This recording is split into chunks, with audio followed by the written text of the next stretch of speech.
Yes, I am hoping this gets picked up as the auto thumbnail on Twitch. Hey, Rilu, how you doing, friend? Watto and welcome. Sorry, I was flexing my little Gendam, hoping it gets picked up as the auto thumbnail. Really fucking proud of that. It still needs top coat, and I'm trying to decide whether I want to put like little decals on, but... Oh, sorry, you having a bad pain day, friend? Well... And Fearless, Watto and welcome. Heck yeah, that's me Gandam, I got it painted. Well, what I will say is we've got loads of stuff to banter on Rilu, and today's game might have just fucking cracked the cozy problem. But we'll get into that in a bit. Oh, is it self-inflicted? Ah, look, I'll still have sympathy for you even if you give yourself a royal hangover, so that's just the kind of person I am. And Shaunarus, Morad, Numbers, Watto and welcome. Numbers, how are you feeling, friend? Because I was talking about it with friendos over the weekend, and we're kind of comparing our bad lurk stories. And like for me, the first 30 hours were pure unmitigated hell. Like once I finally started to feel it. Once I finally started to feel the effects of the bad lurk, it kicked the shit out of me. Like, I was just in a shivery bad mess in the back room. Sweated through my hoodie, sweated through a fucking duvet. But once I got past that, it was just the infinite, the infinite flu. Well, the infinite cold. I'm pretty pathetic when I get sick anyway, so, you know. Oh. And Rilu, it wasn't a hangover for Rilu. They spent yesterday moving furniture, and their body is rebelling because of it. Star, I misread that, or at least misread the connotations of that. Wild, I saw the chat but the video wasn't playing until I reloaded. Anyway, this is probably going to be the last time I'm able to catch a weekday stream at the beginning. Dang, this needs to have a job tongue cheer one.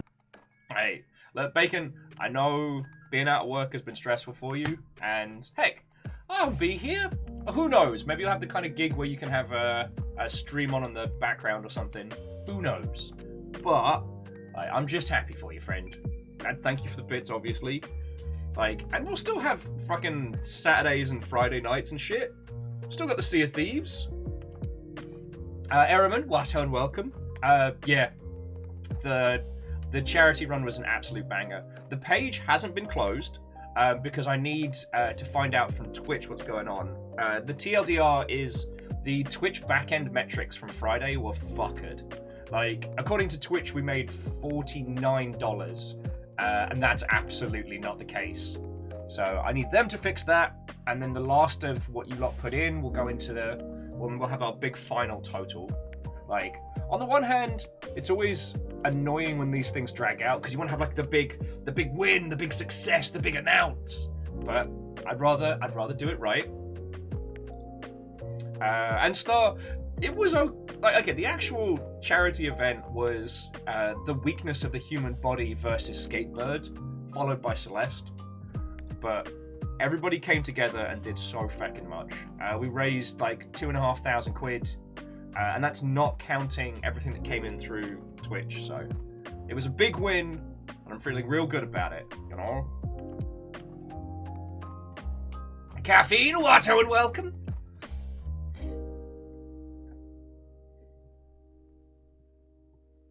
Oh, yeah. Numbers, that sounds pretty spot on. So, hey, like I said, I'll do my very best to keep you company while you're still in tiny lockdown. And once you're feeling up to it, let me tell you about this thing that I've become very, very into recently. It's called video games, and it's going to change everything. Sorry, Durry, Vanderbeest, Angel Kalina, and Bacon Proper, and also Eriman and Varbles. What-ho and welcome! How are you all doing, friends? We have banter topics aplenty, and, okay, so the game that I've got for you all today is just called Akka. It might be pronounced differently, but the TLDR is that you play a cutie patootie red panda, rebuilding like a little rundown cottage. It's got like an open world crafty kind of theme, cutie patootie 2D art style. But the reason why I'm super excited, because we don't do a lot of those like cozy, craft and farm games. Mainly because they're all good, but very few of them have something interesting to say. Do you know what I mean? And I think Legend of Rice and Ruin is probably going to break me. Because that game is not soft. But I found this one. I've been keeping a hawk eye on it as it came out like midway through December last year. And the reason why I want to show you this one is that it seems to be kind of like, the story after the big conflict. Like, it's not entirely clear who our character is, but it's very heavily implied that in this gorgeous fantasy world there was a massive battle. And this is the aftermath of that. And it struck me all at once, looking at this yesterday, that this might be the thing that kind of cracks the cozy angle for me. Like, because a lot of cozy games are just there, and that is fine. I'm not saying cozy games all need to have great and deep meaning, but this is something that, this is your character healing. This is your character after a time of strife and stress and violence, trying to, build a little life for themselves that doesn't involve like murder and conflict. And I really appreciate that, with Spiritfarer being overall a game about the natural passing of life and things like that, and Stardew Valley being a power fantasy where you get to quit your desk job and own a whole farm, and it's always good and never bad, because there's no downside to being a farmer, as we well know. But no, once I got into the guts of this, like I really wanted to show you. I also finally got hands-on with Dreamwild, and it's a lot more Devil Daggers than I thought it was going to be. But I want to do a bit more research with Dreamwild before I show it to you all, if that makes sense. Dreamwild is it looks like an acid-soaked Devil Daggers game, but depending on conditions that I don't fully understand, you can break out of your arena match, and then you're in this great big, like, Final Fantasy VII style pre-rendered overworld, where you can walk around with your little character and explore shit. And nothing is explained, nothing is given to you. In fact, when you start the game, you're just dropped in with a sword that sometimes shoots lasers, but other times doesn't. Yeah. Because that was one of the ones I had on the shop for this week. Along with Chop Goblins, which is great. And I had considered sitting down with you all to do the roguelike mode in Hitman 3, but I don't know, like, I love Hitman. Like, despite thematically it being a game of assassinations, it is more like a strange Rube Goldberg of comedies. I don't know, I wanted to play some things that were a bit different, a bit less directly conflict orientated this week. I mean, shit, we've got Sea of Thieves and Bloodborne. Like, we're not missing out on gore and violence. So the other game I picked for you all this week is called Sunday Gold, and it is a turn-based heist game in a future dystopian London, or dystopian Britain. But when I say turn-based, everything's turn-based. So while it does have a turn-based combat system, it, to my understanding, also has like a turn-based like movement investigation system, shit like that. And I am fascinated to see how that plays out. Aesthetically, it looks like the cooler younger brother to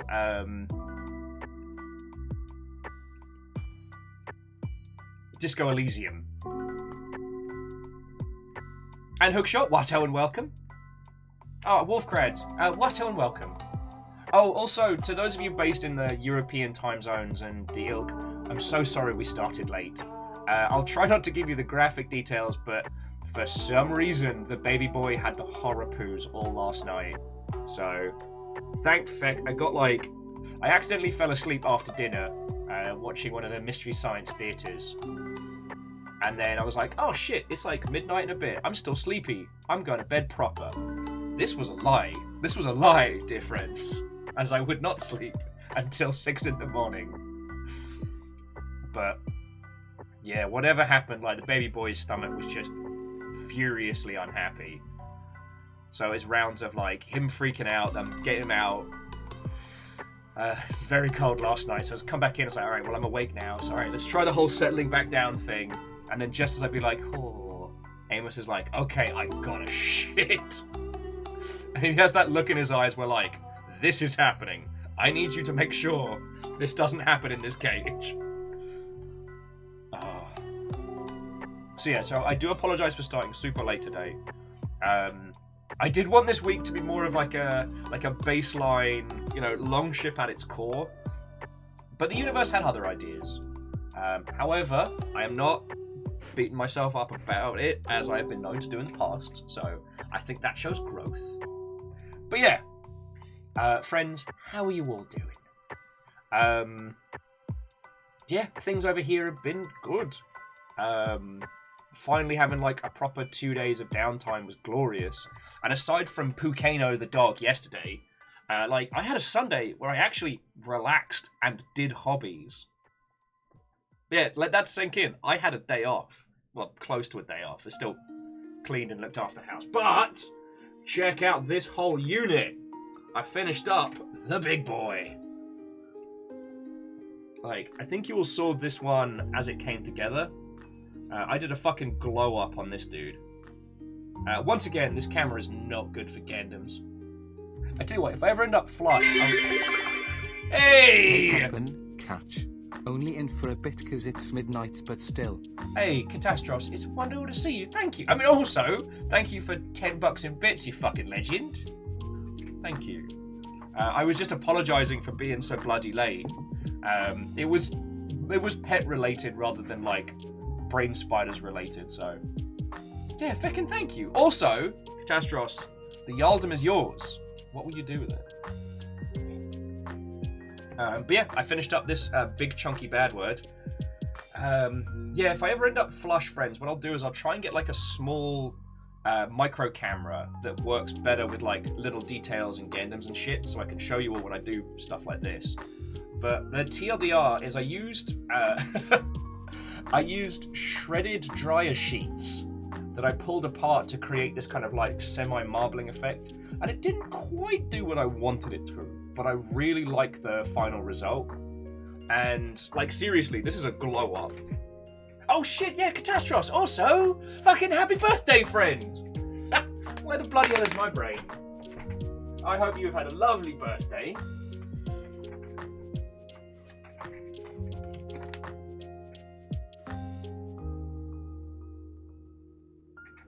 So yeah, happy birthday. Aww. Catastros has declared, as your current standing Jarl, be kind to yourselves, everyone. You're doing great. That's a Jarl's decree I can get behind. Hookshot saying, Will's brain's still waiting for the premium upgrade. Yeah, it's called a healthy sleep pattern. I've heard tale of it. It's a bit pricey for me, though. Oh, but yeah. This was the glow up of the O, and yes, I do understand that it has a terrible name. I also keep referring to it as the Big O, which it's not its name, but yeah, that's what it looked like in this horrendous mustard yellow, and this is it now. So the black, red, and gold's a bit stark, but. Oh, but Bacon, get to... Killing me here.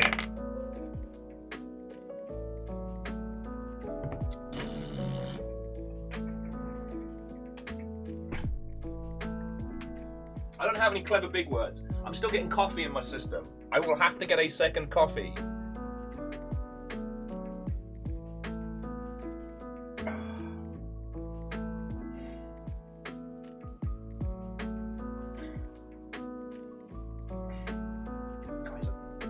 size of butts.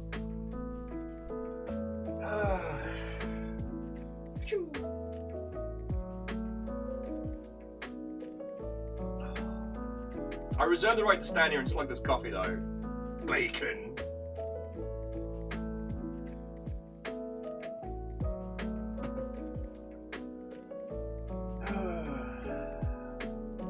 I'm so tired. So tired.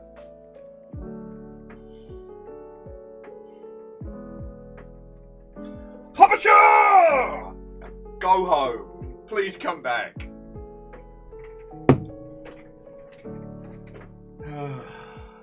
Anyway, what the fuck was I talking about? Oh yes, this big chunky unit. Anyway, so yeah, I actually got to spend the Sunday getting stuff together.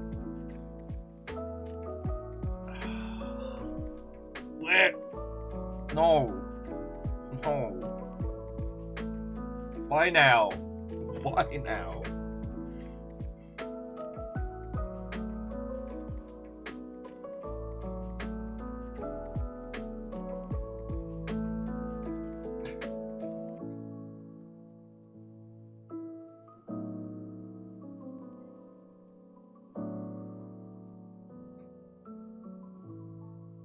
J Crips, what and welcome. I don't know what's going to fucking on here.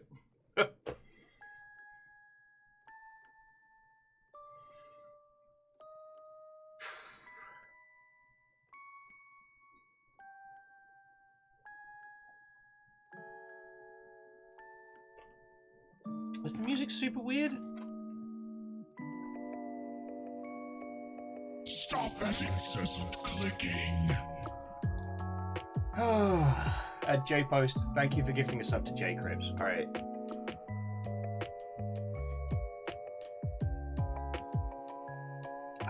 This does show me that I need to redo the point system setup, because we haven't quite had the same concise like back and forth of varying teams and houses as we used to. And the amount of time it takes for one dab to happen these days is a lot longer.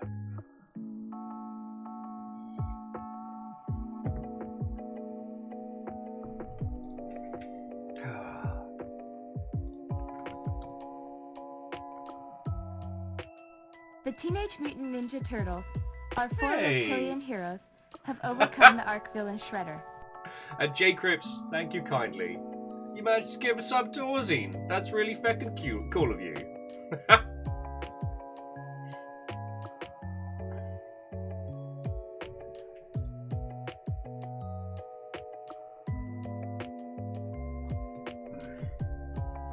Anyway. So games industry-wise, them Vidya games. I've heard about them. No, games industry news has been calm. The one that amused me greatly is people keep trying to tag Armored Core 6 with sexy on Steam, which is very amusing. The Trans Witches Games bundle has raised over 100k already, which is fucking brilliant. And once again, Brenda Romero has been left out the history books.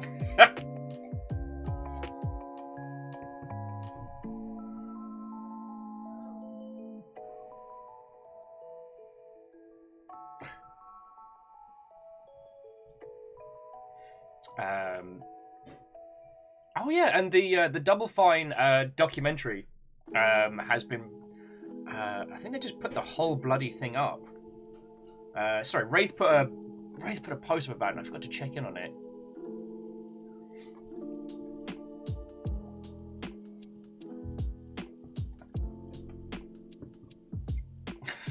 Oh yeah, and the only interesting thing from the weekend being the original Mario rap from the Mario Brothers Super Show being cut into a trailer for the new Mario movie was about the only thing I saw from the superb owl that made me go, huh.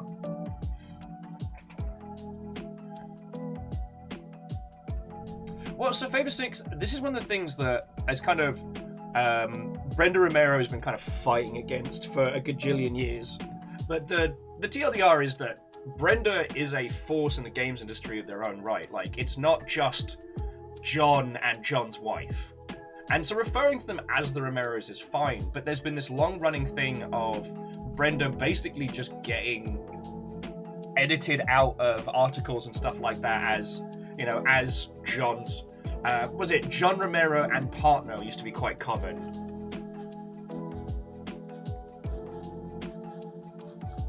So it's kind of been an ongoing saga. Of course, the most important news over the weekend was the fact that you can now honk your horn in Bloodborne Kart. Yet another joke turning into a whole ass real game. Oh yeah, and jumping back. Oh, Sir Hans Wolf, Watto and welcome. Yeah, so Grant Take, I will say that the Mario trailer using the old tunes was definitely an unmitigated banger. And it does show that the team working on that are absolutely giving it their A-game. It is just on the Hollywood choices that it seems to be falling down. So it's one that I will probably, you know, watch at home with a large amount of gin and just kind of experience. You also saw the Fishblade Game Jam. I did not see the Fishblade Game Jam. What have I missed, Star? What have I missed?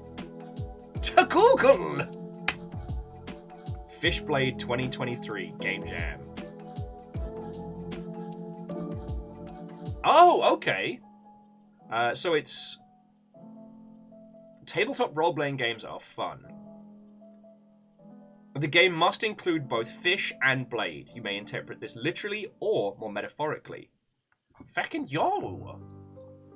Yeah, sorry, I'll drop it in chat. This is what Star was talking about.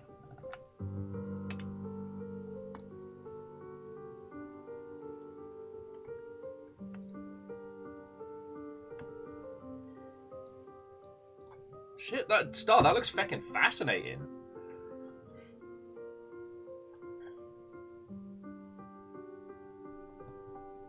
So, sword fighting fish, fish fighting swords, fish made of swords, swords made of fish. A metaphorical fish is a fascinating concept, I won't lie. Like, sign me up.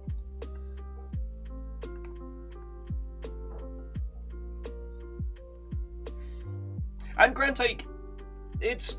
I mean, no arguments here.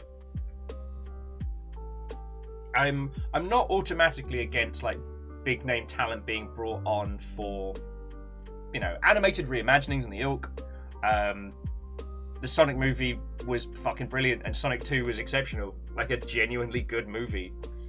And it does seem like Jack Black's absolutely knocking it out of the park as Bowser. But... there.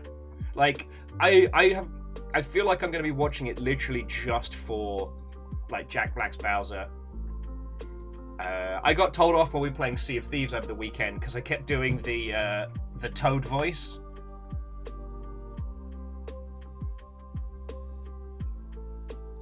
And shit, J-Crips, we've got too many cool stories about fish. Like, that is something the Pacific Northwest takes very seriously. Okay, here's your setup. You work a stall at a fantasy merchant's area. However, they do the chucking of weapons that adventurers try and buy in the same way as, like, the chucking of fish, and you have to grab them out the air and sell them to people as they order them. So kind of like Fruit Ninja, but you're trying to grab the bit that's not going to stab you in the hand. There we go, job's a good one. Yeah, see, the Dreamer, fantasy fishmonger, and I was like, wait, what if they threw the swords like they throw the fish down at Pike Place?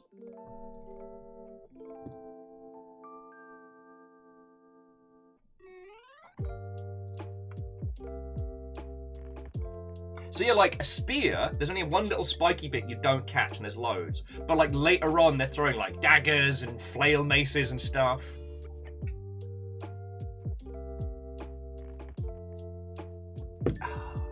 And Bacon, I did try and vom on you. I did get the rest of the crew. I'm not sorry. Oh, yeah, sorry, friends. So after Sea of Thieves on Saturday, we got a second crew together and just went out to make some cash. And it was real good. Like, I did end up I did end up fading a lot earlier than I usually do on these like hangouts. I think I tapped out about 1:30, but you know, we took the galleon out, went and got some cool stuff, and then oh yeah, no, it was the maiden voyage of Deus's galleon. And then after we finished doing like quest and stuff, we just hung out at one of the fishing outposts, just nattered, fished, talked about everything and nothing. It was fucking glorious. Oh, sorry, an air dragon. Watto and welcome. Scotty Doggy. Watto and welcome again.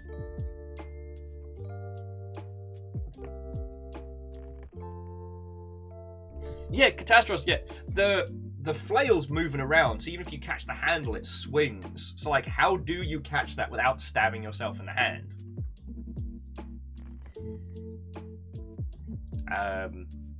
God.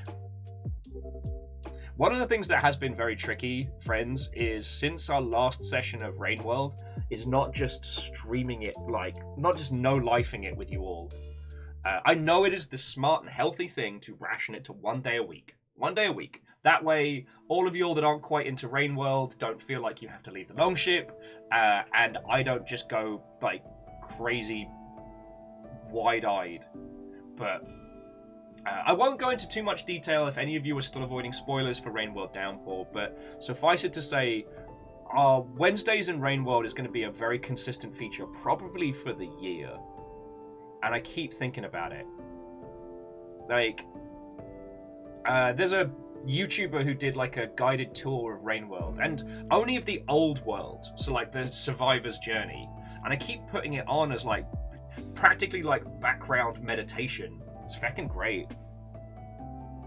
Hookshot says it's healthy to no life it. Convince me otherwise. Well, because much like binging your favorite food for a whole week, you then end up really not wanting to do it ever again.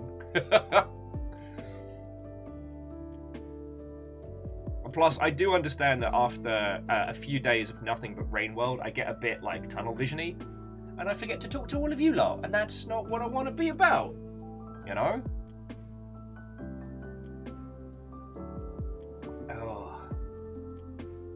So Numbers is saying the Slugcats have the same map or different maps.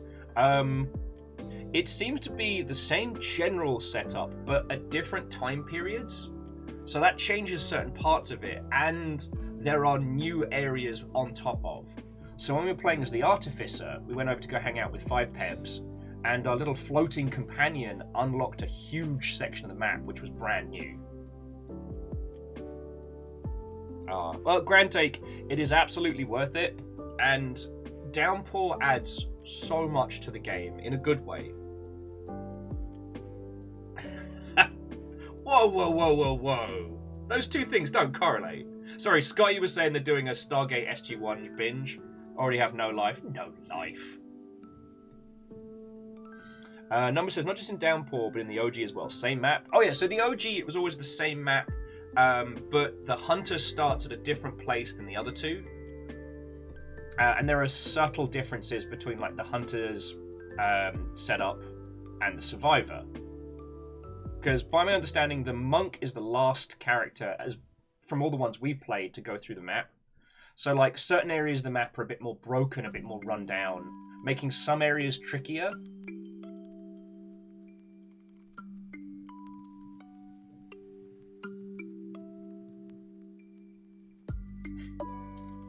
God. I'm probably coming up on another SG-1 binge at some point, but currently I'm feeling the self-destructive urge to rewatch all of Supernatural again, because I don't have a lot of shows right now that sit in that nook, and I'm not quite ready to do another round of iZombie, and I've still got all the video game movies to work through.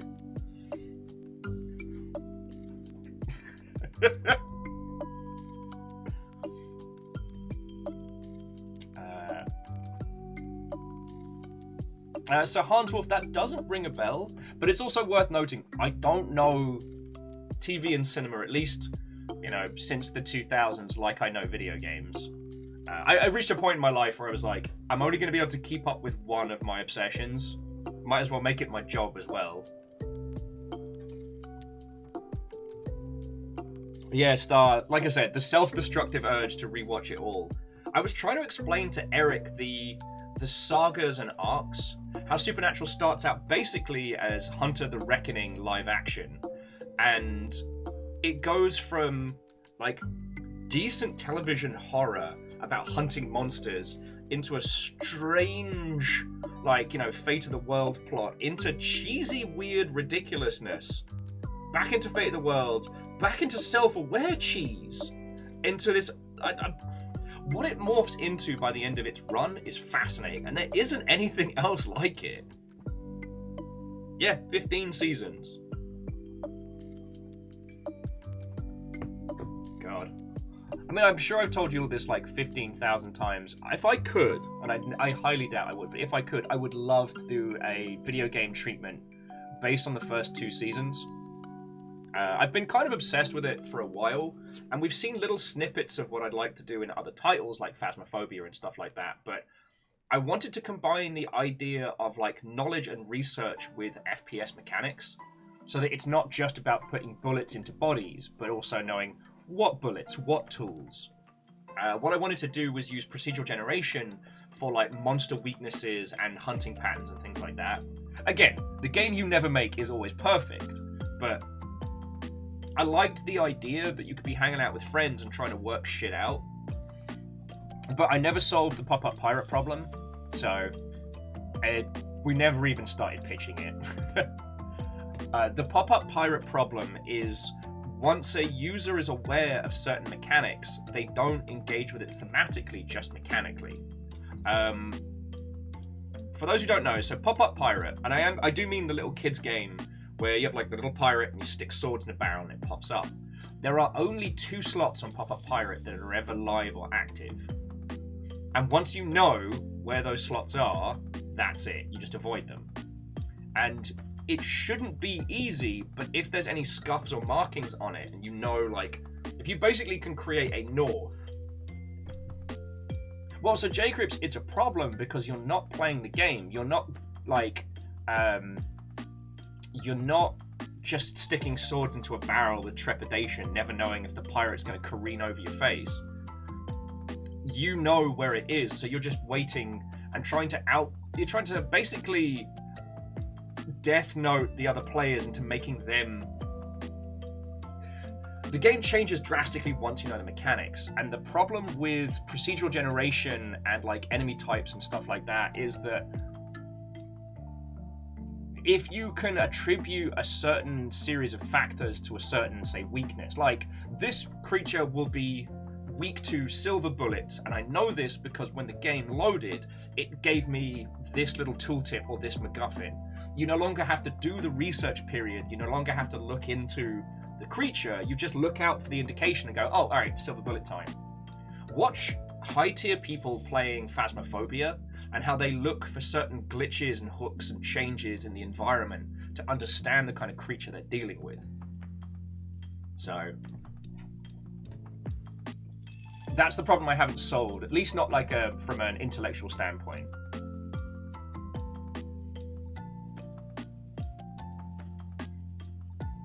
And Hookshot, I absolutely want more Phasmophobia games. And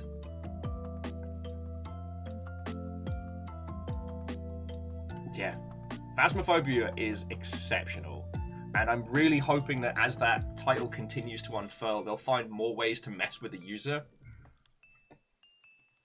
Well, so J-Crips, it's not so much the board game, it's when you no longer see the thematics and you just see the mechanics. I'm trying to think of some other really good examples. I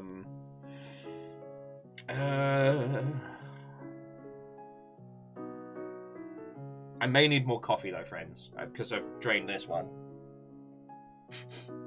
Phasmophobia, the board game. Didn't they do that with a VHS?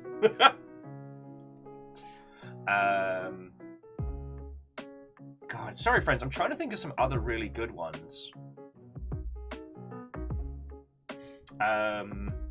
Mortal Lens says, just put 1,000 unique monsters in your game. Problem solved. Yeah, I mean, you can never stop users from seeing the mechanics outside of the thematics, because eventually all users do that. If you play the same game enough times,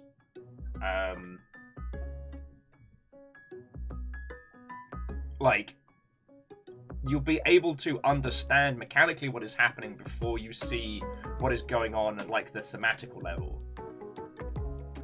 Sorry, friends. So the thematic level is the experience, trying to think of a very... Wow, I am going to need more coffee. Okay, so let's use Phasmophobia as an example. So the thematic layer is that you are a ghost hunter in a haunted house. There is a ghost somewhere, and you have to stop them. The mechanical layer is that this is an FPS puzzle game with some stalk and surprise mechanics, where you have to use certain items to trap certain said ghost or record them or what have you. When you spook, I don't know, Bloody Mary, I don't know all the ghosts in Phasmophobia. I've tried to keep it ignorant so I can have more of an authentic experience. But okay, so you spook Bloody Mary. When spooked, Bloody Mary will hunt for 321 seconds. So you need to get out of the house within 30 seconds before the doors lock, or you need to hide in this way in this environment.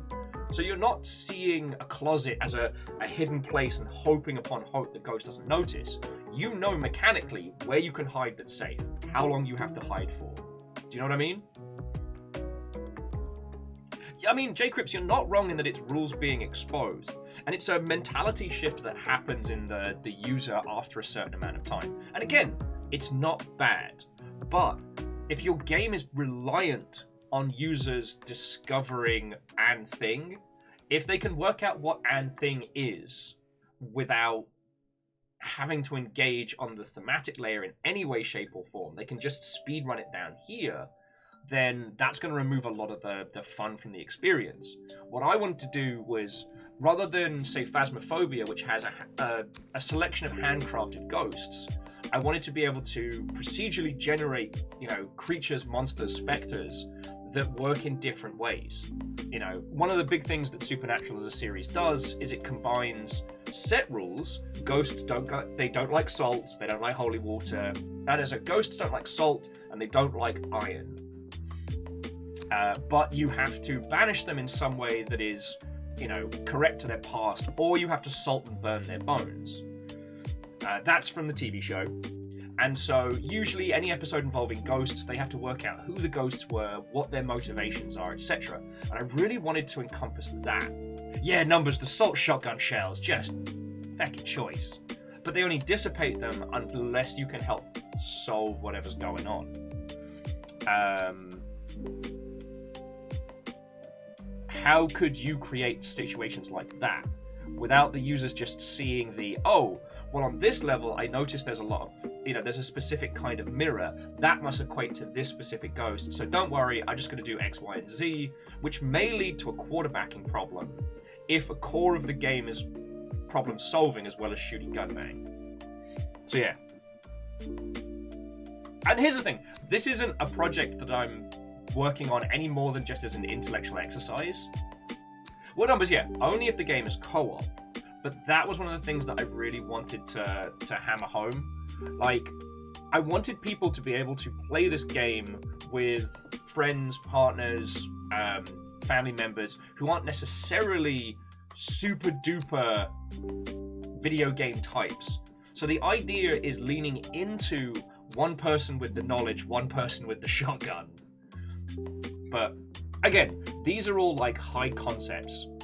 The game you never make is always perfect, and it's fun to think through these problems, but there isn't even a snifter of a white box of this idea, But it's a fun thing to think about. Because Legend of Morad mentioning a Yu Yu Hakusho episode where someone memorized an entire quiz video game. Yup. You ever play Jackbox quiz games against certain people and you realize they've just memorized all of the quiz questions and answers? Yeah, and Star's entirely correct. The issue is that you simultaneously have to telegraph to the player. You have to give them information so they know how to look it up and how to solve the problem. But even if it's procedurally generated, Even if it's procedurally generated into a unique combo per game, the player is just looking for the UI cue to tell it whatever it is. Yeah.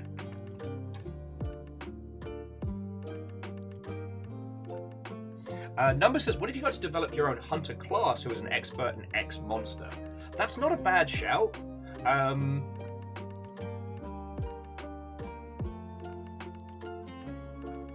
That's not a bad shout.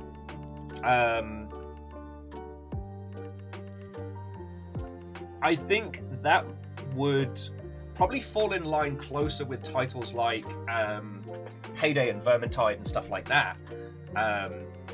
But that's a successful formula. It works. Lean into more of like an explore, discover, and action rather than a research phase. Not a bad shout. Moose is saying get a bit Blackout Club with it. I mean, shit. If we're talking budget, no question, you know, money for free on trees, fuck yeah, I'd love to do Blackout Club style. The problem being, Blackout Club style requires people.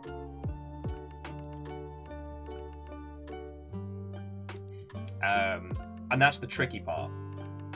But what you could do is create a semi-automation layer between immediate experience and bespoke. And sorry, so what I mean is, like, all right, so we have the immediate experience, we have the core game loop. We run around, blap, blap, blap, read, read, read, blap, blap, blap. That's the core experience of our supernatural game. Then what we could do is create an automation layer with a level of randomization. So you know how Phasmophobia has voice recognition software, or voice recognition systems, I should say. So when you say pee pee poo poo to the ghost goes, the fuck did you just say to me? Having events that happen separate from the hunt that are semi-random but are reactionary to, you know, voice systems and things like that, and then having bespoke events that can happen, allowing you to kind of like 3-tier it, might not be a bad shout.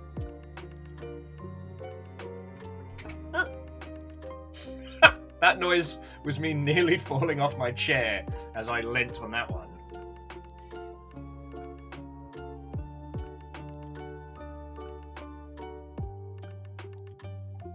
Yeah, and numbers, absolutely. I mean, and that fits into the thematics of Supernatural, and especially with it being something that you can't control. And Moose, I got what you were saying. That the idea is that you can have a person not necessarily interacting as a performer, but as a dungeon master and messing with people in real time. That could be very fun. And then if you have some random automation of I just had a long run-on sentence that basically meant you have random events, and those random events are controlled by are procced through reactionary elements, what you're doing in the level, what you're saying to each other, etc. Yeah. Yeah, Star. And there you have it.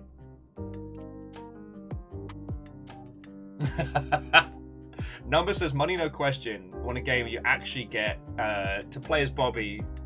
That would be funny as fuck. Okay, money no question. Calling Bobby would be like your panic mode. Like, I don't know what I'm doing. And you just hear him like watching TV in the background being like, have you tried this, that, and the other? You're like, fuck, it's a Wendigo. Yep. See you later. Crack. Alright.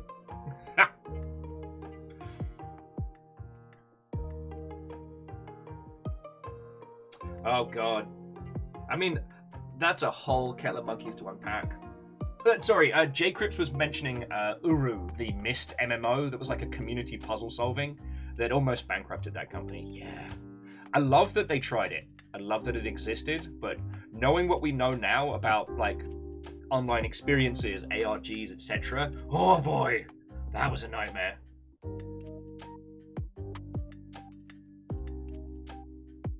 Oh, okay.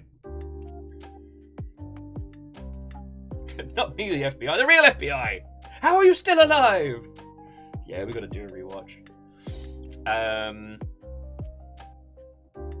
So, Ludo History, Watto and welcome. Well, we were just discussing a theoretical supernatural video game that I've had kicking around the back of my skull for 1,000 years. And we were, we were theory crafting how we might put it together using a combination of random events with reactionary voice elements and possibly even live interactions.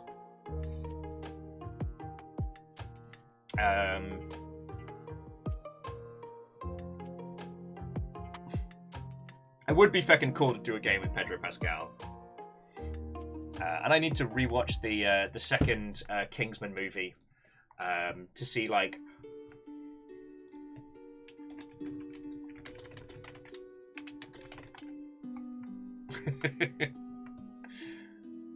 yeah, I need an excuse to watch Pedro Pascal kick the shit out of people with a laser lasso. So Hookshot was saying, Will, do you have any thoughts on the deep dive into Microsoft finding out Game Pass might be ruining sales? Well, it's not. What's interesting about that is Microsoft has said it now publicly, because it is known that anytime you do a game giveaway, that basically kills sales for a while afterwards, because the people who wanted your game just got it for free. With Game Pass, there needs to be a certain amount of time between a game being on Game Pass for people to actually start picking it up again. Like, they have to reach a point where they're like, oh shit, guess this isn't coming back to Game Pass, pick it up. It is worth noting that when you put a game on Game Pass, unless you're a Microsoft-owned studio, you are compensated in such way, which is meant to offset that,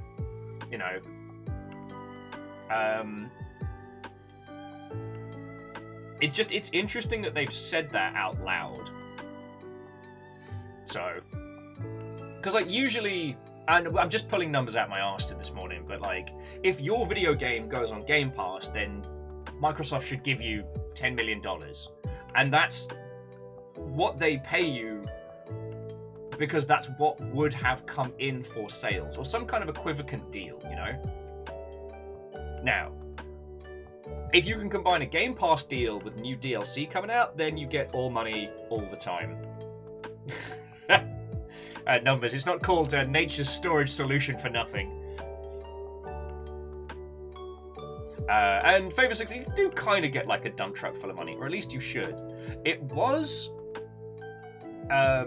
talked about during an interview in GI.biz that the team behind the newest Abe's Odyssey said that they put their game on not Game Pass, on PS Plus, and it nearly fucking destroyed them. Because the amount of people that redeemed the game, played it through, and didn't buy it was absolutely not as much as Sony paid them for that deal. They were very out. So Hans Wolf, it is easier to say, if the question is, have I played something? The answer is usually yes. I have an extremely varied palette when it comes to video games, and I actively seek out experiences that are weird and different. So right now at the moment I'm playing Dreamwild, Tarkov, and Arknights are the 3 games I'm playing right now in my downtime, alongside Pinecone game, which could technically be considered an FPS. J-Crips, I'm not against board games, but I barely have 2 seconds to rub together these days. For as long as Numbers and I have been friends, Numbers has been trying to get me around the table for some decent board gaming, and I haven't had the chance. The one gap that I had, I accidentally drank too much the night before and had to be very hungover that day, and I feel bad about that to this day. But I used to be someone who bought board games all the time. I had an incredible collection. I played none of them. I get obsessed with the ideas that board games put forward. I play none of them. And Cryosticks, Watto and welcome. Yeah, in before someone says, well, have you tried Terraria? Stop that incessant clicking. Hey! Catastros, thank you for gifting a sub to Cryosticks. That's fucking cool of you. Oh, okay, yeah. Numbers were saying that our introduction was me not going to their house to play board games because I was hungover. Yeah. Angels Clean says they couldn't get into Pinecone. I'm still trying to map the invisible bridge to get to the puzzle island to unlock the blue Pinecone.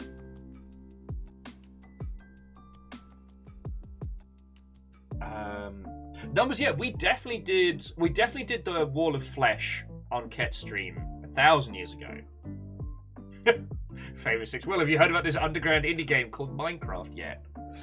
Yeah. My rule is feel free to recommend and suggest games, but if they are very obvious, I reserve the right to take the piss. But hey, like, people have been recommending me some bangers that I hadn't heard of. What was the one Beadora sent to me? Like, consider me a challenge when it comes to recommending games. Yeah, Beadora recommended me Chance of Sinar, which looks fascinating. Because, like, at this point, friends, we are in a golden age of video games. Even me, who keeps up with press releases, release schedules, what's coming out on Steam, what's coming out everywhere. Like, I put a lot of time and effort into keeping up with the breadth and depth of video games, and I miss stuff.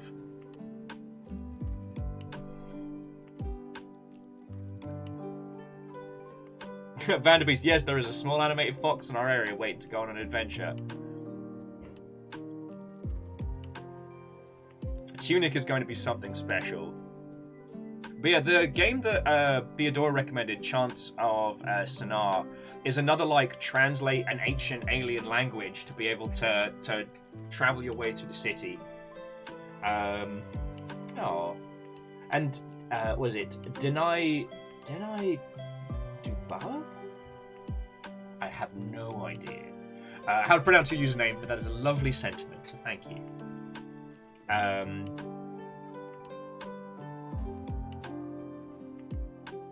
But yeah, so to Sir Hans Wolf, if you want to suggest the game, go for it. But if it's like, if it's very, very obvious, I reserve the right to cackle maniacally.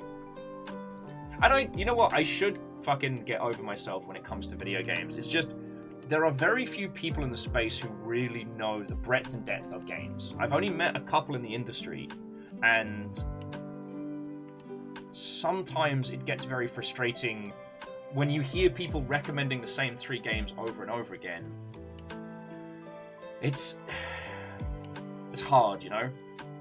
But my goal is not to be judgy, my goal is not to be better, my goal is to help share incredible games with people.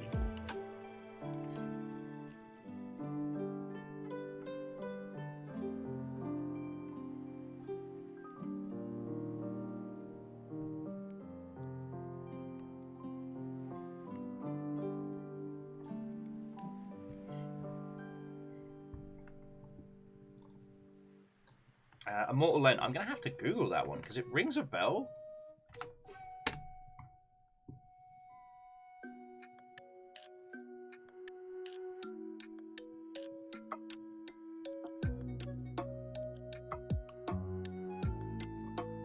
Okay, let's go for the full title.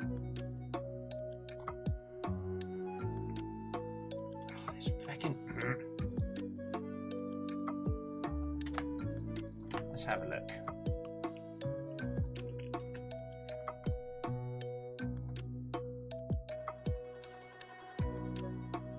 Oh, yes. Immortal Lent, I have played that, and I think I played it with a fan patch. I can't remember. When I went through a whole phase of trying to hoover up every ancient giant robot game that I could. So things like Target Earth, Assault Suit Valkyrie, Front Mission Gun Hazard. J. Crips, we did play the Return to the Obra Dinn. It was feckin' glorious.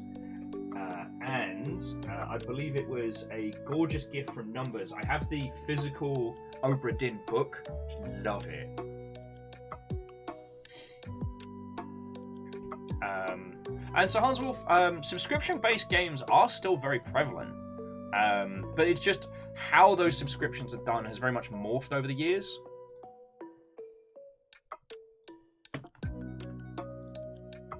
I know, Numbers, I'm sorry.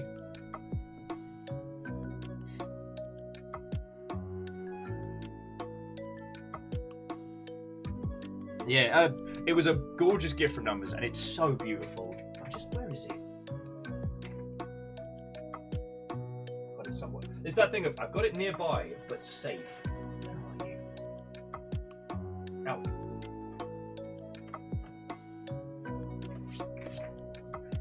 So it's the Return of the Obra Dinn, and it's a physical edition of the book from the game, containing all the notes. It's got the map, the manifesto, the picture, the whole shebang, and it's beautiful. It's by I think it's published by Fangamer, and they also do a gorgeous one for the bestiary of Hollow Knight. So Favor 6 will look to getting a PO box set up and sorted. The TLDR, friends, is that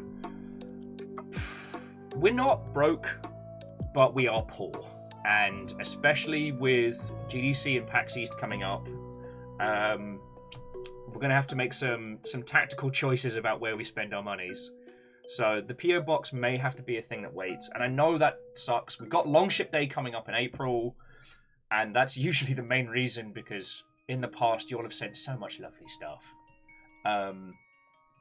So we've just got to see how things are, you know. Having a house full of animals eats a lot of our funds. But you know, it is what it is, friends. It is what it is. So I'll let you know as soon as we can have one. You know, one of the reasons why I've been dragging my heels on it is because of all the attention we got from from the dirges of the internet. But we'll see how it goes. We'll see how it goes.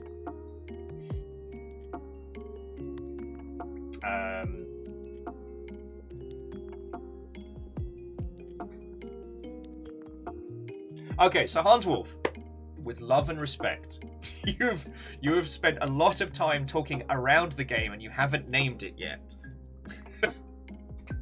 Like, this is turning into a very long walk for a short glass of water. It's alright, it's alright. I mean, as I've often said, like, this is like our own little bar in the internet, you know? I am kind of your bartender, if anything, and it's my job to facilitate conversation.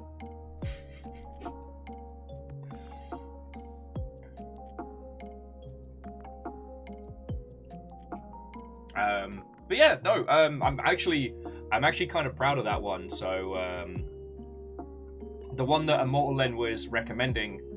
So Immortal Len, have you tried Biomotor Unitron? It's called World War II Online. Oh yeah, God, that's a well-known one.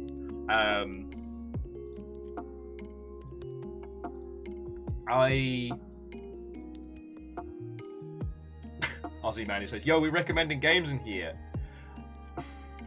You can, but I will judge you.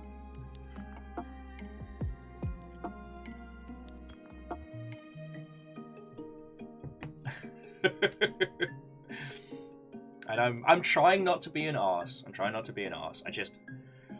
You would not believe how much time I put into researching games and finding out what's coming out, and still missing stuff. Immortal Len hasn't never played the Neo Geo Color Pocket. Well, Biomotor Unitron was released on Switch recently, and it's the same game. If you haven't heard of it, Biomotor Unitron is basically what if Pokemon but giant robots.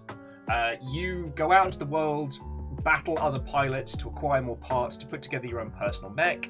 It has very similar mechanics in terms of, like, you know, weaknesses, elemental damage, weapon systems, etc. With the ultimate goal being to win the Biomotor Challenge. I was very kindly given a copy of it for Switch, and it's spot on. It's feckin' spot on.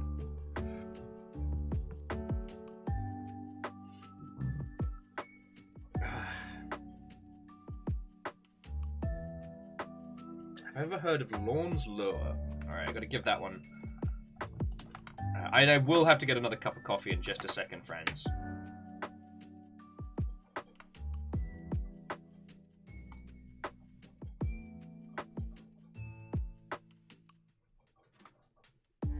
Ah, okay. No, I hadn't heard of that one, but it also hasn't come out yet. Let me guess, this is one of the demos in Steam Next Fest, right?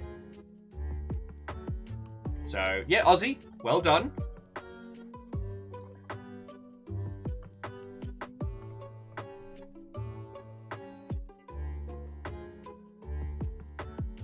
Hookshot, like, from what I'm hearing, Steam Next Fest has been good for everybody. Like, people are having loads of fun with it, giving it that kind of like...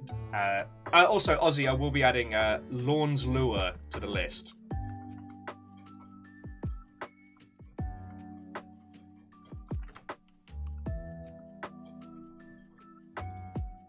One of the things that I do tend to avoid is like press releases that include like prologues and stuff. And by the looks of things, yeah, they did Lorne's Lure prologue as a free thing, but then also did a demo. So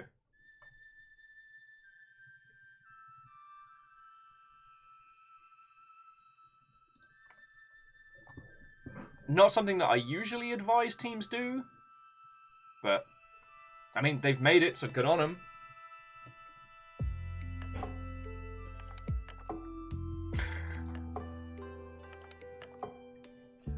Yeah, and Ludo History, I know the Seasons games well. I don't tend to play as many of them, but I'm glad they exist.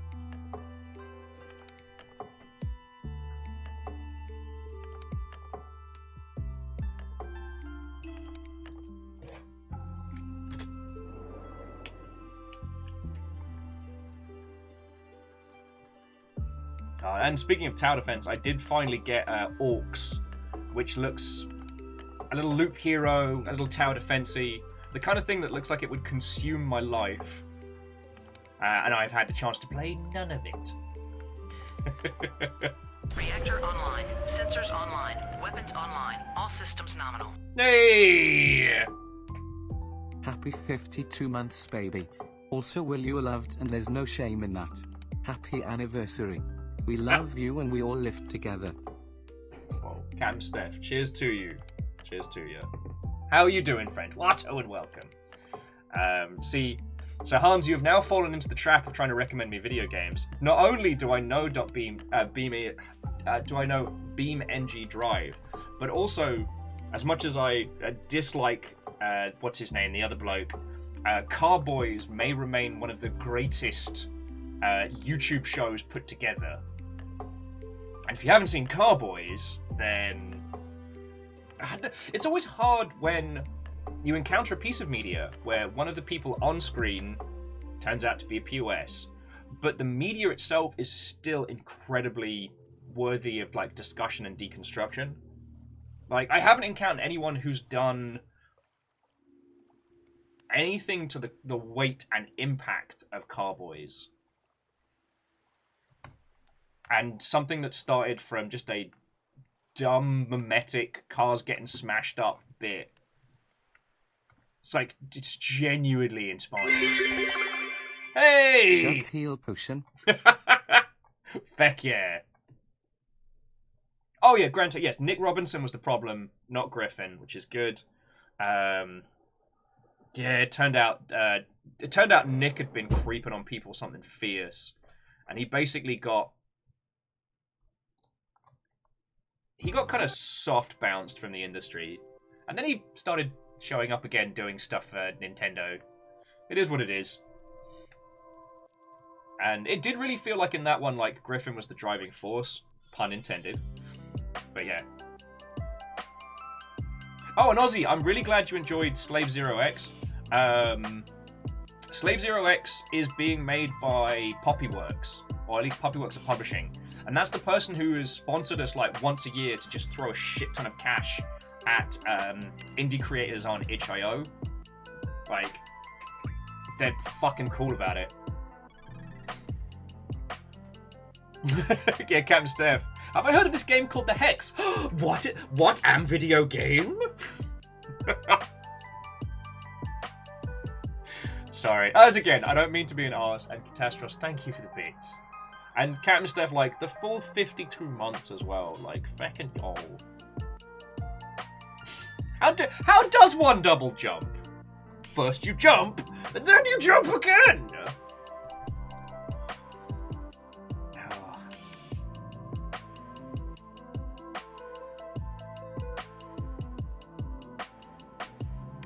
a random question. This is completely out of left field. Can you respec in Elden Ring?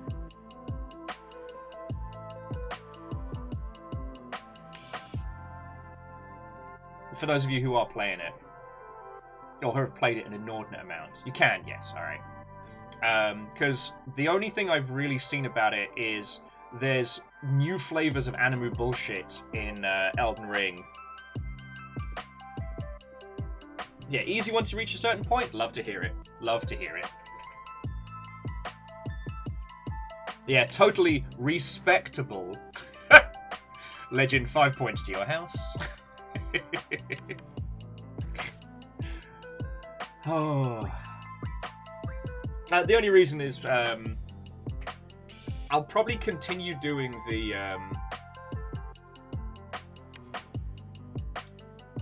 the fun, ridiculous anime weapons when we do Elden Ring eventually.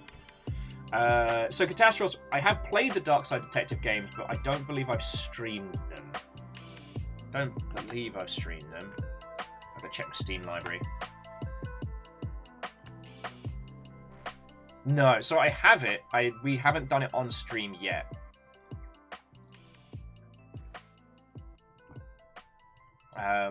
We're probably going to do the Golden Idol as our next kind of point-and-click-ish. But, yeah, the Dark Side Detective looks exceptional, and I've been saving it for... God, it came out in 2017? Oh, fuck you, time travel. I've been saving it since 2017. For those of you who are new here, I put a lot of time and effort into our schedule of games that we play, and there are so many I have in my personal wine cellar when it comes to things I want to play with you all or share with you all. Yeah, and start as soon as I saw that it did kind of the Obra Dinn mystery style, but with a bit of LucasArts thrown on it, I'm like, fuck yes, fuck yes.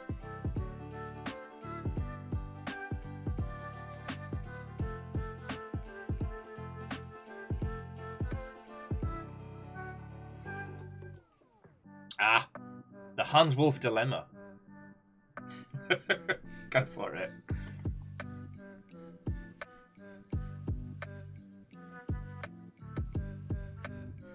Yeah, and Fearless, I'm really looking forward to... Because that's not the first time I've heard that about Elden Ring, and I'm looking forward to really diving into it.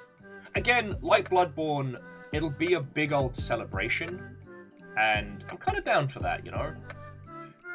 On the one hand, I did enjoy it with Sekiro, where we were playing it literally from the moment go, but all... Oh, it is a pizza pocket. It is hot. It's a hot pocket. Oh, oh. It is very hot. It is extremely hot. I'm going to move the Gundam out of the way so it doesn't get melted by heat damage. Oh, the hot pocket. It's very good. Good old emergency food supplies. A pocket of infinite warmth. The ever-warm coal of snack foods. Nah. Okay. Well, I'm happy to talk games and games recommendations. One, I love, with my absolute whole heart, I love getting to play video game sommelier for people. So if you ever want a recommendation, please ask. I'm not saying that you'll need to play more games. It's more that I fucking love getting to recommend games to people. And often, you know, as a visibly straight white bloke on the internet, people who look like me are the worst for game recommendations, the most insufferable. So I completely understand why people don't ask, but I love doing it. And the second thing is, we are in such a wonderful time in games. There are so many beautiful and strange and interesting titles that, even with all the time that we have together and my redonkulous Steam library, we're probably never going to get through them all, but we might. And that it's a beautiful time to be in love with games as a medium. Whatever it is that you're craving, whatever it is that you wish for, mechanically or thematically, there's something for you. There's a few gaps still, and I guess that's that old thing of we can't always know what we don't know that we need, but for the most part, there's just so much brilliance and wonder, and things to explore and learn and fall absolutely in love with. You know? It's a great time to love video games. And I hope that my banter on game recommendations and stuff, I hope that doesn't come across as hoity-toity, as, oh, well, you can't recommend me the great verses, well, then you're clearly not worth my time. You know? Honestly, most of my pain points when it comes to video games and recommendations and discussions don't come from your lovely selves. I think it's an overhang from the last couple of weeks about having to see people who spout absolute bollocks with huge audiences. And sometimes, like, I'm still a person. No matter how much time I've spent in this industry, I'm still a bloke. And when you see someone with an audience of like 300,000 people, and they are running their mouth about video games and knowing nothing, sometimes that does get to me. And I just have to smack myself and be like, no, I'd much rather have all of you lot in our little digital pub, you know, our little bar at the end of video games, rather than have, you know, 100,000 people baying for blood and drama, right? One of the reasons why I talk about this is something Rami brought up over the weekend, was the discussion about like games industry blacklisting that some fucking YouTuber was running their mouth about. And they were wrong on so many levels, but because they had such a huge audience, they just said it like it were fact. And I wanted to jump in on the chat, I wanted to get into the guts of it, but I realized that one, it's not going to do any good. This particular YouTuber does not give a fuck. They're not saying these things to educate or to be correct. They're just running their mouth. And the only thing it's going to do is bring more attention from the worst facets of Twitter. Now, does the video game industry have a formal blacklisting system? No. Can you get blacklisted in the games industry? Yes. Is that a fully enforced pile of nonsense? No. As we mentioned with, what's his name? Nick Griffith. Was it Nick Griffin? God darn it. The Carboys' names always throw my dyslexic brain for a loop, but, you know, that guy got bounced. He got let go from Polygon, nobody touched. Nick Robinson, thank you, Ludo. But he ended up making YouTube videos about, like, Nintendo stuff, and that's how he's been making his money. Like, it is what it is. But what was hilarious, and indulge me a little, a teeny tiny piece of Schadenfreude. Just a little Schadenfreude to go with my Hot Pocket. During this whole Twitter drama that was going on for the last couple of weeks, which is pretty much phasing out now as they move on to the next thing. But there was one individual who called me a social terrorist. Yes, because I'd asked people not to play the wizard game. I'm a social terrorist. And made me laugh wholeheartedly. But that particular person was someone who got fucking bounced from the games industry. Because here's the thing, the games industry is very close-knit. We know each other, we look after each other, and when we find out someone's a really big POS, no one wants to touch them. And not because there's some cabal of, you know, rainbow flag-waving ninjas that rules over the games industry, but because when you find out someone's an awful piece of shit, you don't want to work with them. Like, it's not a cabal's voting choice. It's literally, that guy's a piece of shit, I don't want to work with him.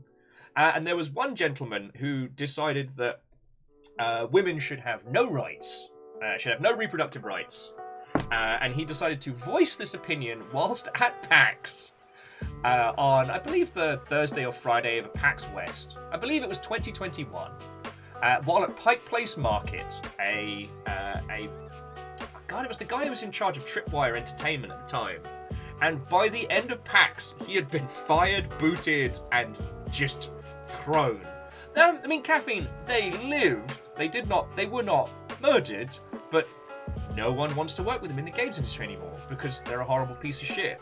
I checked in on them, and they basically make their money now being a pundit for awful people.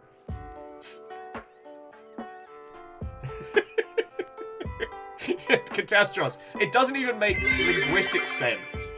If you didn't have a Valentine on Valentine's Day, don't worry, most of us don't have a shark on Shark Week either. You may carry on now. Back off, Paper 6. But thank you for the bits. Oh, and see, Captain Steph, you don't even need to wail on this guy, because he said a bunch of really horrible shit. And everyone in the games industry just went, we're not working with you. It wasn't like there was a formal blacklisting process or anything like that. We just all went, nah, fuck this guy. And so the people run the company, they had to basically bounce him from his position, because otherwise his horrible nonsense was going to draw so much attention to a game that had... I mean, the irony was, I believe they were working on Maneater at the time. Anyway, that guy now makes his money by just spouting horrible things and having a following of horrible people. That's the kind of shit that eats you from the inside out and will eventually rot that person in the most horrible way. We'll never see it, but we'll know it happened. But that was more to my point of, like, when we get people from outside of the games industry talking with such authority about what does and does not happen, with huge audiences, it can be very frustrating. And I think sometimes, despite how I try and be as level-headed and as accepting of everybody as I can, like, I love games. I love the games industry. I love the people who work in it. I love the things that they make and the way that they do it. I fucking love games. And unfortunately, sometimes that love can turn into crazy, wild-eyed passion, like, video games! You know? Alright. I'm going off on tangents upon tangents. Alright, Catastros, you managed to hold your Yaldum solid. Go sleep. I'm glad we got to chat, though, and I'm really sorry we started late.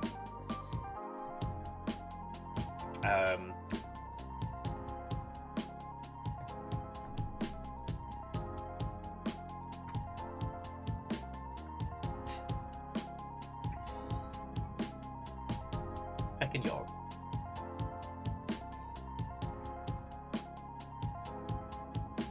Oh, XT Johnny XP, Watto and welcome. You haven't missed anything. We've only been chatting for an hour. Amos had the worst horror poos last night, so I didn't get to sleep until 6 in the morning. So we only just started like an hour and a bit ago. I'm going to make myself another coffee in a second, but we're just... You know I love talking to you all, so we're kind of at the natter phase. Grand Take is saying they have a friend who keeps asking if there are any good games coming out this year. Their favourite games are Hollow Knight, FromSoft games, and Persona. Any upcoming games that you would recommend? I don't know about upcoming. But I do know about titles that have dropped recently. Persona's the tricky one. Because kind of like the Yakuza games, there's such an interesting blend of about 18 different things together that only certain kinds of studio can put out. And the Hollow Knight comparison is always a tricky one because Hollow Knight is like the best in its class, but I know what you're saying. What was the one that Floydo was recommending something fierce? It's a bit bloodier, but it definitely has that same... Oh, shit, no. Ender Lilies. God. Yeah, I'm definitely going to need to get another coffee if we're doing game recommendation o'clock. Because I got to go... Where's me bloody lilies?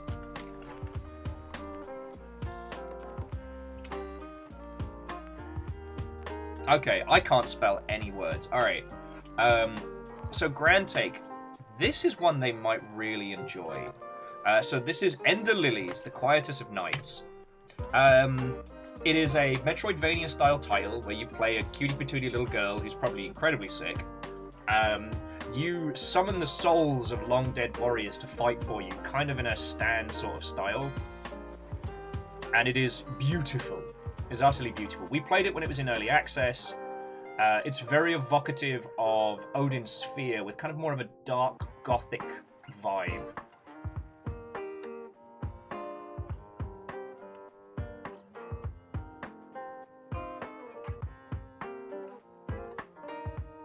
Yeah, so Ludo, I think Blasphemy's really good if what you're seeking is that kind of... Alright, Captain Steph, you can have your dab. You can have your dab, then I'm going and getting coffee.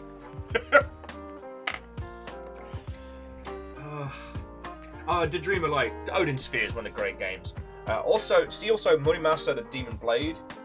And see also Will being made to make a repeated tit of himself today. Is this what our day is? Decaffeination and dabbidry. Why did the counter dabs get re-enabled? Why is this happening? Alright, I'm just removing them.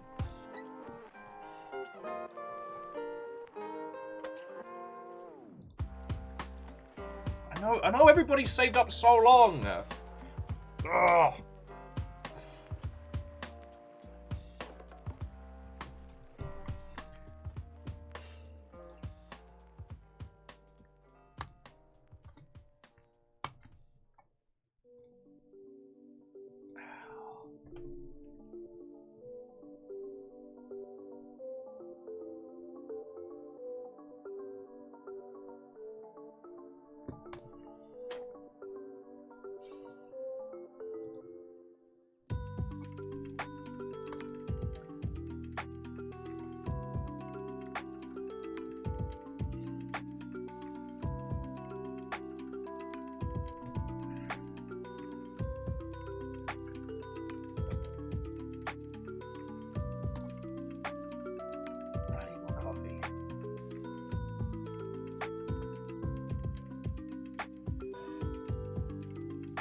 Everything happens so much.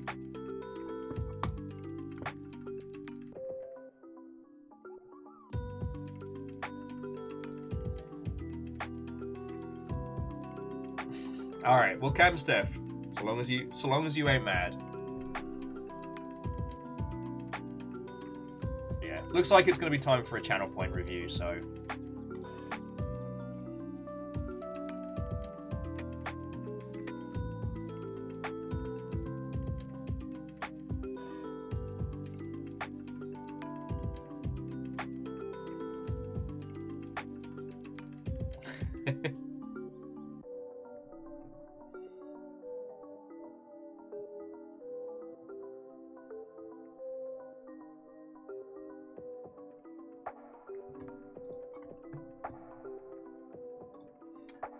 You know what?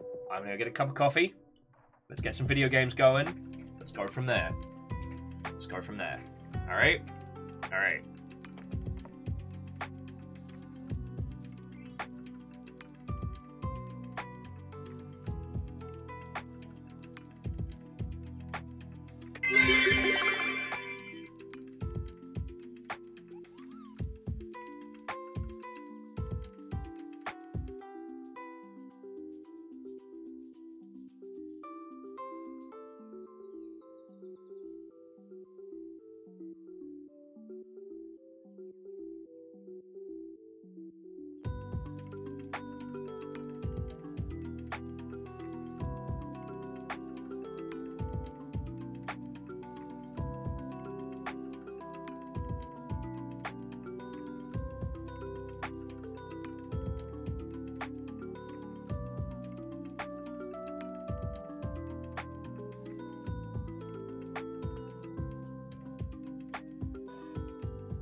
Sensors online. Weapons online. All systems nominal.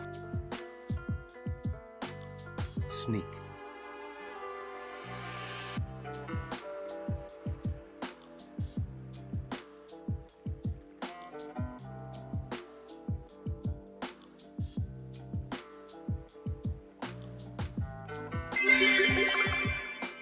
You know, I'm surprised more DMs don't ban creating centaurs in their D&D games. They start with 2 extra feats at level 1.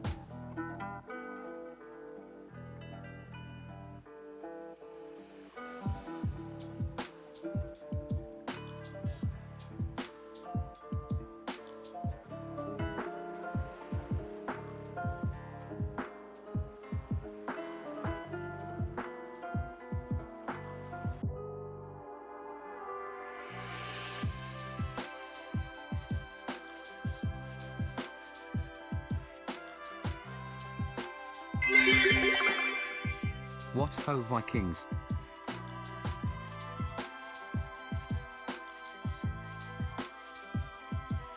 Hang on.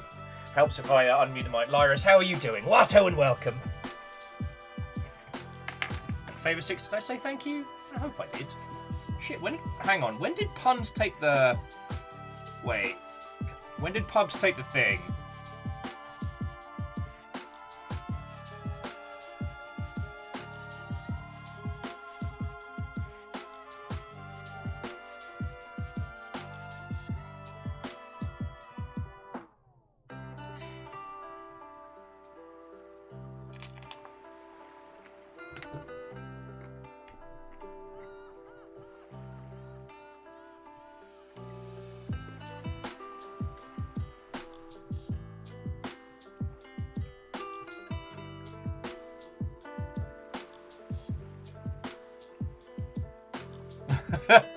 Alright, puns, that's a pretty good one. That's a pretty good one. Well, to those of you that threw in, apologies for being a bit of a sketchlord today. I am working on very, very little sleep. How are you all doing? Watto and welcome. Oh, right! How are you doing, you lovely Mother Hubbards? And Lyris, thank you for filling the pint glass.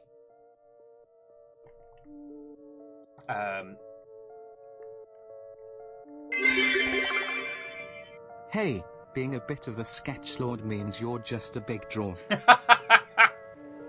Puns, you're on form today. Thank you kindly.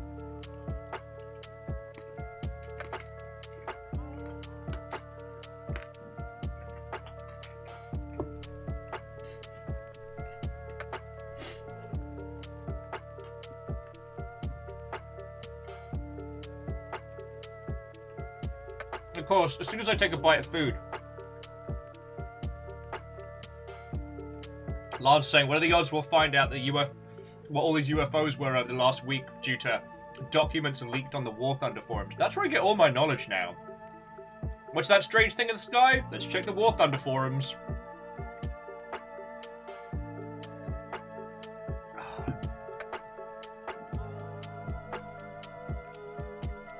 The only thing I've seen on the current air quotes UFO sightings is that basically it's like the season finale of Big Brother. I worry that all the War Thunder leaks are just an attempt to get the game tanked. Bravo, puns! Bravo! But yeah, I read a theory this week, which is if there's one thing that everybody loves in the universe, it's drama. And that it's not that we haven't encountered, alien species, it's that we are the entertainment. And all the UFOs we're seeing is a few drunk drivers getting a little bit too low, trying to sneak a look at some of the, the major players. But no, seriously, thank you for the bits. Lyris, thank you for filling the pint glass.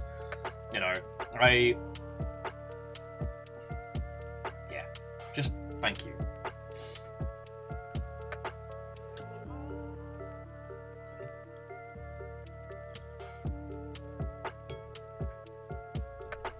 So, to those of you who just joined us, we have a gorgeous game to play today. And honestly, this game is absolutely fascinating. Because while it is a cute, cozy game about restoring a little cottage and rebuilding a farm, making friends with some cutie patooties, all in all, it's more than just inherit a farm, rebuild farm, make money. It seems to be a game about, like, what has happened after a great period of conflict. So I think this game's going to have some weight to it. And as I was saying, I think this solves a little bit of the cozy game problem in that our character has a reason for wishing to live a calm and simple life. Plus, they're cute as shit.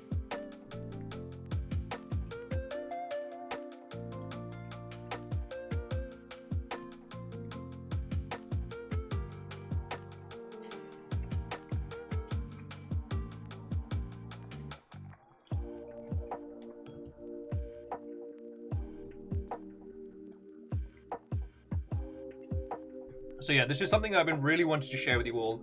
I know it only came out last December, but I do feel a little bad whenever great games like this come out at something like the December period, because it always puts them in such a hard place to compete for attention.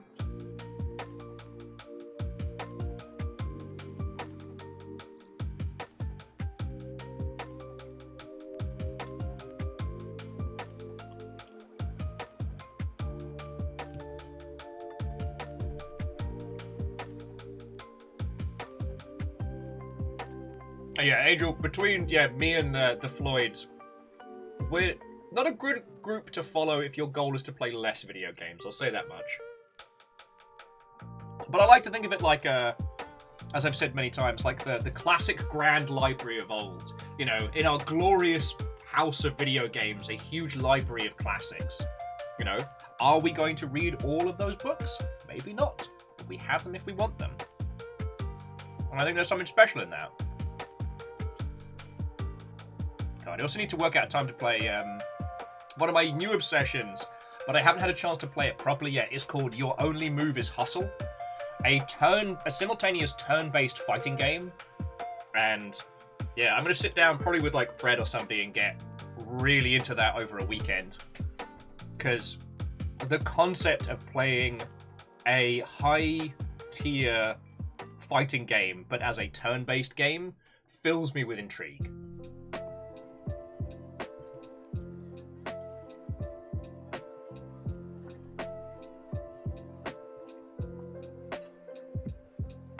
And Lyra's, absolutely. I mean, shit, my games library on Steam is 3,103 games. That doesn't count free games. So, that's a thing. It's a lot. But also, like, there's a whole bunch of things that get me video games throughout the year that aren't through the standard means, like, you know, press friends, publisher keys, things like that. So, it's not like I'm buying 1,000 games on the constant.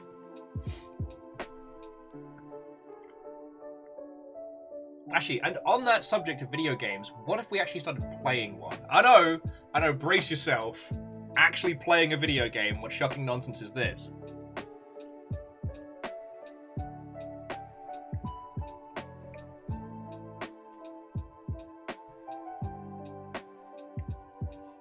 Yeah, an Air Dragon, that's just my Steam library.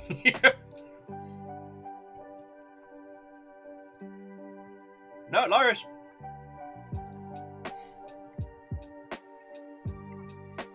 It's true. Hey, let me just show you on main screen. Yeah, this is my Steam profile. A cruel expert, no less.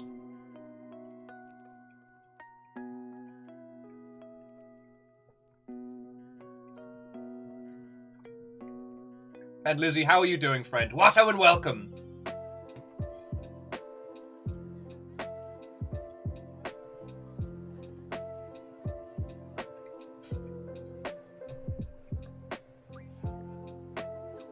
There's my fish. That's not actually the best fish I've caught in Sega Bass Fishing, but it's the best one I've remembered to take a screenshot of.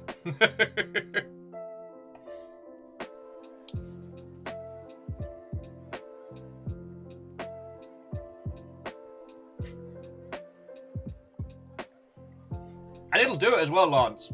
Like, it'll actually hit the corner. That's why I picked that one. Boom! There you go.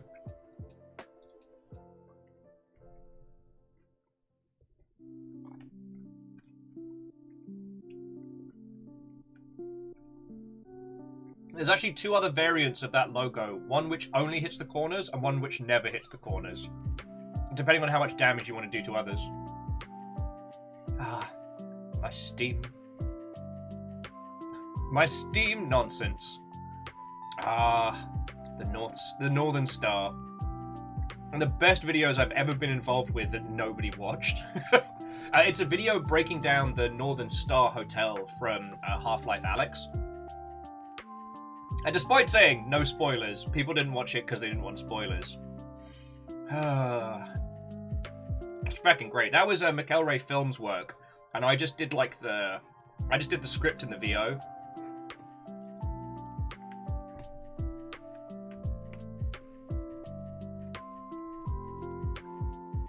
Good times.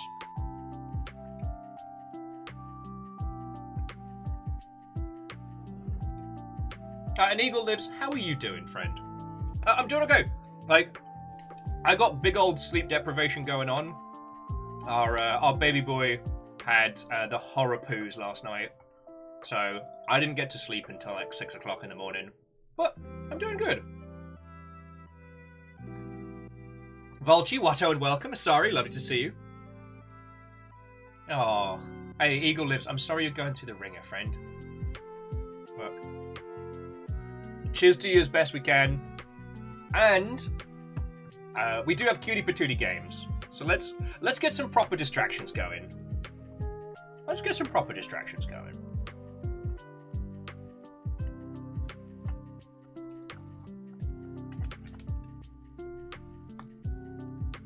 Because this game's proper gorgeous. Oh no. Eagle Lives. Like I said, I'm sorry you're going through it, friend.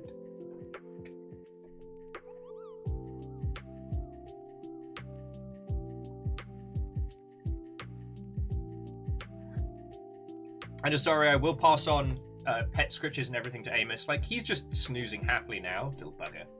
I will admit that standing out in the frost at like 5:45 in the morning, waiting for him to take a poop, I was seriously considering selling him to a wizard. I don't even care what kind of wizard at that point. But he is a lot. We love him. Oh. And yes, Lizzie, you're all right. If there's ever a squad of humans that will understand sleep deprivation, it is all of your good selves. You know, you don't play as much video games as we do by having healthy sleep patterns. I think it was either last week or the week before, I did Treat Yourself, and I got a little tub of the Death Wish coffee pods, because they were $9, so it wasn't like I was breaking the bank. And so I have, like, very strong coffee to keep me going.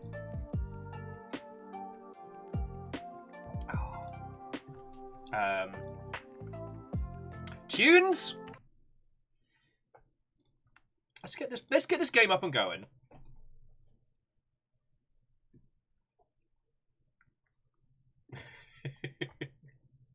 Let's get this game up and going. Oh. I did want to add one thing about our previous conversation about, like, games industry and blacklists and all of that, hopefully I tell you all this on the regular, but I am so fucking grateful to have you lot. Like, on days like that, I kind of understand how people get into big old fights on the internet.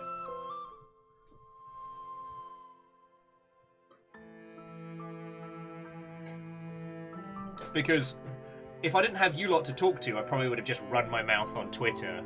And no doubt, right or wrong, I would have just resulted in a buttload of more bad words.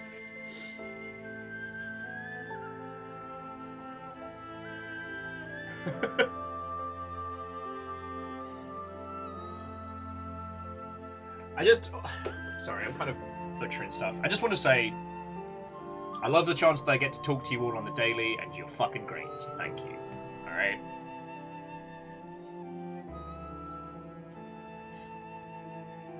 Oh yeah, Ludo, no, this is going to be cute as shit.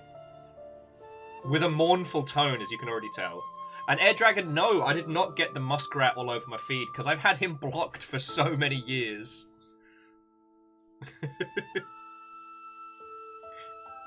He can eat farts with whatever it is that billionaires eat food with. I don't give a heck.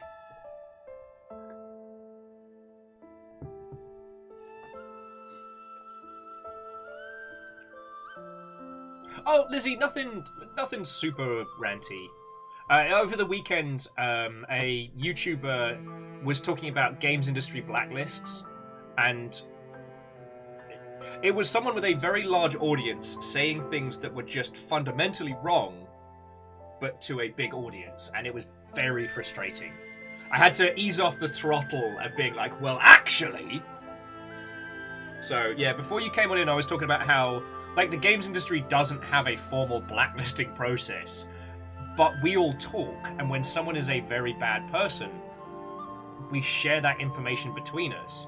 There is no, cabal of games industry people ruling it with an iron fist. Just, the game industry is super tight, and when someone's a piece of shit, we tell each other. Sometimes more for safety than anything.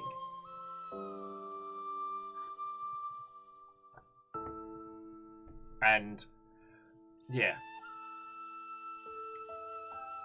It's very hard sometimes being in this space, because the people with the largest audiences are frequently the most disconnected or just straight up wrong. But then once you reach a point of having such a large audience, you lose these conversations, this kind of back and forth, this banter, and I don't want to lose that, It's real easy to get mad about shit, and it's much more time-consuming to understand all the factors involved. I'm never going to be a gigantic personality, because I'll sit down and talk you through all the things, rather than just go, it's his fault! Get him!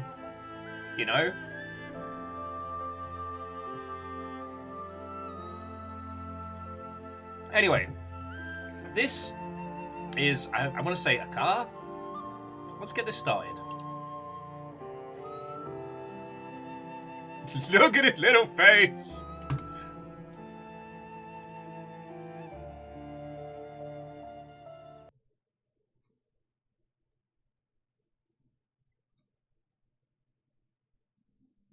Well, yeah, like I said, so, absolutely cutie patootie. I'd initially dismissed this game because I thought it was just going to be adorable. Until I found out that, no! War is over. Like, this is where we begin this game. Oh, look at his little face. Look at his little face.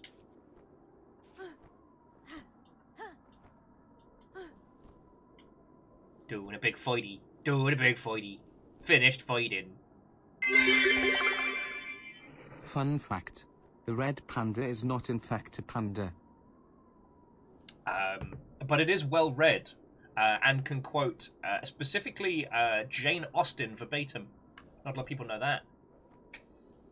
That's why they're called red pandas, because they're exceedingly well read. Very, very literate. Tom's letter. I almost lost it. I could read it again. This will surely cheer me up after this battle. Dear friend, there is a place I know where I'm sure you could rest happily ever after. If you have a boat, go east. I've enclosed a map to Pine Island. I hope that you are well. With all my heart, Thom. Sorry, some people spell Tom like that, and it'll always read Thom in my dyslexic brain.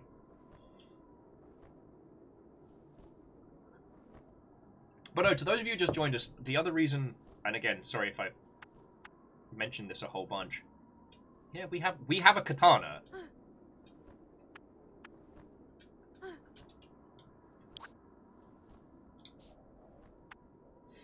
One of the reasons why I really wanted to share this game with you all is because the cozy vibe. Alright, I'm gonna slice through the bamboo. Hop-cha! Don't worry, from now on you won't cut limbs anymore. Only wood. The idea of a lot of cozy games is more for like the vibe, the environment that you can sit at, just be in. You know, a lot of cozy games don't ask a lot of you, just to be in the space.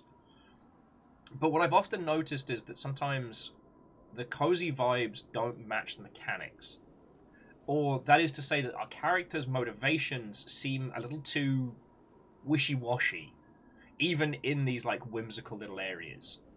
For a lot of the walking sim types, they don't really ask anything of us as a character, but for a few of the where you have a cute animal protagonist, you're just kind of supposed to be there. And when I read about this game being you have just survived a fucking war, and now you do not want to battle anymore. You want to be gone from it, live a peaceful life. You've done your time. And I'm like, shit, that's powerful.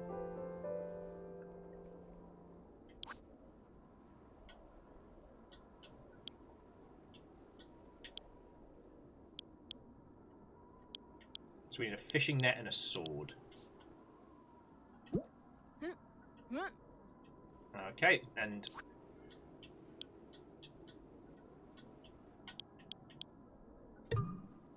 Okay.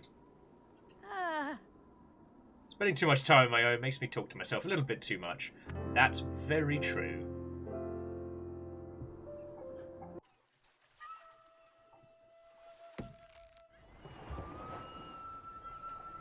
Forget to destroy.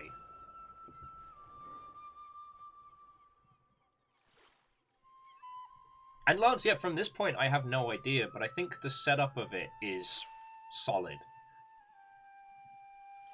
Forget to destroy, learn to create. Find your inner peace. Because the irony is that in video games, we're so used to conflict. Like, conflict based on real events, fictional events. Like, you don't need to overly express to the user what a war is. We don't need to spend, 2 hours languishing in the fucking cute red panda trenches before doing this. And I really appreciate that. As Thomas says again, my friend, I'm happy to see you. Big Tom's like, oh, I told you I would always be here. Always. Trusted your map. Here I am. So here is the paradise you told me about. It's like, this land is everything that you would need. And to be honest, I'm talking like Perun. This island might need you too. Don't worry, I will do my best to help. Big Tom gets it. I'm so tired, I can sleep like now. Me too, buddy, me too. Alright, better than sitting on the beach. Oh, a little empty house. During the war, they never came back. I remember how beautiful their garden was. I'd love to do some gardening, however, I have no idea how to garden. Tom's like, I can teach you, just come say hi when you're ready. My house is the one just above yours. Guys, I really don't know how to thank you. I'm my friend, you took care of yourself, that's only what I'm asking. Alright, let's go check out our new place. Legend, Tom is not getting the toad voice. Here's a big yuck. There's a big fluffy yuck.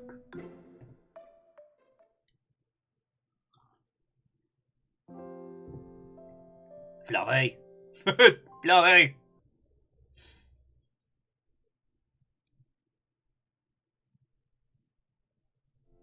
Also, I really enjoy the art style between loading screens that makes it seem like this is the retelling of someone's healing journey, if you will. Yeah, Lance, this may be the coziest game where you probably are a war criminal. Or a war hero.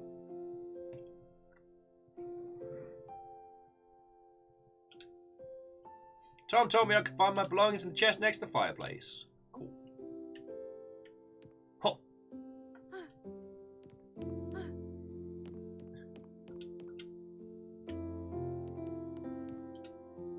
Enjoying every minute. A short mayfly essay. Stillness. A sloth meditation guide. Or how to make interior objects. I could borrow it, yeah. Learn to decorate our little place.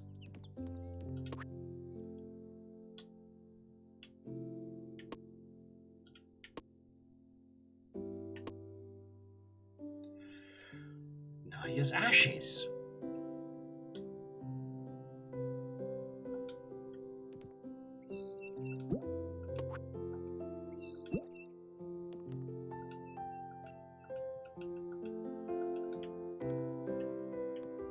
Oh, I fell into tub! I fell into relaxing? Oh, this is great.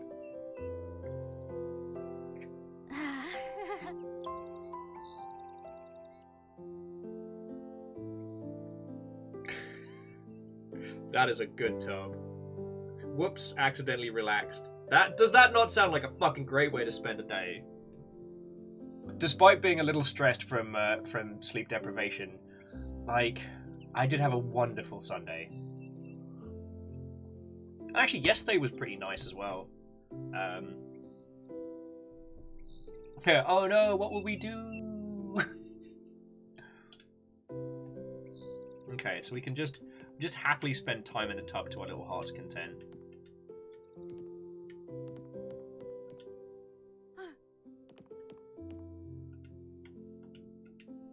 Should we go to sleep? God, if only we're that easy.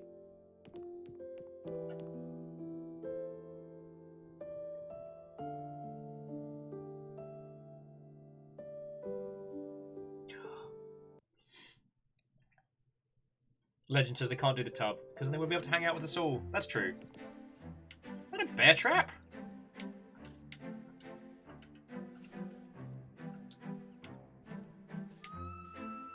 Alright, let's explore our little island.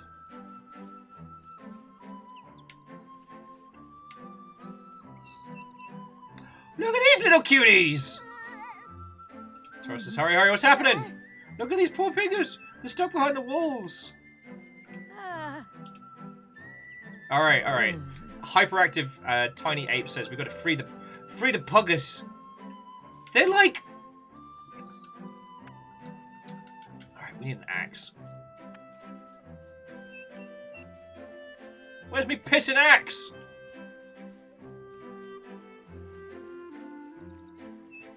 There's a lot of traps around here we've got to get rid of as well. Alright. So we can just pick up the traps. We don't need to worry about that one. Quest 2. Recapture the pungus. Because they're little cuties. But they look like adorable little stuppids. Oh, and just as a heads up, I'm not usually in the business of spoiling video games, but this one does contain a gigantic capybara later on. Like Clifford the Big Red Capybara. Good. Take this trash with you so it doesn't hurt them anymore. Who is speaking? No idea. Probably recycle it. What up?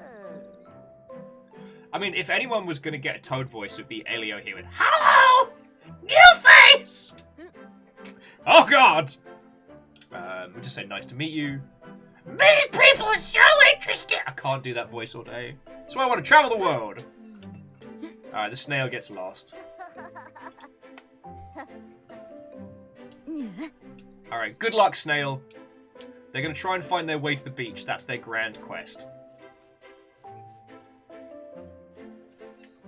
Something tells me we're going to be... Oh! Oh no, I fell in! Oh no! I'm cute and damp. Look, I'm not going to release the pungus until I've cleared up all the fucking traps. Favor 6 says Toad voice stream when. Do you know what that would do to me? Like, I'm not saying no, but do you understand what that would do to me? That's the day I own my fucking keep, you know? Hello, hedge pigs. Hello, hedge pigs. I find out who's the piece of shit that's been putting bear traps down. They're about to get red panda katana to the face. Ludo, I'm sorry. Ludo was saying they alt-tabbed to work on some stuff and got jump-scared by the Toad voice. Yeah, I should. Oh no, Numbers, we did do a full Perun stream voice. Because we did the Perun stream, but then the, you know, Little Big Man was kind of like... Little Big Man was not feeling it. And that's okay. Alright, now where did he say my axe was? Quests. No more traps, free the Pungus.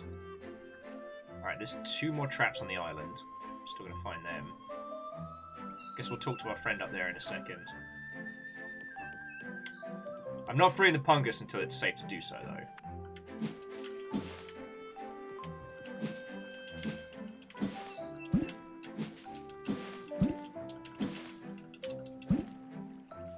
Where are they hiding? Oh, there's one. Haha, and there's another.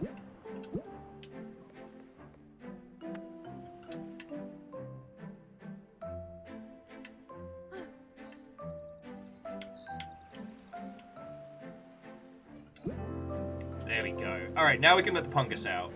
We'll go talk to Big Yak Tom, see if he knows where our like tools are and shit.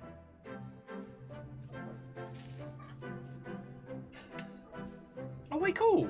I mean, Angel, like, good fucking luck, y'all. I'm definitely not the person to talk to about like further education stuff, but... And yes, sorry, it was the whole day! I was like, did you sleep well? Like a baby? You mean you cried all night? I've seen the horrors of war. This island looks really peaceful.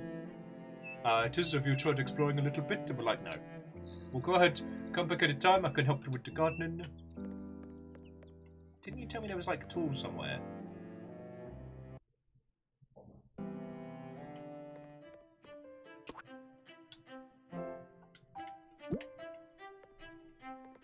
Just stole your word. Okay, so we need the hoe, the sow. The bees are animals are friends, but some animals can damage plants, so we need to move them elsewhere. Some plants will help move them out the way. Plants need water to live. The carrots are tasty. Oh, a fancy artichoke. And Tom does know a lot about.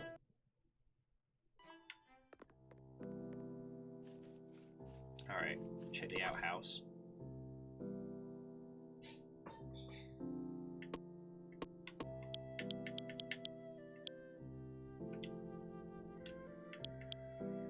I guess we can...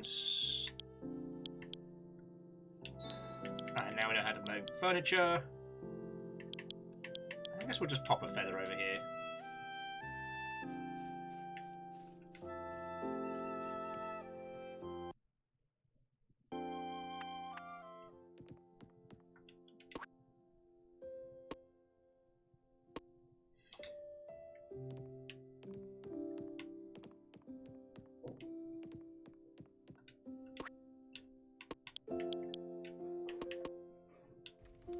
There we go. Can have a little fire. Have a nice, cozy, warm little setup. Favourite six. At least we aren't getting Grave of the Firefly vibes. Well, I don't know how hard this game is going to go thematically, but you know, as I was saying, the idea that we're playing a character who is leaving conflict behind, I think, gives this game some additional weight. I think we've talked a lot about this when it comes to like Spiritfarer and things like that, that non-conflict games are absolutely fine, but they can be used to tell a different kind of story, you know? Alright. Some bloody tools around here somewhere. Ah! That's a whole ass boar. It's like, ah, you must be Tom's friend.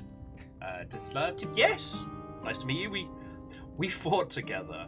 Akka's so fucking happy and, like, not processing this shit. It's like, great, we knew each other for so long. Sorry it was a bit dark in here. I walked into the shadows a bit much and the light kind of blinds me. However, if you want the best tools in the island, this is the place. Also, the combination of, like, hand-drawn assets and 3D assets. So our little Akka is fully 3D. Like, look at his cutie patootie self, right? But then look at the big boar. You're even smaller than I thought. Alright, to craft tools, I need metal bars. You can smelt some metal from just outside the house. I think I was going to do it for you, did you?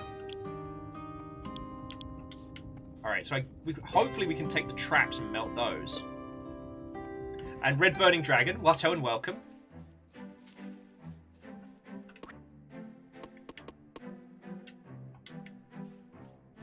Alright, let's see how we melt stuff.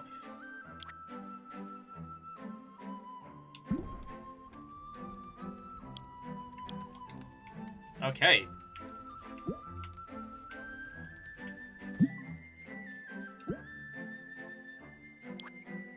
Now we have 15 bars, let's go! Okay, again, all games are... well, not every game. Almost all games are valid. I love a great hero action story. I love a bombastic Devil May Cry, like, fuck you gravity style action game, or a brutal shooty gun bang. But sometimes I do find myself wondering, like, what happens after? A lot of the time video games are focused on people becoming these, or I should say characters, becoming these incredibly action-orientated individuals. We need some more wood. And the process of becoming...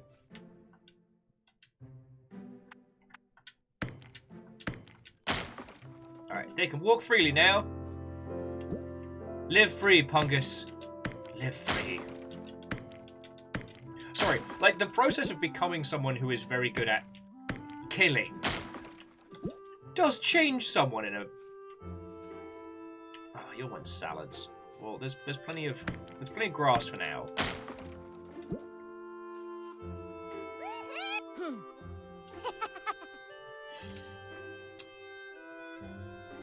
But sorry, here's me careening all over the place. Damien, how are you doing? Watto and Nev. Damien said almost all. Feeling very targeted there. No, you and I have talked a lot about your games. You know my thoughts and feels on them. But no, the thought that was not coming forth was that I want more stories like Animorphs. I think I'm okay. No, it's just, it gets you thinking as like, what is the process of becoming someone who kill do to person? The hero's journey, you know, about, you know, empowerment and growing, you know, answering the call of adventure, defeating the great evil. It's entirely fine to just view those from their absolute, like, kid's story level. You know, it's okay that Link doesn't say anything, kills with absolute zero hesitation, and saves the world. We don't have to look deeply into what this little twink psychopath is all about. But I don't know, sometimes I find myself, like, stopping and thinking, especially when we have, you know, cute art styles like this. Steven Universe is a really good example of, you know, PTSD from conflict after the war is over. It does a really good job of, like, tweaking that and addressing that, how it changes a person, changes how they perceive the place around them. And the idea that this game is about the process of healing after that is something that I really want to support.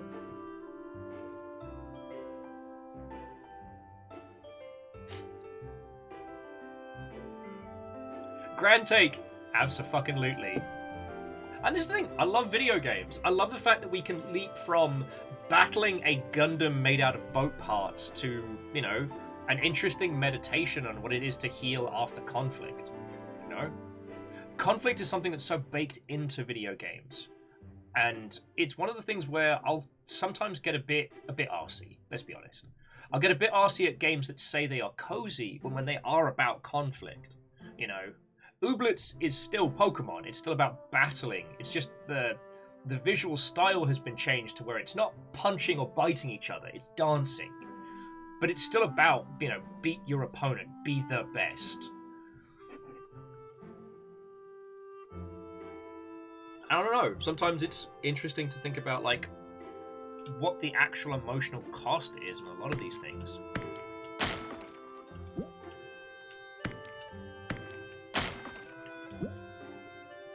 So Lance was saying, so you view the cozy aesthetic choice as a aesthetic choice or as a mechanical one? I would say that we only tend to judge cozy games by their aesthetics. We don't tend to look at their thematics.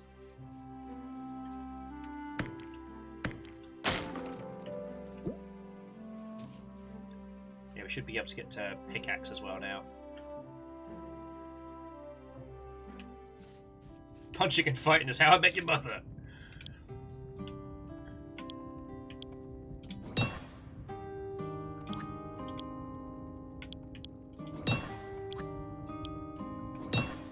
There we go. Alright, so he doesn't have any more tools for us for now. Am I feeling picky? Oh, my life.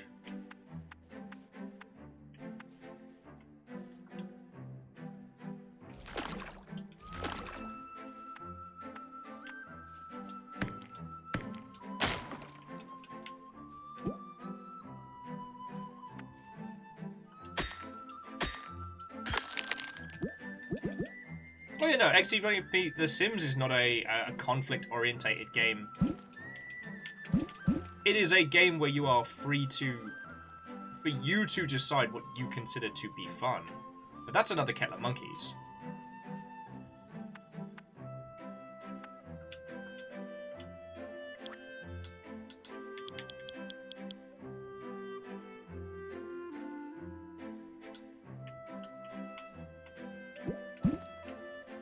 Okay, so I need veggies for the little cuties. We can do that.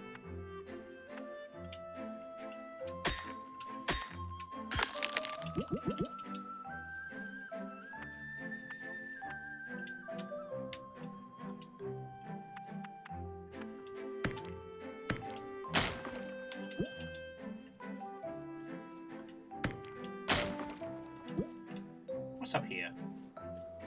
It's Queen Bee. Your Highness. Oh, Beatrix. Even better.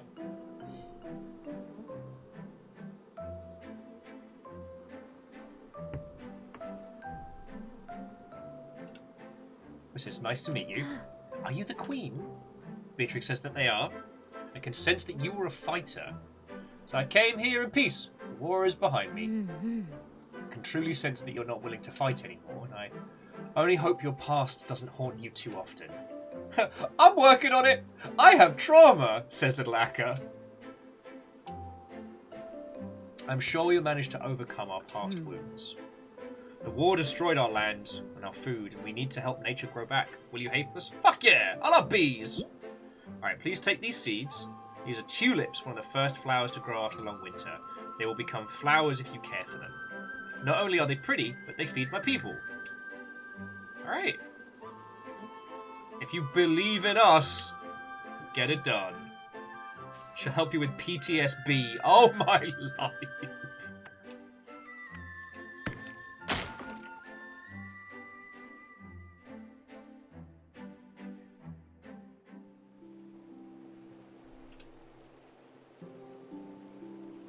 And this person says, ah, there you are. And we're like, it is me indeed. Sorry, do we know each other? Your voice sounds familiar. I am the voice of the forest, that's why. Nerd. You were too busy fighting and you forgot to listen to what the trees had to say. They never asked to be turned into arrows or shields. Or fences. Or anything else. Okay, I don't want to disturb you. I just came here in peace. Peace? Peace! Ha! That's what they all say. They? Yes, they, them. Who turned our forest into battlefields. Harumph, I say. Just don't worry, war is behind me, and I just want to lead a peaceful life. Oh, I see. Peaceful life. Then why the sword?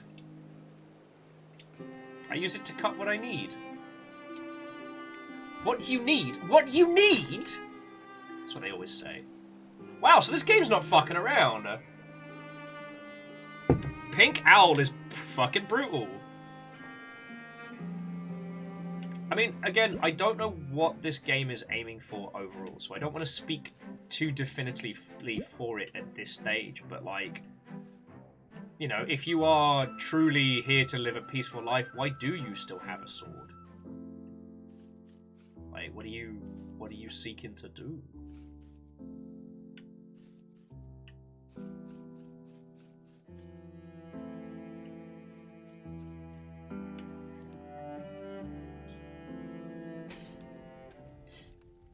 Yeah, the god of the forest is here, and it hates you.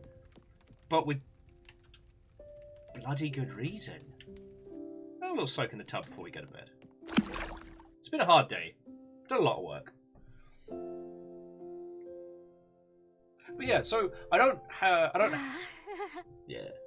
have any umbrage with cozy games. I often find it interesting what does and doesn't get described.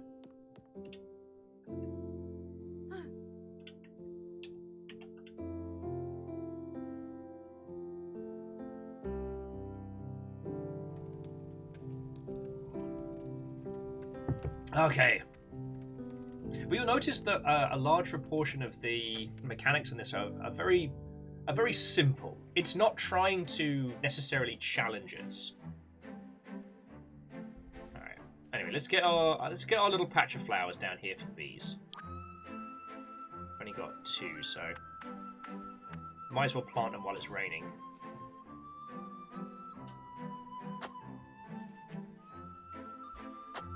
Ho, very dare you.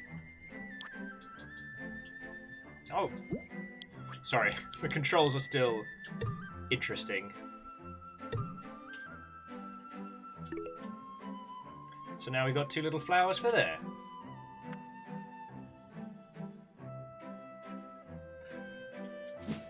Yeah, Lance, and I do kind of appreciate that. Sorry, Lance was saying that the queen bee is like, I see that you are no longer willing to fight, that you seek to change. God of the forest, the fuck did you just say to me?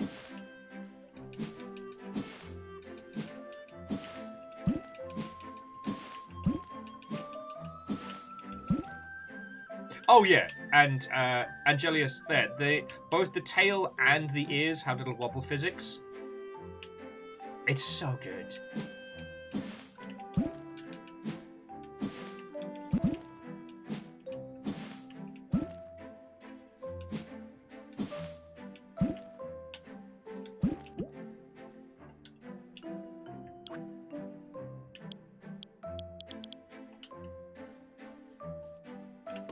But yeah, you'll notice that there's a lot of things about this that, I don't want to say simplified, but like,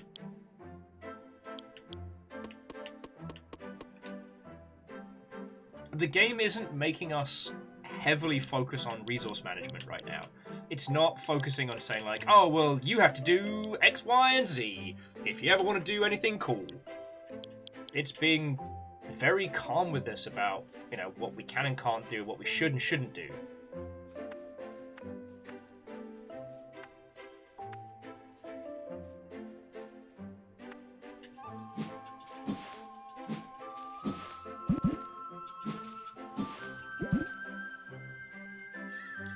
Yeah, Lance, I keep putting my sword away just in case this game does, like, throw a curveball morality system and I accidentally kill one of the little faux friendos.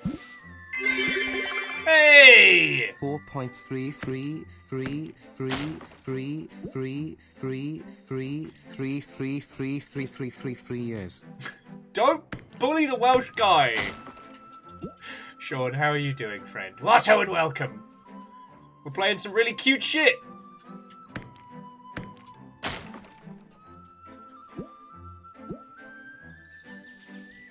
Like, super fucking cute. Oh!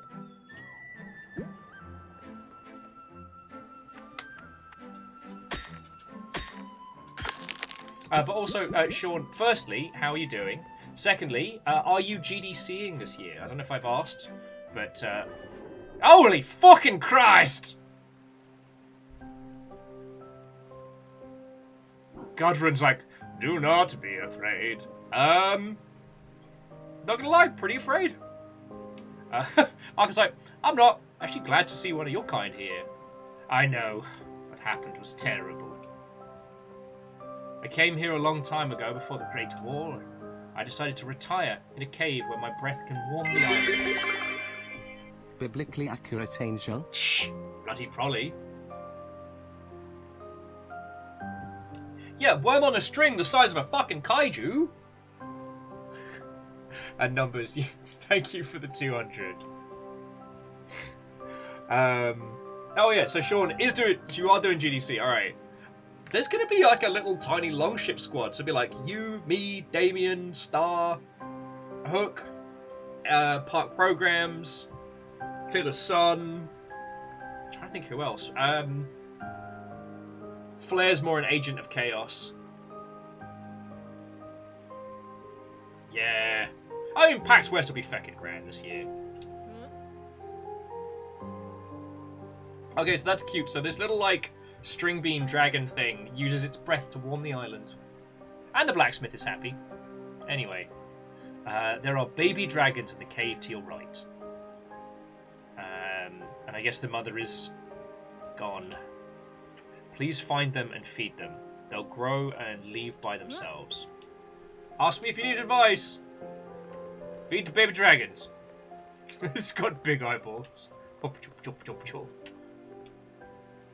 should they eat? Little red panda should do it. I'm kidding. Baby dragon needs grass and vegetables. Like lots and lots.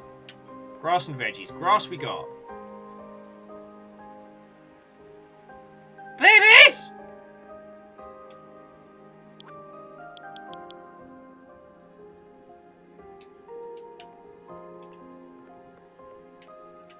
Clean up the poops.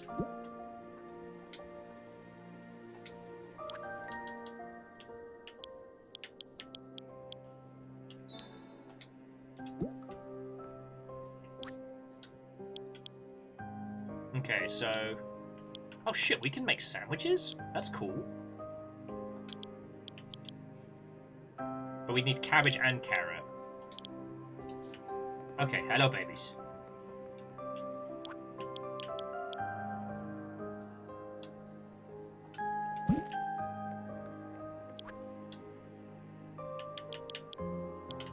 Okay, the control scheme is a little tricky, but we can do it.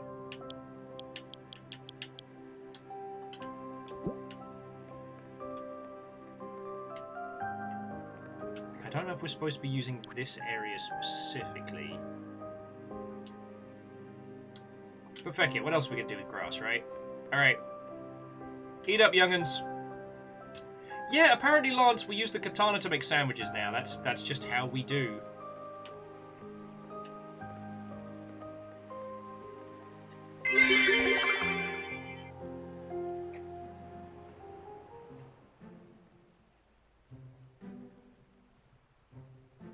Well,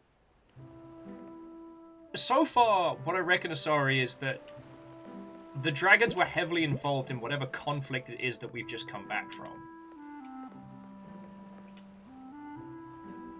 So, whether or not our little character is doing this because they are good, or because they are guilty, or feel guilty, we don't know.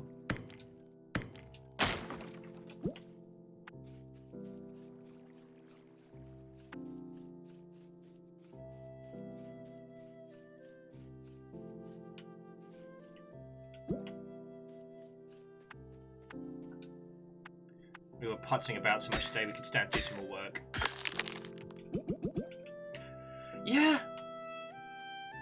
Lance, I think that was one of the reasons why I was so intrigued by this game. That it is about discovering what came before.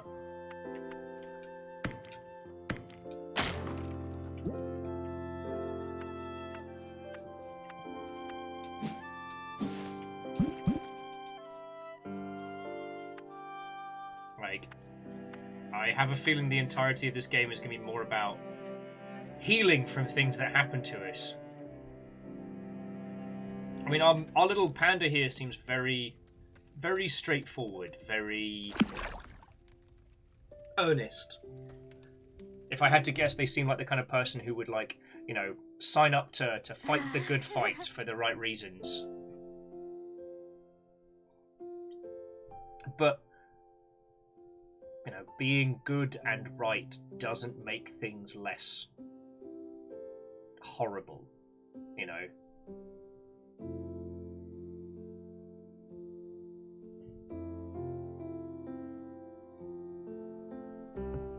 Yeah, legend. The reason why we have a nice warm bath at the end of the day is because there's a whole ass dragon underneath the island, just heating everything up for us.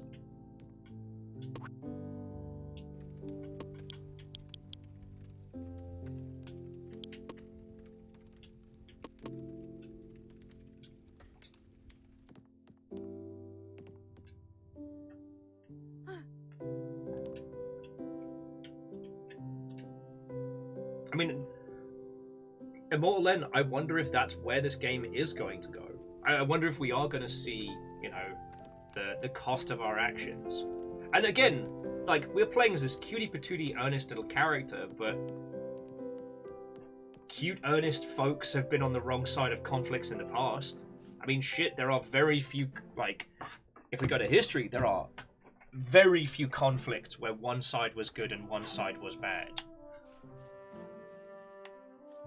Although the rule of history is if one side is the British, they're usually the baddies. That's usually a safe bet right there. All right. To Captain Law, thank you kindly for the follow.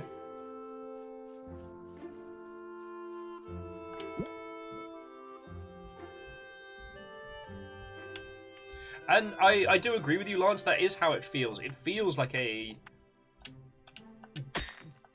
Regardless of who won whatever this conflict was, it certainly wasn't an easily won victory.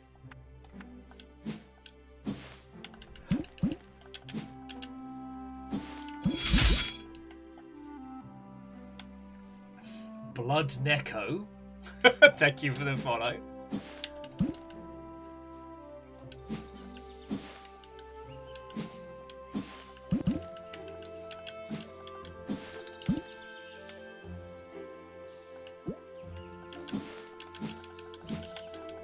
Oh no, Polly!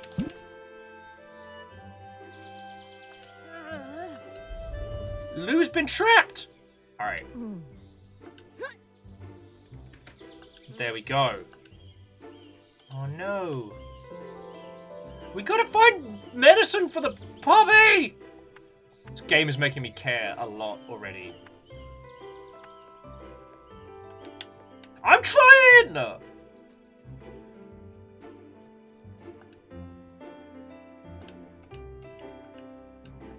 Okay. Alright, alright.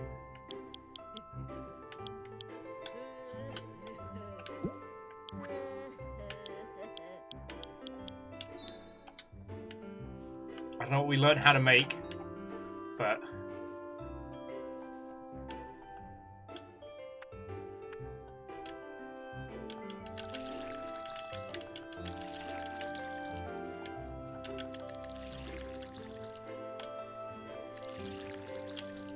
Like, maybe Tom knows how to make some fucking... I don't know! So, gardening. Cool. No, okay, Tom. Cool, thank you for your collectible cards. We have a puppy emergency! Bees could be magical! This game's stressing me out now. Excuse me, do you know how to make things not die? Okay, is there like a triple triad baked into this game? Because if so... Alright, let's ask the forest spirit. Maybe they'll help. Just maybe. I removed all the traps. You seem determined to do good. Of course I am. This island is all I have now. That's Alright, our land won't get better unless we do something. And you did something. Might even start to like you.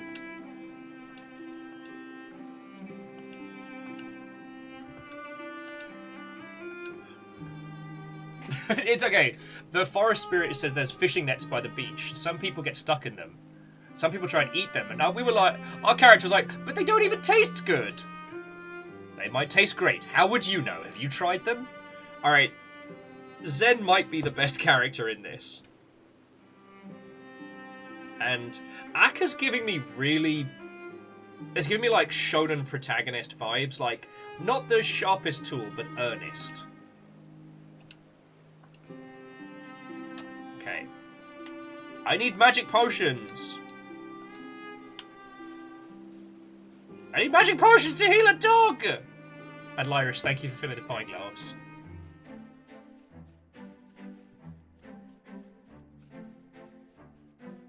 I like how we freed these little creatures to go roam the isle, and they're just in the same place.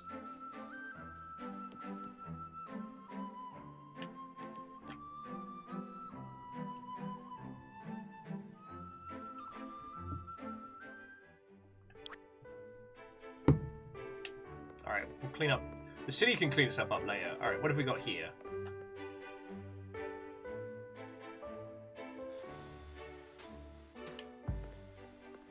This is a pub for cats?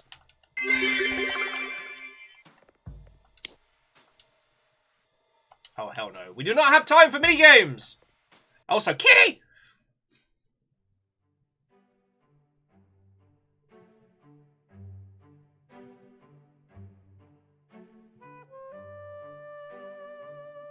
I'm not entirely sure what you mean, Asari, but thank you kindly for the bits. Alright, we need like a... The village hat shop. I collect hats! I've even made a few myself. I'm impressed, but the problem is, I can't wear them. Look at me! I'm too small! So why don't you make a hat to fit you? Well, I've never thought that. Anyway, try them on. You can even take one if you like your best.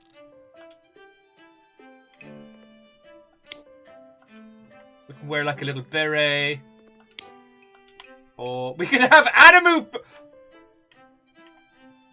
Introducing Chorby. Available in all video games. It's a big shoe. It's a big shoe. What is happening? Alright, we don't have time for hats! Yeah, it's a small spider that makes hats.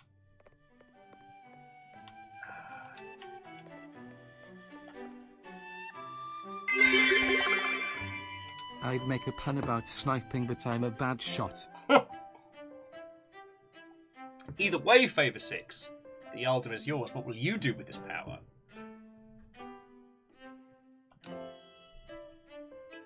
Corius, the youngest inventor of all time. Of all time? That's right. At least in this village. My parents were brilliantly creative people. Unfortunately, my inventions were misused by the... Oh, no! My inventions were misused by the army, and I want people to have fun. That's creating the most fun game. Guess what it is? A bowling alley. No! Darts! No, it's not darts. Oh, I know. Ball. No. It's marble maze. Oh. But it's fun. Give it a try. Alright, but then we're going straight back. Then we are going straight the feck back to...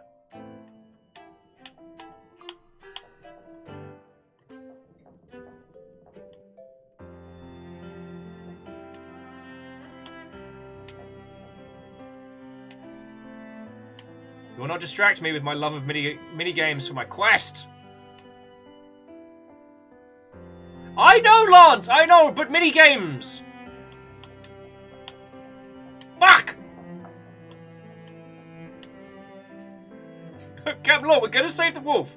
It's fine, it's fine. Fuck! Speedrun! Let's go! It's alright, we've all played enough,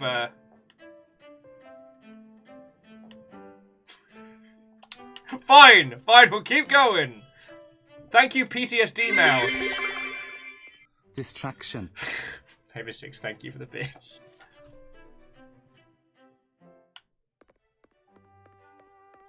Magic, magic, magic, magic, magic. Alright.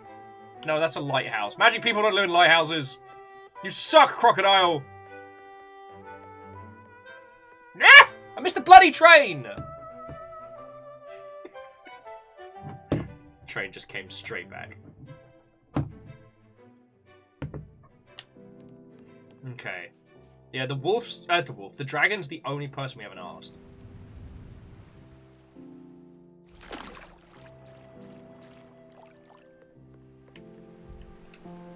Oh, hello. Shy ghost. Don't look at me! Suffering made me ugly! This game has no qualms in going from like 0 to 100 on the feelsometer. Alright. You're not ugly, let's talk. Aww. Bye, ghost. Shy ghost. Hey, big dragon. Do you know how to make stuff? Alright, let's check on the babies. Maybe the babies know how to make stuff.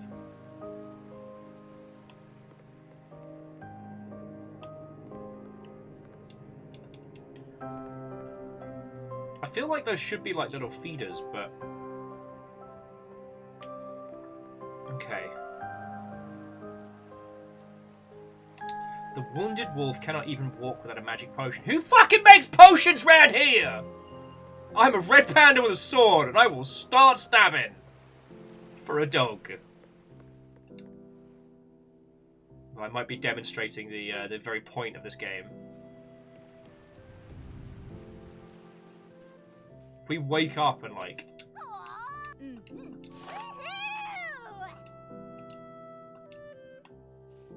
Cool, I guess. Fine, no stabbing.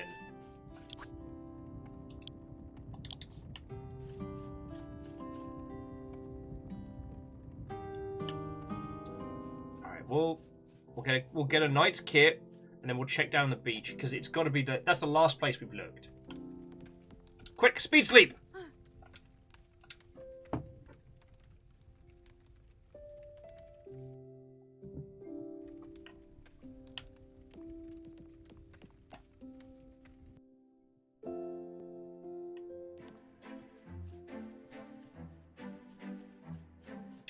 Sorry, I think I understand a little bit better what you were trying to say. It's, you know, I am exceedingly dyslexic, so sometimes the language barrier can be a challenge. Alright, koalas, they get fucking high as balls. Ooh, cocktails. No, focus! What are you doing? Okay, yes, cool, you're a musician. I love what you're saying about the language of music and heart and everything, but I've got shit to do! Also, was it me or did we see fish flying earlier?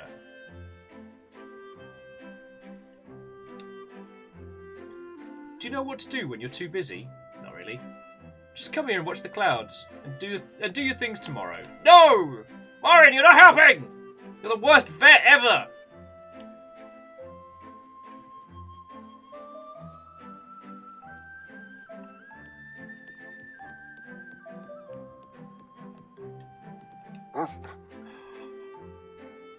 It's Bishy boy. It's the dog. How about some nice coconut drink? Too bad, I don't have any coconuts. What a banana smoothie. A good choice. I also don't have any bananas. With coconut and banana, I can make the best smoothies in the galaxy.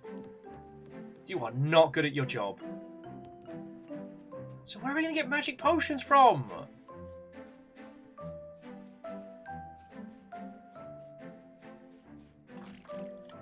The first emotion our character will be feeling is impending guilt.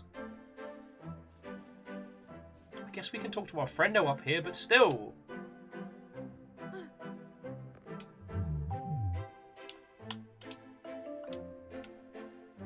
So you, the blacksmith, you're really good friends. He was the only other kid my age around, so yeah, we spent most of our time together.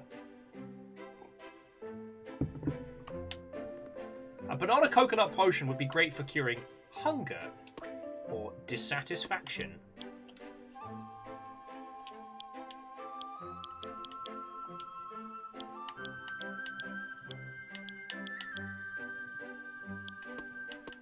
We need a way to be able to shift or sell things.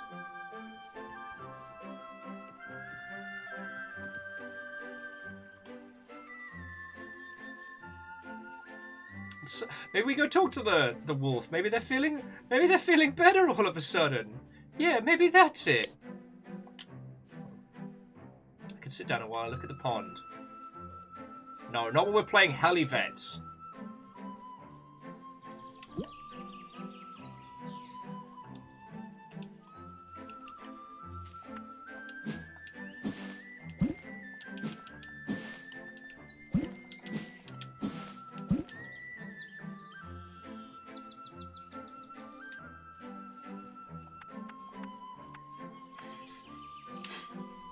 Stressing me out now.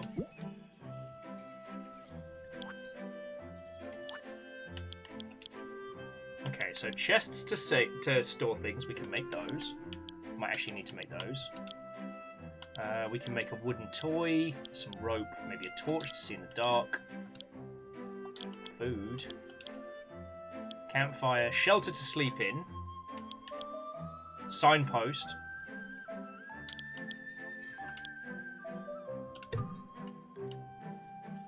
Alright, well, let's pop this outside the house. I can stash some of my crap.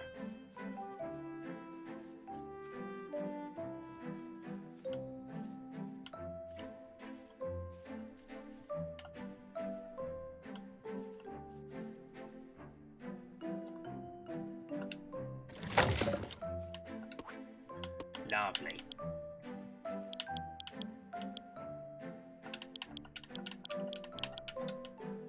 Okay.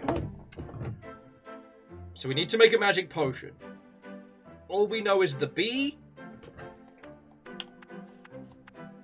And I guess that's it. Flowers are doing great. Love it. Love to see it. Sup, bees?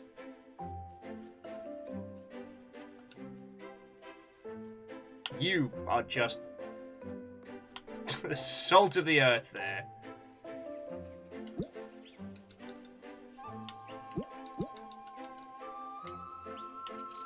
I don't know how to help you!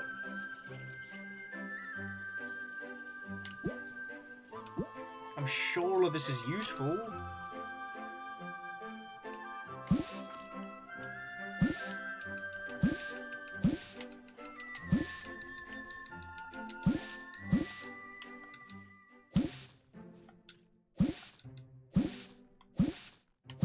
Okay, so we picked a whole bunch of weeds out. Oh, some douchebags leaving rubbish around. Find you, mate. I find you. Okay, so we tried in the city.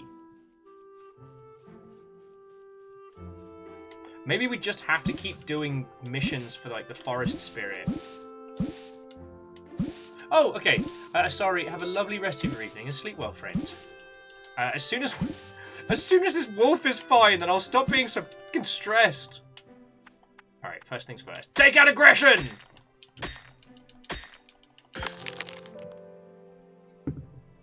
Okay, we have to break the ruins on Pine Tree Isle. That's fine. So we'll go hoover up all the little fences down on the beach. Hopefully that helps.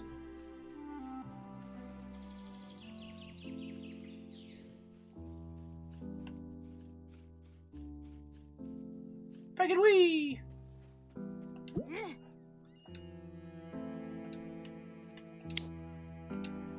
If you ever find yourself in times of sadness, remember to close your eyes, take a couple of deep breaths, and think about how fluffy red pandas are. That's just great advice anytime. Sup, sad ghost? Oh, I was saying his sad ghost was like, you seem to care about me this time. Don't you remember me? The person you left alone. Wait, I probably had no choice. Of course, it's better if you don't remember then. Better or easier? Okay, so here's the story of Sad Ghost. I've always been really shy, ever since I was small. I was happy to live in my little world.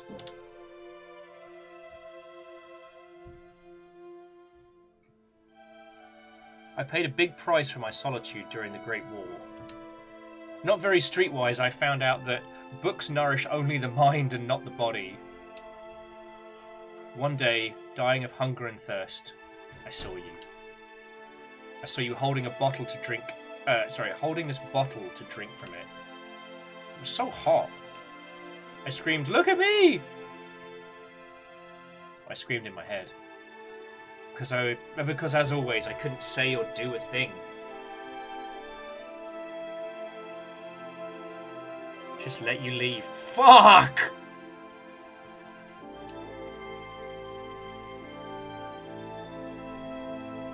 So I wished for you to see me in my distress. Fuck!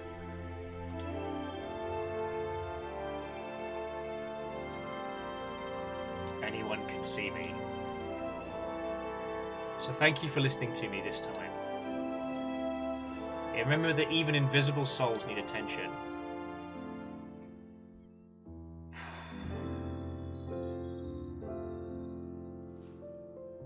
What time can we start drinking? What time can we start drinking?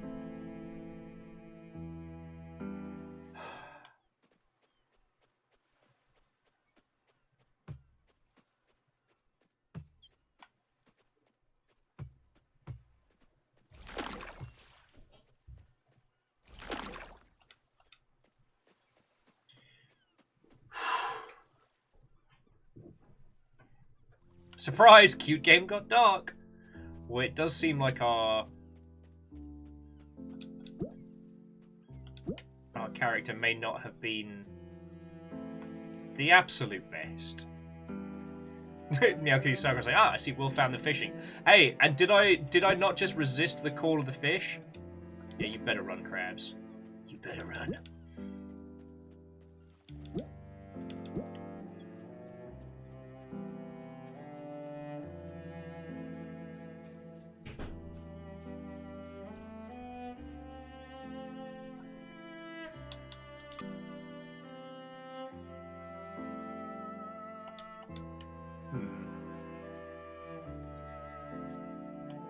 I still don't know how we're supposed to help this puppy. This sucks. I am too empathic for shit like this in video games. Yeah, there has to be a way to craft potions.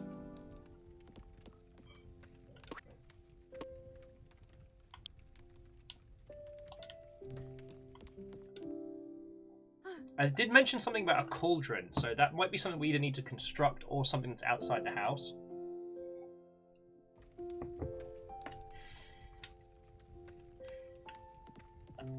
What's also interesting about this is that... Oh yeah, no shit, Lance, you're right. There's a cauldron at Buddy's house. Tom, you big fuck. Yeah, great, you missed this place. We've got to make some shit. Okay, so here's big cauldron.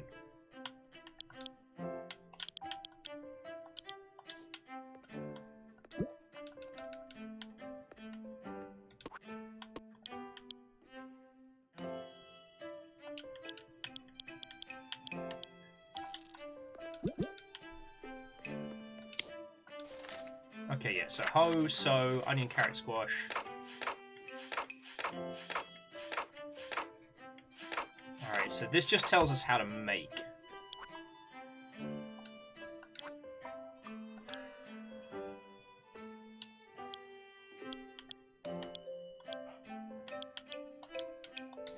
Cauldron.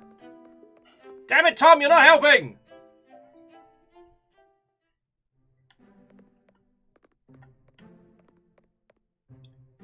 And sadly, we don't have enough to make food for... Oh, I wonder if we can smelt rubbish. Might not be a bad shout. No.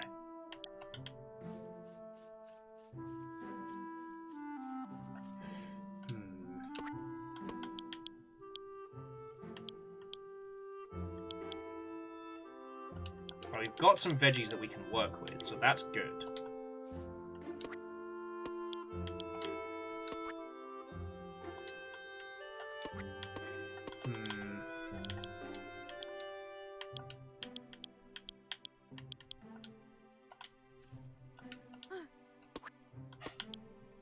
Stressing me out.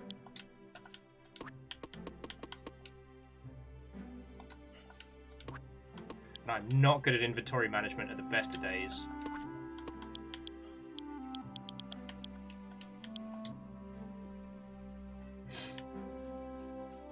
I mean, Angelus, you're not wrong. Maybe we just need to go on a big old planting spree. Maybe that's just what we need. But still.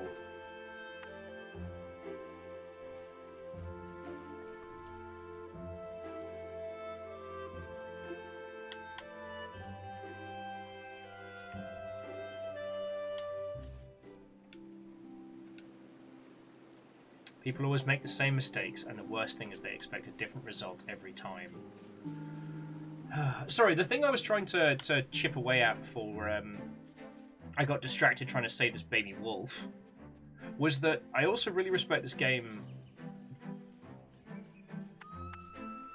is very much treating us with respect. Like, it hasn't felt the need to, once again, like, vomit a whole backstory as to, air quotes, the war, why it happened and its effects. Like, that last little scene where we saw our character kind of happily chugging water on a hot day while a starving, shy snake looks on, unable to say, hey, I'd quite like some of that, because of their own... I want to say social inadequacies. Like, that's fucking real. But what I appreciate is that it hasn't done it was the 1,000 years war of the 200 nonsense maflam for flamp. You know, I'm sure you all know that by now. I'm a big fan of when games respect our time. Or at least respect our intelligence is probably a better way of putting it.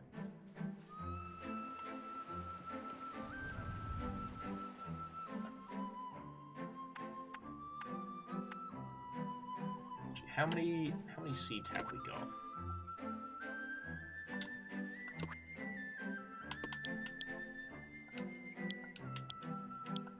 We've got a fair wedge. Grow some wheat, make some bread. That sounds like a pretty good idea.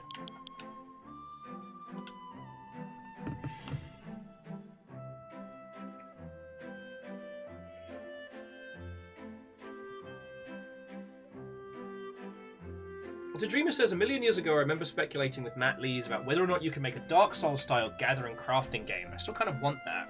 For me, it was it Alundra? The Legend of Alundra? It was a PS1 Zelda-like title that had a big focus on a thriving kind of hub world as you would go off and go on missions and quests and things like that. I think that we've reached a point now where the Soulsian combat system is well known, and I think you could use that as the crux of. I mean, we've talked about this a lot, that, you know, the idea of a power fantasy being what you want to see in the world is entirely valid. And the Soulsian style of conflict does... I don't know a better way to phrase it. It does kind of ring true alongside... I'm going to grow a couple of wheat flowers. See what we can get going. No, the Soulsian style of conflict is so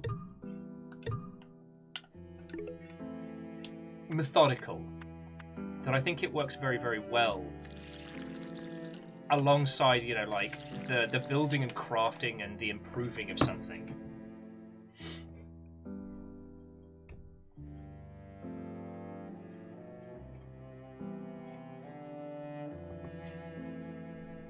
Okay, so Lance says, I looked it up, you need a vial.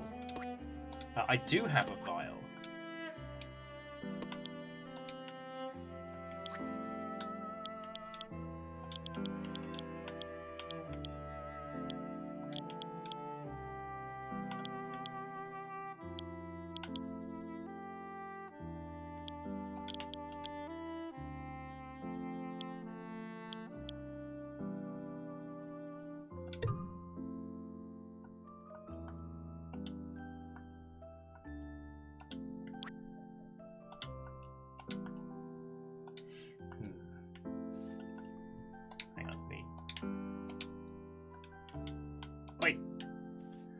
Go for a quick soak in the tub. I mean, at least it looks like we don't have to rush to kill the wolf immediately, which is nice. So we've still got a lot to learn.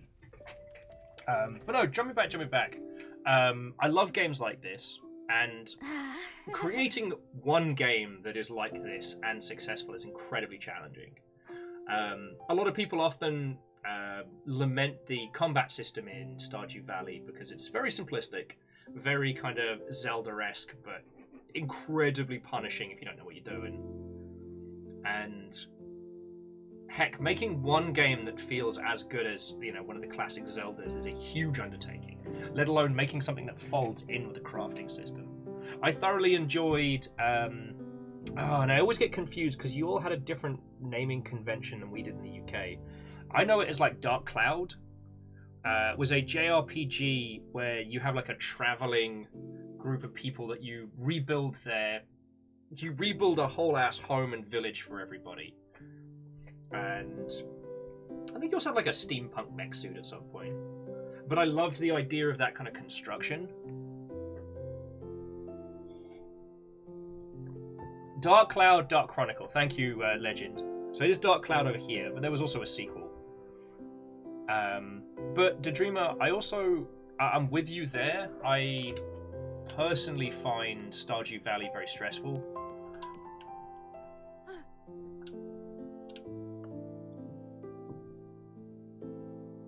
Like, you can mod it on PC to, you know, to get it to the flavor to taste space.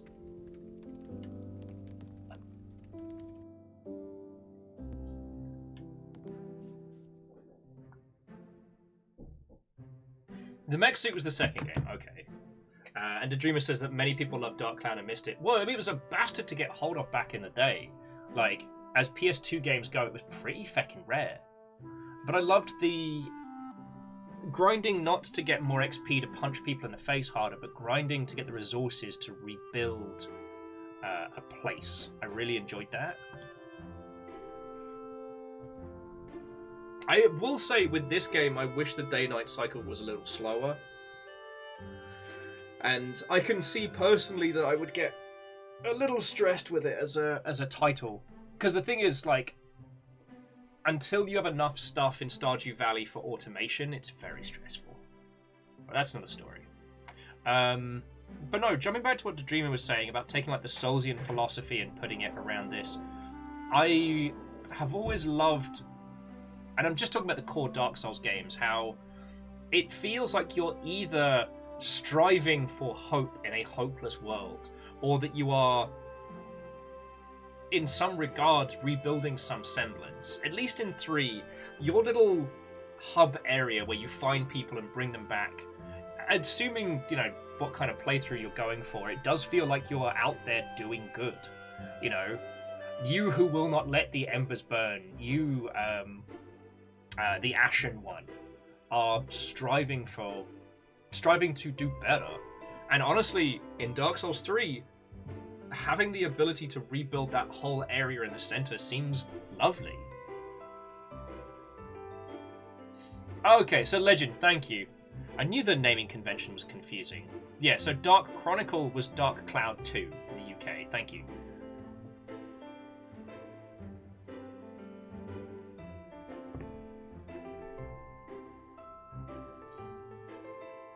I mean, I've told you all the kind of project that I want to be putting together, which is one blend of, like, realistic shooty gunbang, one blend of, like, whimsical Ghibli, you know, rebuilding a gorgeous, like, little lot. Oh, I found a house. As no one was saying, Skies of Arcadia get to make a pirate base. Ah! Grand Elf! It's Grand Elf the Green! Oh, you can predict what will happen in the future. No, why? Well, I'm honoured to meet you. I'm flattered! Well, I can see you're seeking help, but I have to warn you! Be careful! This cauldron is really, really hot! You could get hurt. See the big wound in your heart I can do nothing about. But the one on your friend's leg can be cured with the Bleed No More potion. Why don't we fucking make it then? Grand Elf the... Alright, so we need a vial, glass, a panther cap, and a black flower. Alright! Black flower!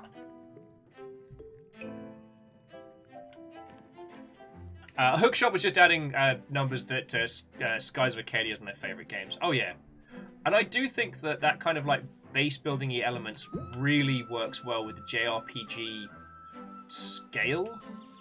All right, we need a black flower. All right, we've got a buttload of mushrooms. Don't worry, little buddy. I'm gonna save you. I'm fighty. Black flower. How the fuck do we get to it? Inventory full.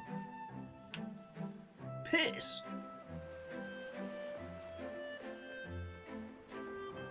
What should be twats keeps dropping garbage down here?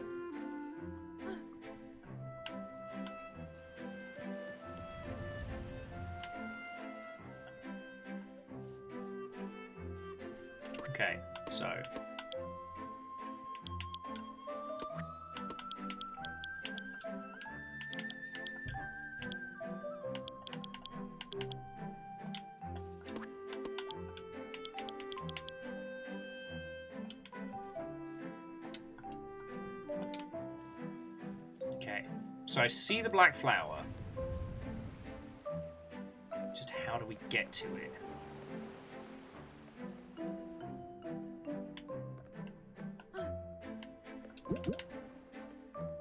Also, at some point we'll have to learn what to do with this bloody rubbish. Forget... Alright, we've got to jump. I can make this work. Sorry, but jumping back, so Legend was saying that they yearn for the simplicity of the PS1, PS2 gaming era. Well... let us be perfectly honest. Dark Cloud was not simple by any means. But it was very straightforward.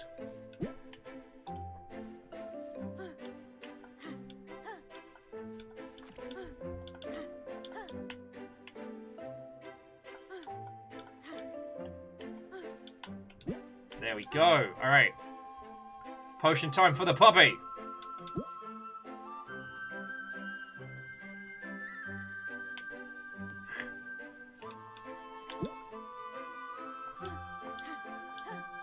Got a little Mario triple jump. So Legend, I wasn't able to melt down the rubbish, but I will give it a try. But no, sorry. Hang on, I'll pause it for this thought. So jumping back. Like, Dark Cloud, Dark Chronicle were complex games. And if you go back and play them, the amount of time it asks of you is quite a lot. But unlike, say, Stardew Valley or this, there's no day-night cycle in the traditional sense. You have a lot of time to just explore and get into mischief. The amount of time it takes you to gain resources to do anything is considerable. But it also means that the reward you feel when you start building stuff is very, very strong. You know?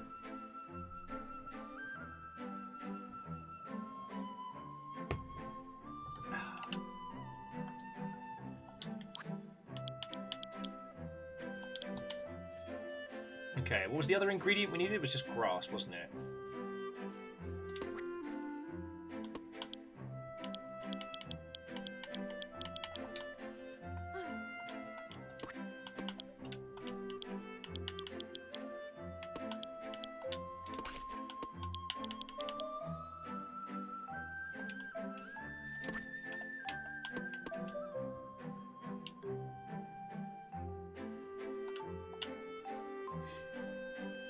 But so, Legend, the reason why I say that is not because I'm trying to be like, oh, well, you don't remember it correctly. It's that, you know, as both people who experience games and as people who seek to make them, like, I think it's important to... I think it's important for us to try and recapture that feeling, not necessarily emulate its experience. Do you know what I'm saying? Like, that feeling you get from thinking back on, especially like the Dark Chronicle series of, you know, that simplicity, but that kind of, that impact. I'm back with the magic potion. Poppy! Thank you. Please take care of this island like you took care of me. Wait, you can talk? I swear I heard a wolf talking. That's not even close to the weirdest stuff. We can push Lou around. We're like, oh, puppy. Alright, now we can relax into the game. The puppy is okay. we're going to have to make some more chests for all the garbage. But we did get some more wheat seeds, so get our little... Let's be hoeing. Oh yeah, and we've got to somehow grow food for the babies.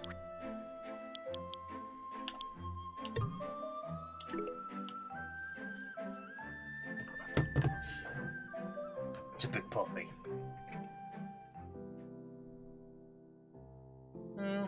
Well, so Legend, another one of those things that I wanted to pop off on but didn't because, you know, I'm a grown-ass person, is, like, nostalgia is not a bad thing to try and recapture. There's an emotional experience of going back, especially to games which, you know, impact us on such a core personal level. There's genuine value in going back to those experiences. The only thing that I try and add when we're talking about nostalgia is, like, try not to emulate, try to recapture. You know?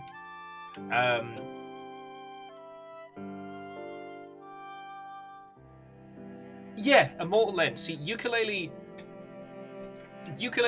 did emulate some of the old mechanics, but not the feeling of in a few instances. I guess what I'm saying is I'm by no means, like, anti nostalgia, but we just have to use it correctly. That's the thing that I guess I'm saying. Hang on.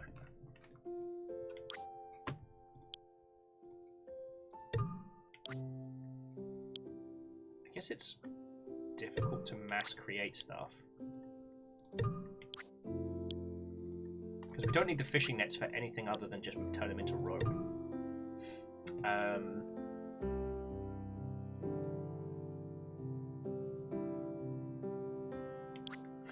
Oh, Anti-Nostalgia released on the DS. Okay, okay. That does sound like a Shin Megami Tensei thing. But it is something that we encounter a lot in video gaming spaces, of when people don't quite understand what came before, how sometimes they will emulate a classic game with not really giving it much thought as to why.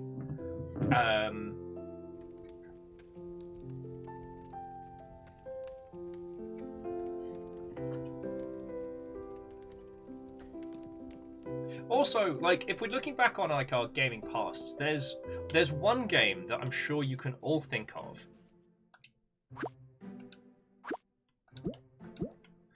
Sustainable farming. There's no doubt one game in your back catalogue of times gone past.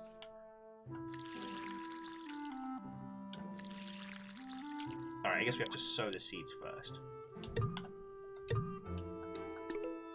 That was not a good video game, but, like, Tiny U spent a lot of time playing it, and that's entirely valid.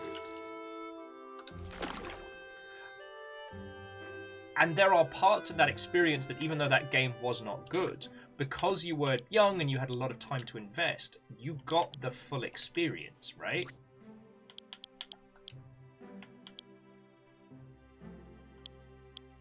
We don't know how to make flour, though. Might pop the... Alright, hang on. Where is all our metal and wood and stuff? We've got enough to make another chest. We have, like, a food chest over by somewhere.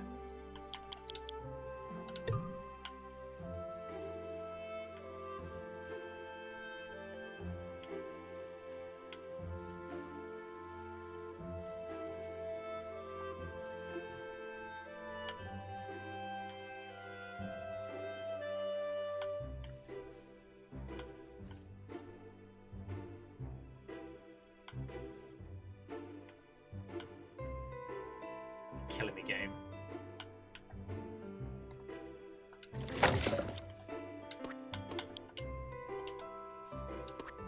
So now we have a food chest. Jobs are good. Sorry. But yeah, so mediocre games that you could spend so much time into, and there was probably something about those games that kept you engrossed. You know? the Banjo-Kazooie to ukulele, I think, is a really good example of that one. One that I loved was Goemon the Mystical Ninja, or Goemon the Mystical Ninja, however you fucking pronounce it. I was a wee dyslexic baby. Like, I don't know how to feckin' say words. Words are for nerds.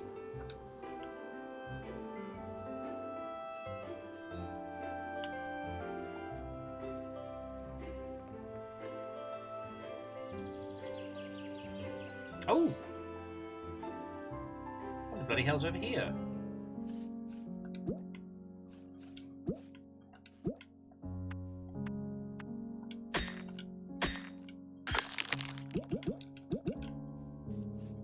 Just a cute little place to hang out. But yeah, Goemon the Mystical Ninja hit a lot of, like, core beats for Tiny Will. I was very, very, very obsessed with that game. Was it as good as, you know, as Mario 64? God, no. It's fucking trash. But it was what I had access to, and it had certain parts that, I don't know, have stuck with me. And so what I try and do is focus on those. I try and focus on the way that those particular games made me feel. And should I look for titles that are similar, or look to try and create something? How do I emulate that feeling, that experience, you know?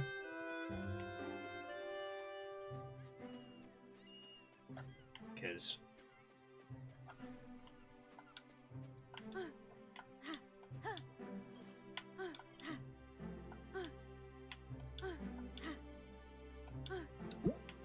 and I guess that grows back. Cool. Alright, so we're still working towards growing food for the baby dragons. I guess picking up all the rubbish down here. Yeah, Red Burning Dragon, it's a fun ride. It feels like it's a living, quirky world. And it has something that seems very obvious now, but it has this Metroidvania-style progression system that really makes you want to spend more time in the world. That's very powerful.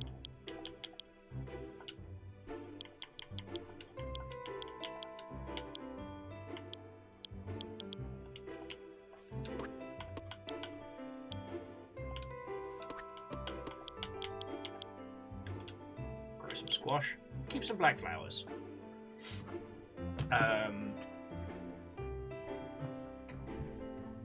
Yeah, Red Burning Dragon.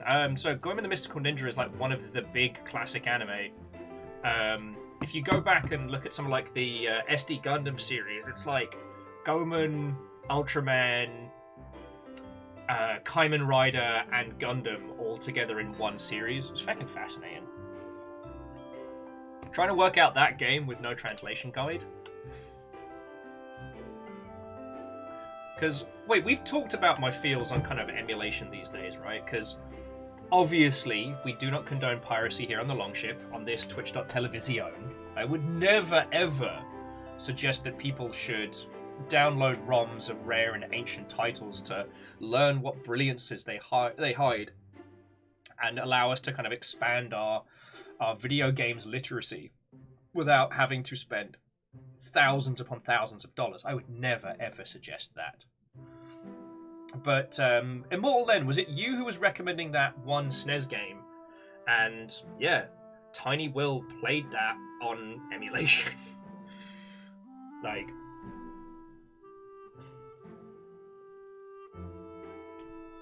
yeah. Now, obviously, we are not condoning piracy in any way, shape, or form. But if one had to intellectually discuss it as a topic, one could say that if it is a title that you can purchase and you can support the developers, the creators, or even the current people who hold it, so that it might possibly become successful again as to warrant like true sequels, then please do. But like, you can't buy the SD Gundam games from their original creators. There's an incredible Gundam. Hey! It's a teeny tiny wolf raider. Although, Wolfie, your timing was just off because we just healed the Wolfie to, oh god, Funeral Planner.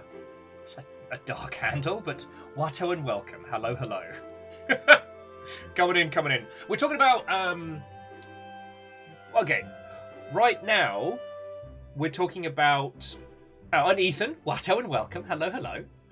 We are talking about pulling the correct parts forward from nostalgia when it comes to the video games. And I was just discussing that, obviously, we do not condone piracy in any way, shape, or form, nor would we ever in this The Longship, yada yada.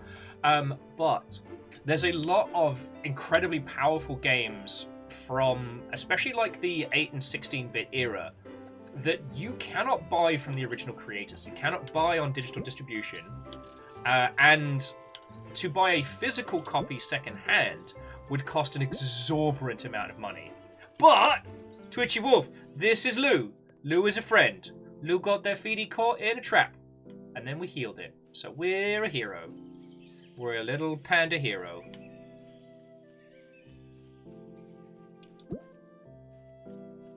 So yeah, we're just chatting back and forth about a whole bunch of stuff. We're definitely going to have a soak in the tub though, because we did good today. I don't remember what... I need to reorganize our feckin' seed collection. Because I'm a dingleberry.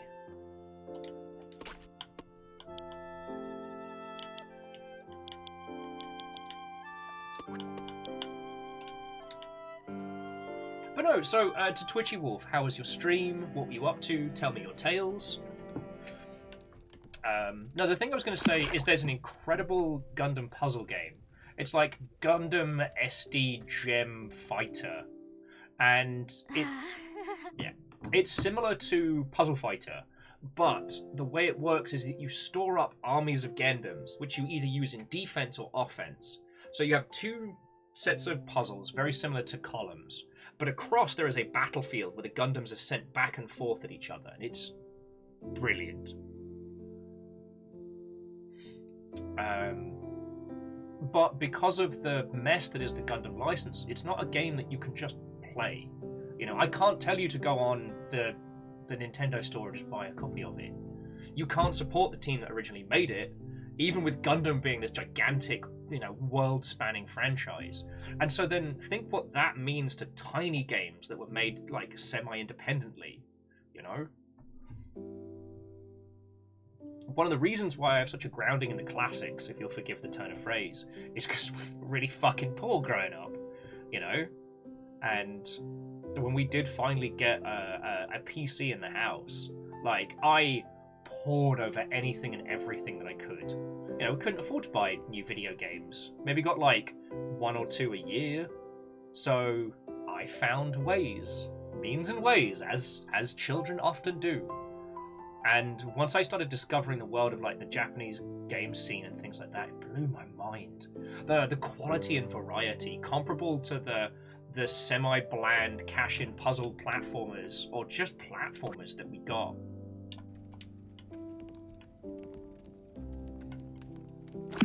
Have another soak in the tub. And I think about it a lot because, you know, one of the things that allows me to sit in this chair and speak with a level of authority when it comes to video games and their history is because I fucking played them all. And I have changed my tune when it comes to discussion of ROMs and emulation a lot since lockdown. And that is to say that, like, the price of acquiring retro video games has fucking spiked. And even bad ones are so expensive to physically acquire. When me and Eric went to go try and get Eric a PSP, was it PSP Go? The one that everybody fucking dunked on. Even that has now spiked into the hundreds and hundreds of dollars. And that price is only going up.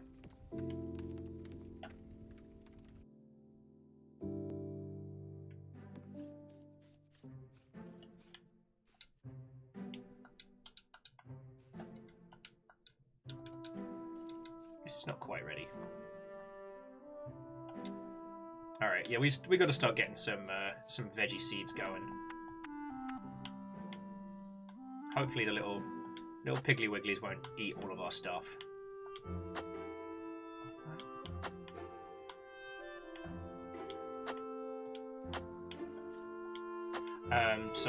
Jumping back in, Scotty was mentioning that a lot of Commodore 64 and Amiga games hit them right in the feels still. They bring back so many memories, good and really bad. But in general, they look back on fondly. Fucking yeah. And Edwin was mentioning Turrican on the Amiga. Fucking yo. Also, Edwin, did I say hello? If so, what I would welcome. Hello, hello.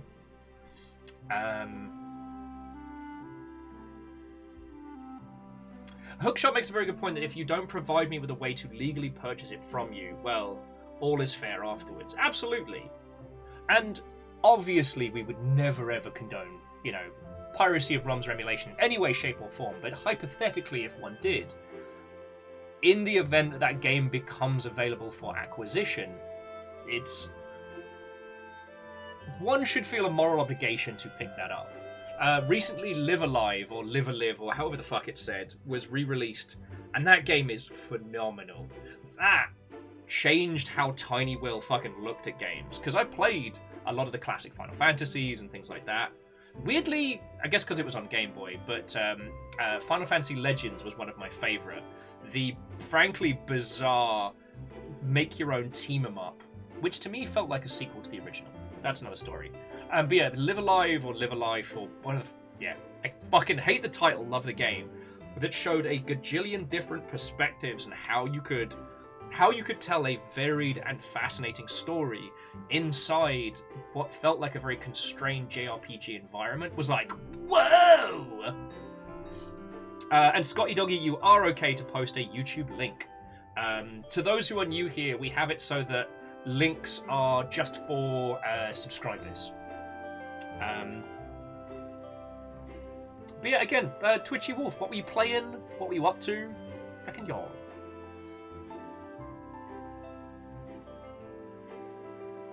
And Immortal then, like, digital regions do play a larger portion to, like, access to games.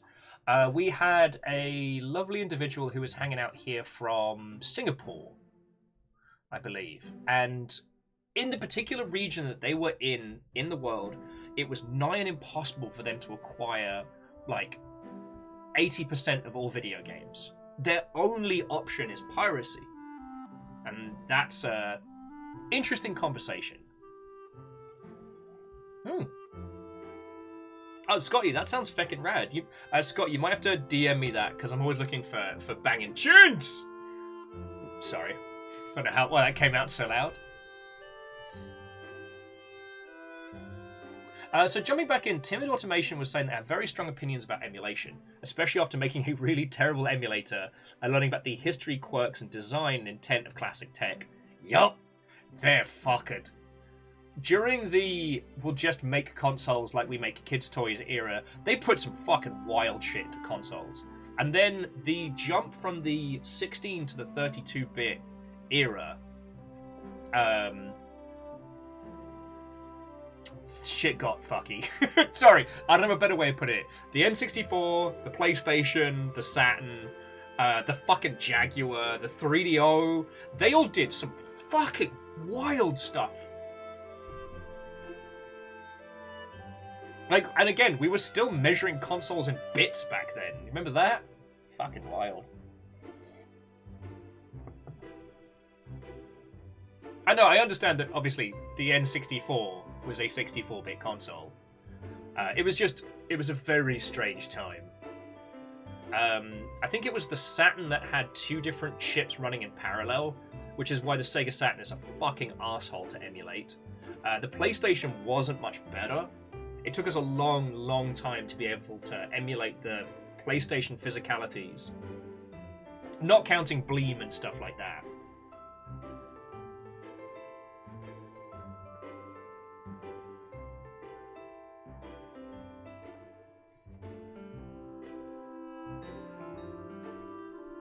Yeah. No, see, Legend of Morad, you don't measure me in bits. You keep me alive in bits. So thank you. I am grateful for them all. though. If Twitch hadn't balked the back-end stuff... Mr. Twitch. The one time I need accurate numbers... Whee! Pachow! Good shot, J-Post. Good shot. Well done.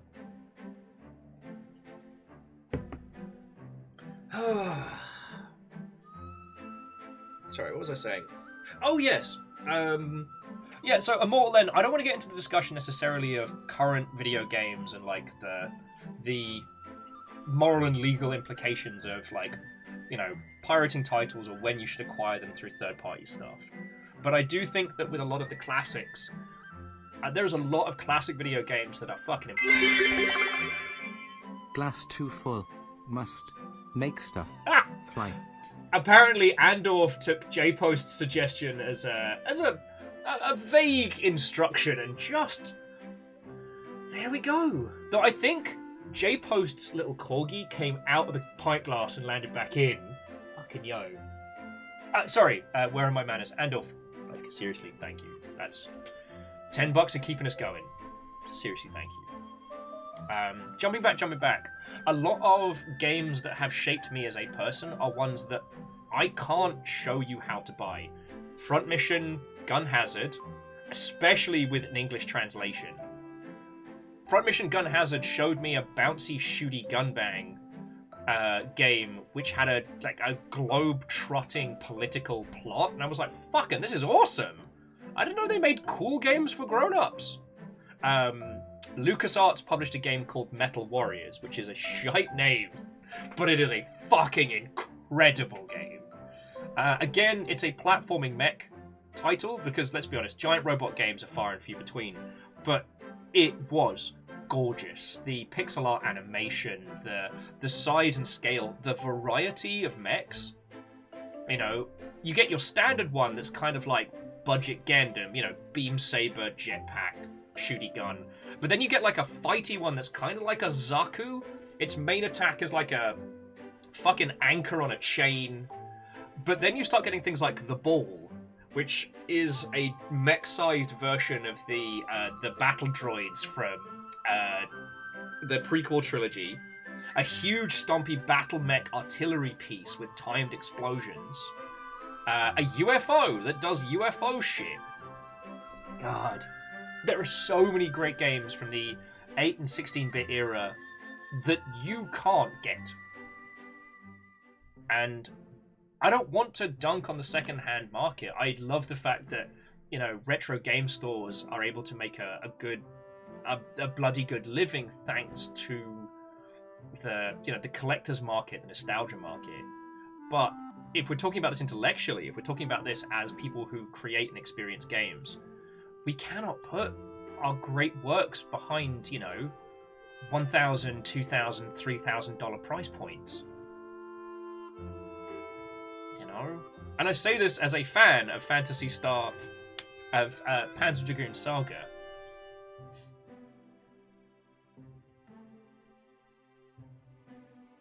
Yeah, Timid, you're not wrong. Sorry, Timid was saying that it's fascinating to go back and see how many interesting mechanics were thrown into retro games. Yes, because when the games market stabilized, that is to say, as you well know, after Atari fucked the well for everybody and the great video games crash, things were bad. Nintendo pops up and goes, hello, and reworked the marketing angle around video games and rebuilt kind of a space. Sega jumped in, and then after those two duked it out, a few other companies jumped in.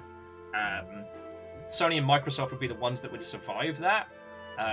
But like companies like Panasonic and I forget who it was who was behind the Jaguar, but it's one of the big uns. They all did battle.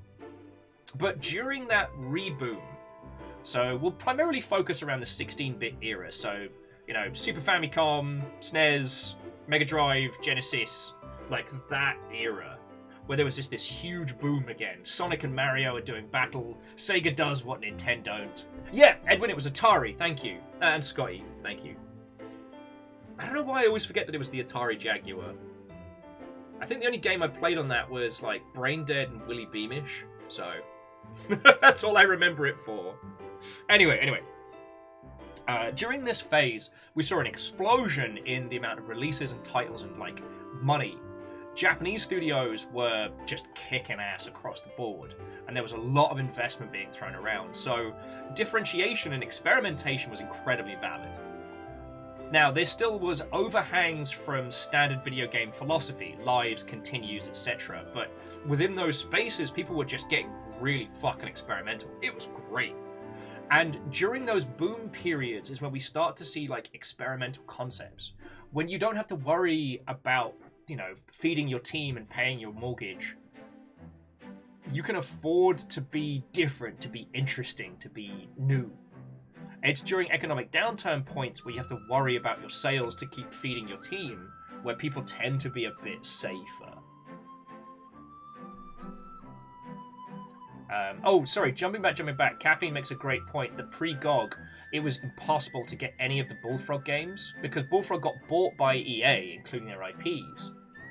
And EA guards them with an iron fist.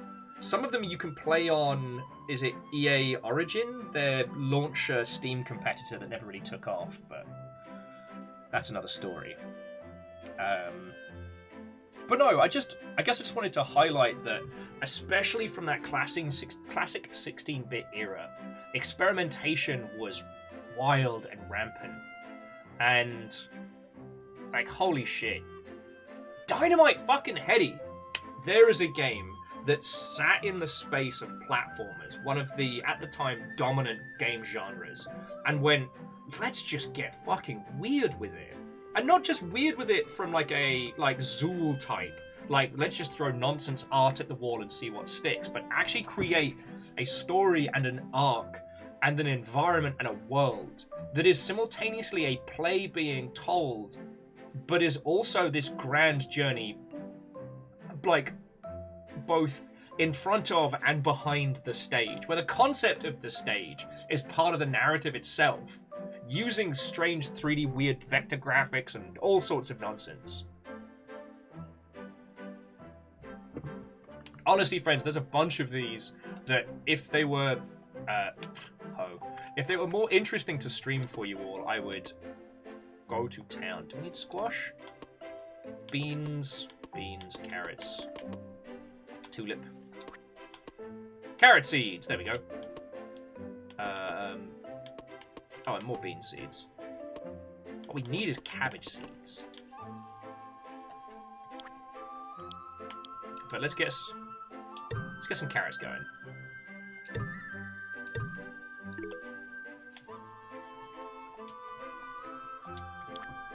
And some more carrots. Oh, okay, that was beans. I was growing the wrong thing. Whatever. It's raining. Everything's fine.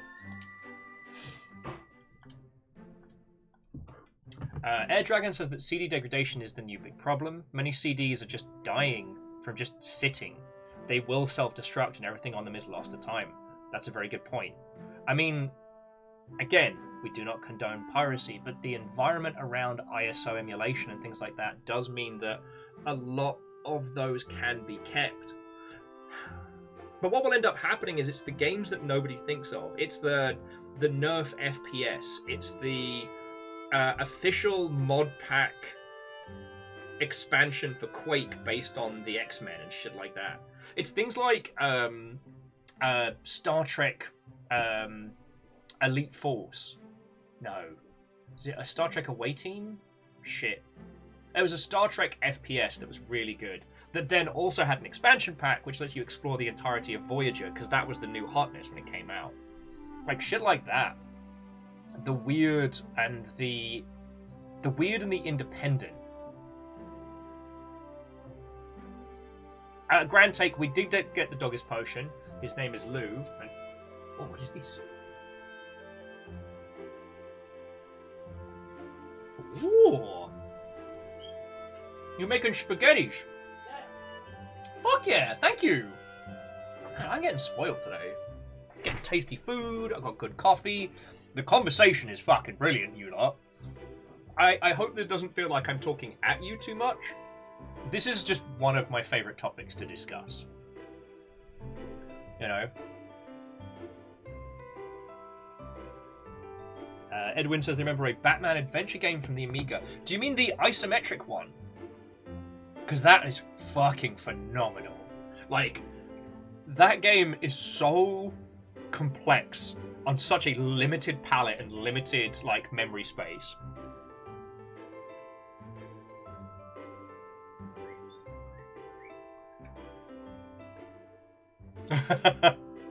Hey, Legend, if you can nap, if you can get a sleep, I'm fucking happy for you, friend. You know? Some days I kind of wish I was one of those people that had, like, the good nap voice. You know.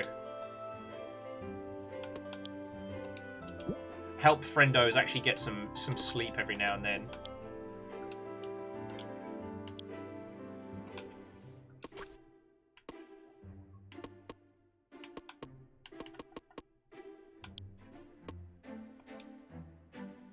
Scotty says that Elite Force used to overheat their PSU back in the day. Ah, good times, good times. Heck it, let's grow an artichoke.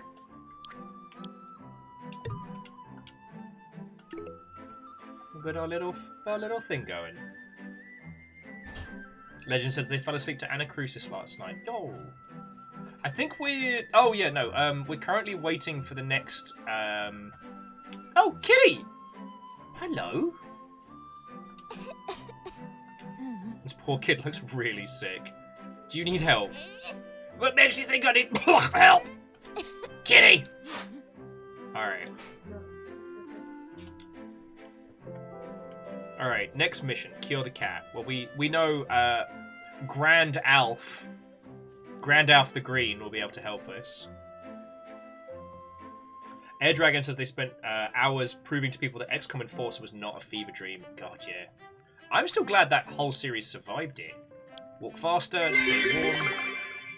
What's the world game of all time and why is it Superman 64? Fucking yo. Well, okay, so numbers. Obviously, thank you for the bits. And, oh yes, Superman 64 is a piece of shit game.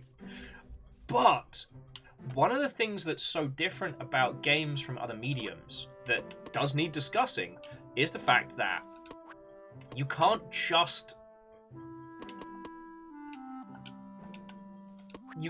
tell somebody about a video game. You have to experience it. Hey! Raid after raid! So after Twitchy Wolf, we now have the real Hunter. Watto and welcome.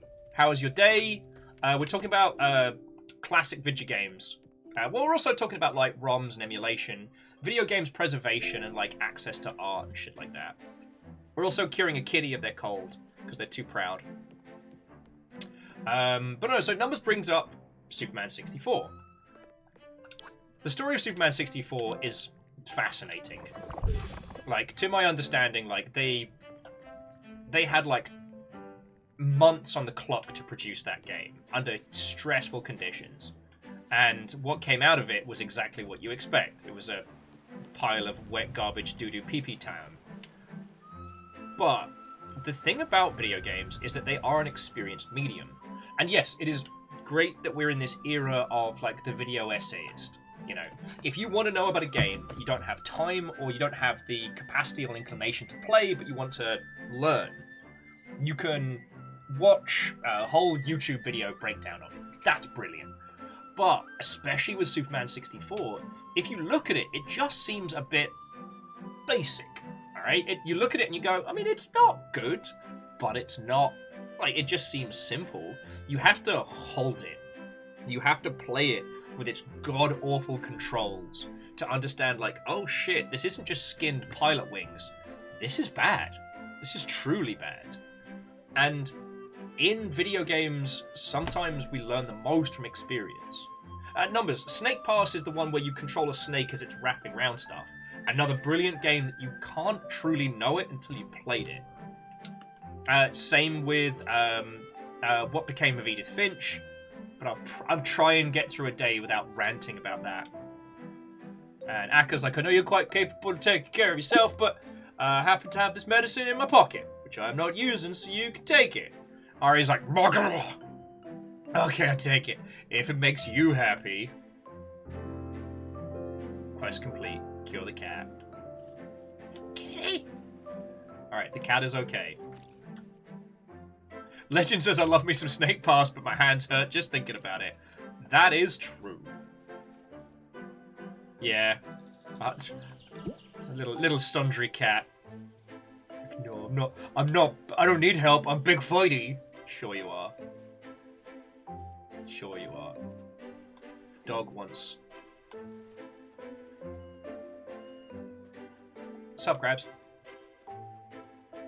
But yeah, so with Superman 64, here's the thing. It's actually really fucking hard to acquire a copy of it. Because most people just fucking chucked it away because it's a bad game. It's badly made, it's not fun. It was a cheap tie-in. But it became kind of a discussion point. I don't want to go so far as to say a cultural touchstone. But it has value in how bad it is. But that's meant that acquiring one physically has become much more complicated. Someone brought up like the ET games and how... Oh, skyfish. Ghostly skyfish. Oh, what's this? Leno. Oh, you saw me. Please, I'm stuck in here and I can't get out. Oh, I can't break it. We have to find a key. Alright, free the prisoner. New quest. Clean up the garbage, free the prisoner. And talk to the dragon. Hello, big dragon.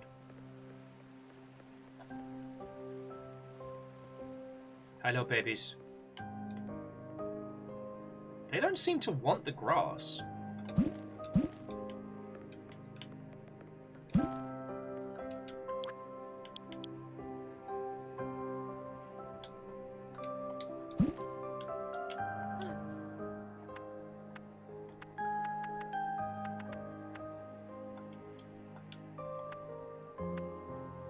Okay, don't worry, babies. We're gonna grow you some dragon food. It's gonna be great. Well, the big dragon said that they eat dragon food and grass, so I gave them grass. They didn't want to eat it.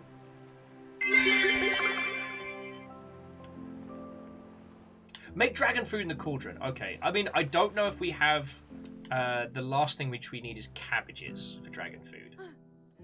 But anyway, sorry. Jumping back. Yeah, Superman 64 is a good example of something that, yes, it's bad, but it's a part of our gaming history. And learning about it, why it's a piece of shit, is important, you know? As lessons go, it has value.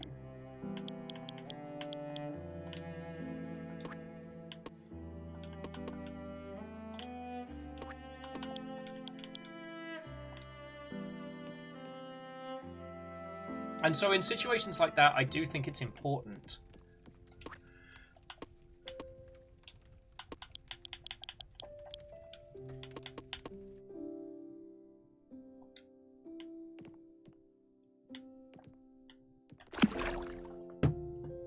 because sometimes just studying the great games won't teach you as much as looking at the growing pains that we've had as an industry, the overreaches, the missteps, the interesting game that never found its group, the title that was ahead of its time, you know? More so than a lot of other mediums, ours is inexplicably tied to swaths of industry and capitalism that the way in which we have come to learn about games has changed drastically. The way in which we buy and consume and play them has changed drastically. And I'm okay with that. You know? I was never really a big fan of the whole like retro elitism that kind of permeated our space for a while. Oh, you haven't played so-and-so game? Ah, can't even believe you. You know what I mean?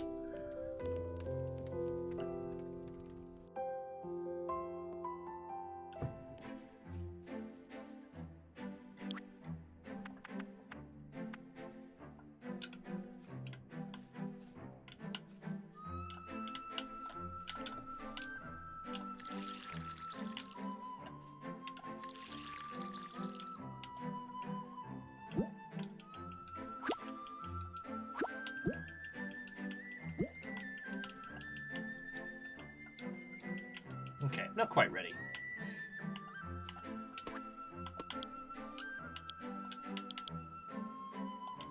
Okay, so let's go check out the cauldron again and see what we can do from there.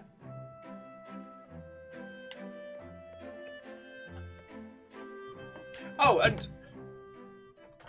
like Real Hunter, I would love a Miss Frizzle style, you know, like journey through video games.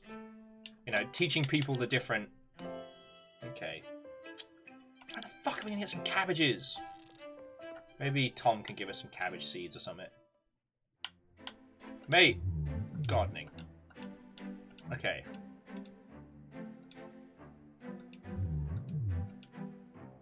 Got the watering can. Alright, we've done that. Thank you, Tom. Oh, wow. Friends, I apologize sincerely for skipping through that dialogue, because that was Tom and Aki talking about, like, learn to create, forget to destroy. Like, this mantra that Aki's been telling themselves since they got in the boat, like, forget the practice of war, learn the practice of creating, of gardening. Jumping back. Air Dragon said that they would annoy the heck out of gatekeepers by telling them they played one of the rarer bootleg NES games. And yes, Legend is correct that the only proper follow-up to, oh, you haven't played X, is here, let me get you a copy. Or perhaps make a case of, like, this still has value. Because Immortal Len is correct. And it's gotten better, but for a large period of time in the video games industry, and in video games fandom, the elitism around, like, Earthbound and Chrono Trigger was just fucking staggering. And, you know, I guess one of the reasons why I campaigned so hard to open up games to all as much as we can, legally, is because I was one of those people who used to be like, oh, you haven't played Maflamp 17 that was only released on a Tuesday night on the Neo Geo Color Pocket? Ugh! What are you even doing with your life? You know what I mean?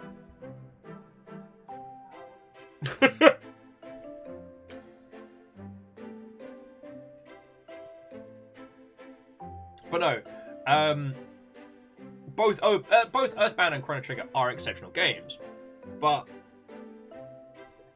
especially with Earthbound, the elitism around it was pretty strong, and a lot of the RPG titles that had those kind of cult followings, again, the people who played them most, I do not know this for certain, but I would bet 50p in a bag of skips, it was via emulation more than anything else.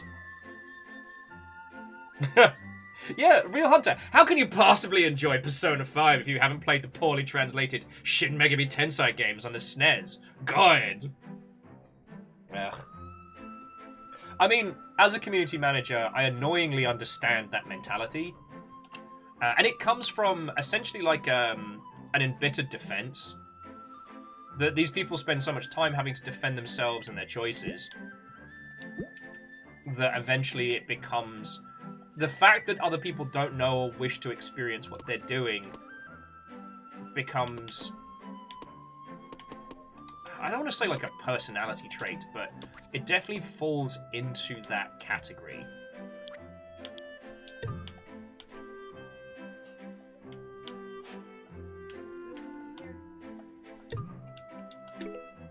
You know, especially with people who played a whole bunch of the Shin Megami Tensei games, like, until Persona 3 dropped and blew everybody's fucking doors off, that whole franchise had struggled.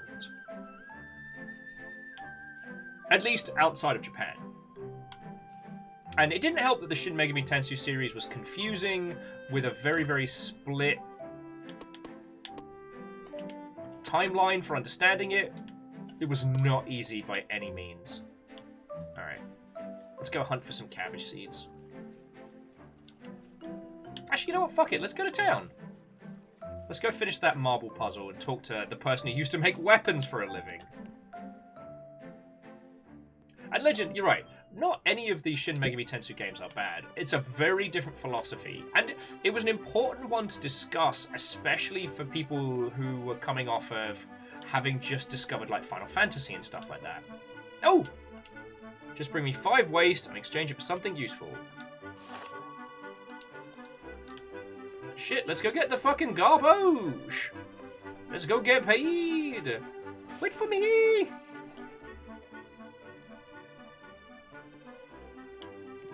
Yeah.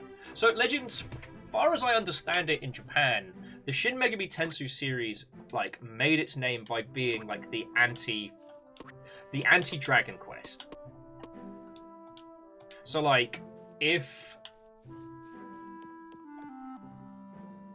Final Fantasy was, like, the Dragon Quest for grown-ups, then Shin Megami Tensei was the anti-Dragon Quest. You know, it was weird and it was strange. It had its own logic, its own, like, elements and status and systems and demons and all sorts. You know. Alright, let's see what we get.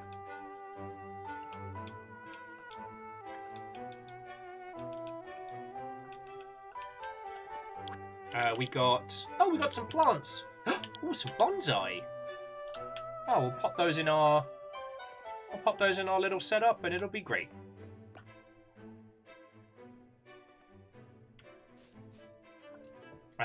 So Lagmeister, I don't disagree with what you're saying about the anime space, but I'd like to put that discussion to a side because I'm still processing how I feel about Trigun Stampede, and I'm trying not to be an old twat of a curmudgeon about it.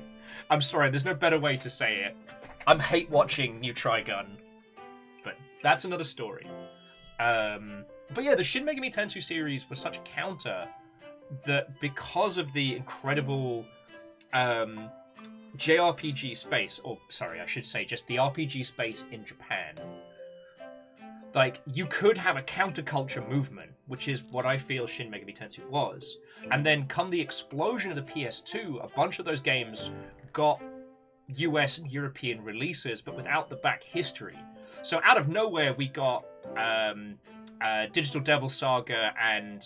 oh, the one where you're like a World War II summoner in an action game, which I always forget the name of. Then later on, we had now featuring Dante from Devil May Cry, which did get a re-release with Dante. And then we got Persona 3, which was the one that people hooked onto, that even though it was the third one in a series, you didn't need to play the previous ones, and everyone... the school theme was a lot more easier to get on board with, and the split between, like, your social obligations and your combat obligations was really, really inspired.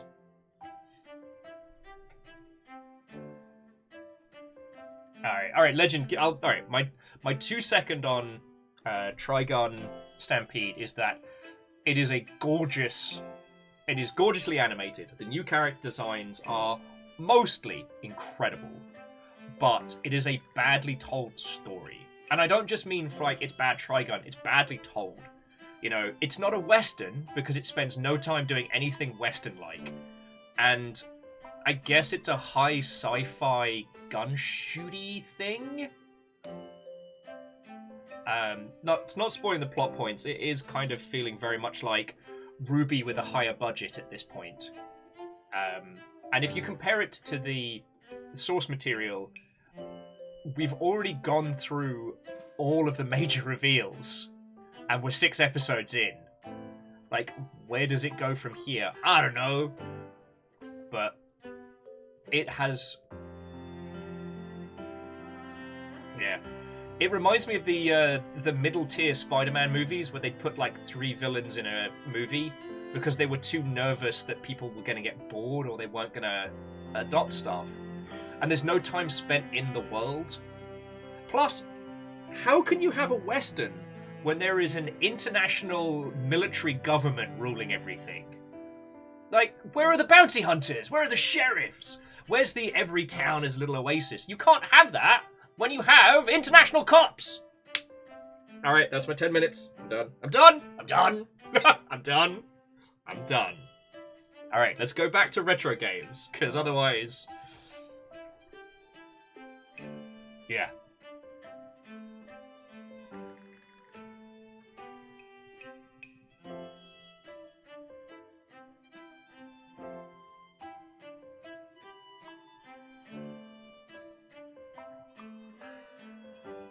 So Legend, shorthand, they've both said more about the plants in the first 2-3 episodes than they said throughout. But they've also been very confusing about it, so there we go. And yeah, Lagmeister, Legend, I read all of Trigun and Trigun Maximum. But yeah. And Real Hunter, I don't think that optimism is misplaced. That's why I didn't want to do more than my 10 minutes on it, because I also accept that I'm kind of the curmudgeon in this conversation, but that's another element.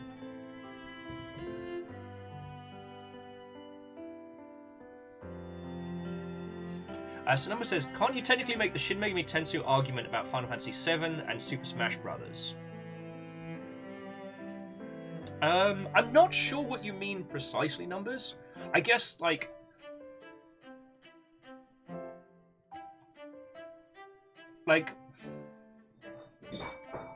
Final Fantasy as a franchise was always successful internationally, but in a disjointed manner.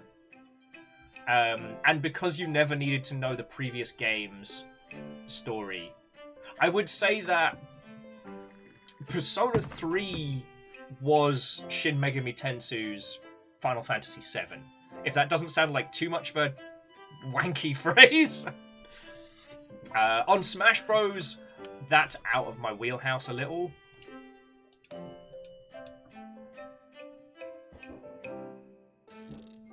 Alright, we're doing it.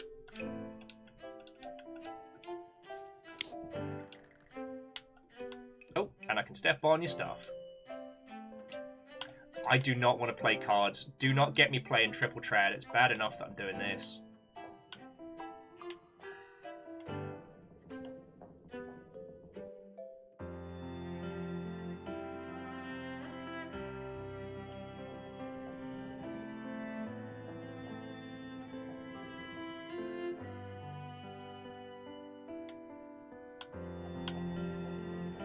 It's bad enough I'm doing this.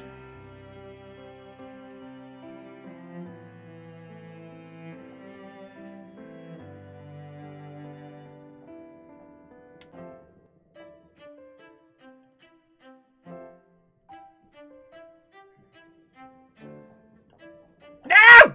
Get the fuck! Sorry. As we're playing this calming game, we're screaming at it again.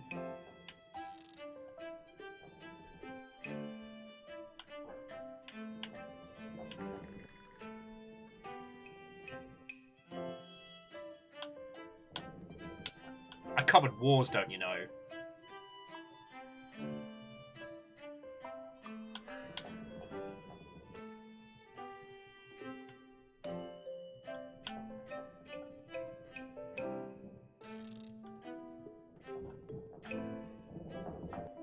I'm gonna fight a mouse today. Sorry, jumping back. Oh, sorry, Edwin, I might have missed the first point of what you were saying. Edwin was saying that Fallout New Vegas had the NCR, but still felt like a Western with the big government mixed in there. Well, I guess it's because, I mean, the Fallout universe is one that you walk around in. Yes, there are big agencies, but they're not just magically everywhere. And I think that where it keeps its Western philosophy, you know, the Legion have their base, the NCR have theirs, but they're not everywhere always all at once. Hell, Fallout 4's got the Minutemen, but they feel like kind of, you know, the good guy volunteer Legion. You know, they're woefully under-equipped, woefully underprepared, probably with a high fatality rate. But they're out there all trying to do some good. You know what I mean? It'd be like if the Enclave were constantly everywhere all the time. That would change the feeling of, you know, Fallout from being this kind of lawless wasteland into being ruled by this super government. The difference between, I guess, Fallout and, say, something like Tank Girl, which does have a gigantic entity ruling over. Anyway, sorry, that takes it in another area.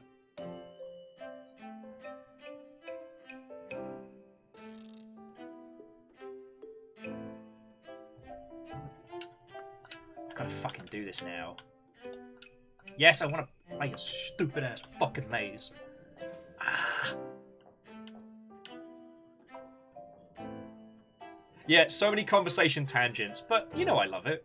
Plus, whilst Mr. the Twitch is trying to catch up with the internet lag, it means I can jump between the topics.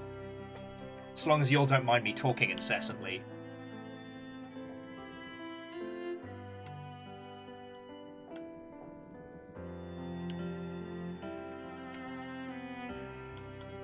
The problem is it's really hard to tell what is flat in this.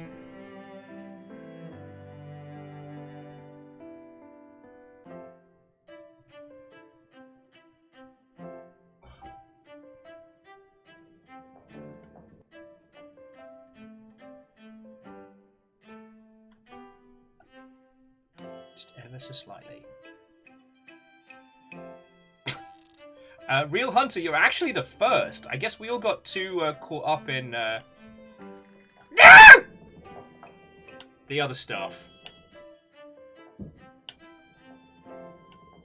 I play Breath of the Wild. I will break your physics for a victory. So fucking help me, mouse. So fucking help me. So Lackmeister, that is an interesting one, but I mean, one of the reasons why Sonic Adventure and Mario 64 are such seminal games is that they were the big kids that had to make the transition to 3D, and the choices that they made, very curious. Like, let's stop and take a breath. Why was Sonic Adventure an ensemble cast piece? Like, to my knowledge, only Chaotix had really been a truly very gameplay cast. You know, we had the whole Sonic and Tails, or Tails, and we had, I guess, the lock-on that was like Sonic and Knuckles, adding Knuckles to previous games, but for the most part, it was still the same experience, just come at from different angles. And for some reason, for Sonic Adventure, they decided to have you play as 6 different characters with drastically different gameplay styles and drastically different mechanics. Like, Big the Cat's whole arc takes 3 to 4 hours to do. That's 3 to 4 hours of mandatory fishing games you have to play to get the true Chaos ending, or at least to be able to fight true Chaos.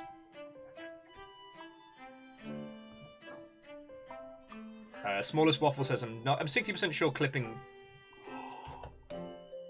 Oh, fuck yes.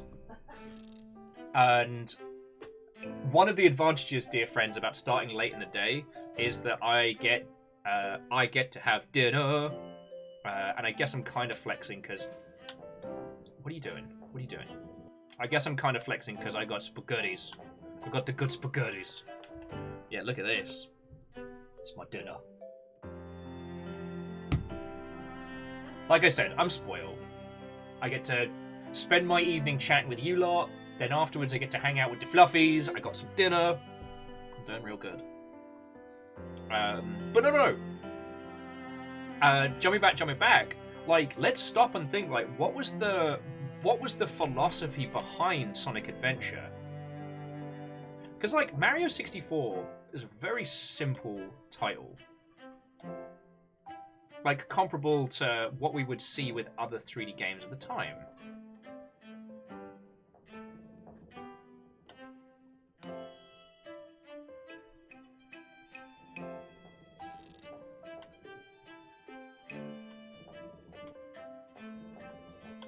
Fuck yeah. By the power of spaghetti! Valentine's spaghetti. Aw. We're definitely not a Valentine's Day household. But... oh, maybe that's too easy. Nah. Eat farts with a spoon, mouse. I'm not playing your next one. Oh, we stayed up too late. We stayed up too late playing marble games. Train, take me home. J-Post says, turns out I just bought a condo. You mean in general? J-Post, did you just misclick a condo? So jumping back, so Hunter's saying you could say one of Sonic's selling points was the diversity of the cast. Maybe they wanted to reflect that in the gameplay. That's a logical sense point. You know, we've had Amy from Sonic CD, we had Knuckles and then Chaotix and things like that. Even the Sonic arcade game featured a bit of an ensemble cast. Okay, no, ensemble cast, it's 3 characters. The fuck am I saying? I'm talking bollocks.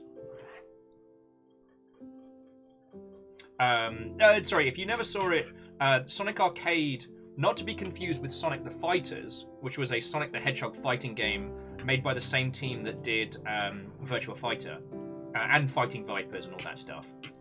Sonic Arcade was a rollerball arcade machine game which featured Sonic, Mighty, and another character who were actually DLC characters in Sonic Mania.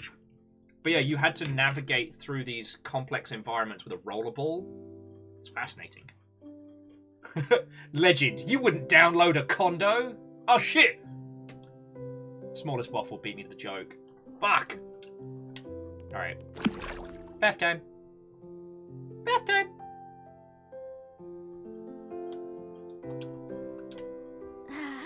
Alright. Now it's nap time.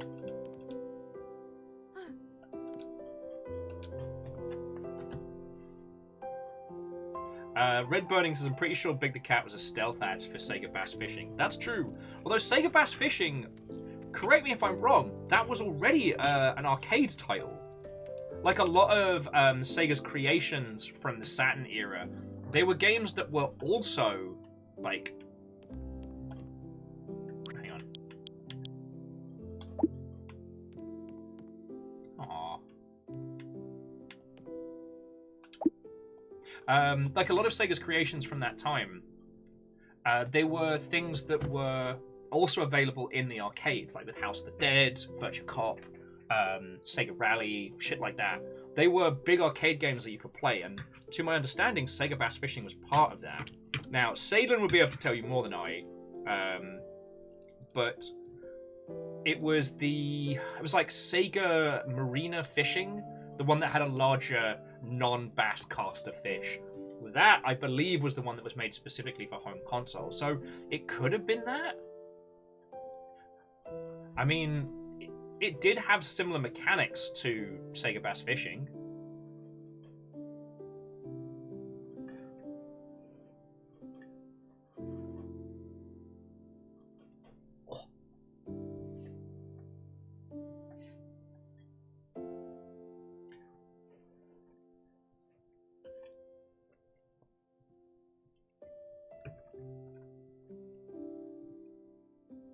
I know, Lagmeister, that's why it's such an interesting topic to discuss. I don't disagree with what you're saying. And sorry, what Lagmeister was saying was that they feel that Trackmania, you know, a racing game, a platformer masquerading as a racing game, is closer to what Sonic should have done for 3D. And I don't mean to shoulda, woulda, coulda it away. I think that there was still so much of the mascot platformer mentality. Let us not forget that, like, Crash Bandicoot came out of nowhere and did great. So there might have been this focus that they needed to maintain. They needed to maintain the mascot platforming aspect of it and not just have everything be rushed through. I mean, what we saw with Sonic Adventure 2 was like Sonic and Shadow being the high-speed area environments things with a little bit of a mix-up. And then, you know, Knuckle and Rouge being the seek and destroy. And then I forget about the rest of them. Big the Cat didn't come back.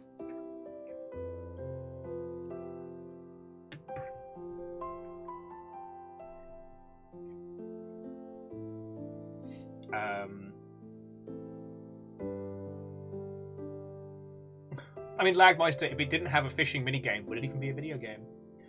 Jumping back, Scotty was just saying that Virtual Cop was the reason they got a Sega Saturn. And it came with Sonic and the Virtua Fighter Pack 2, yeah.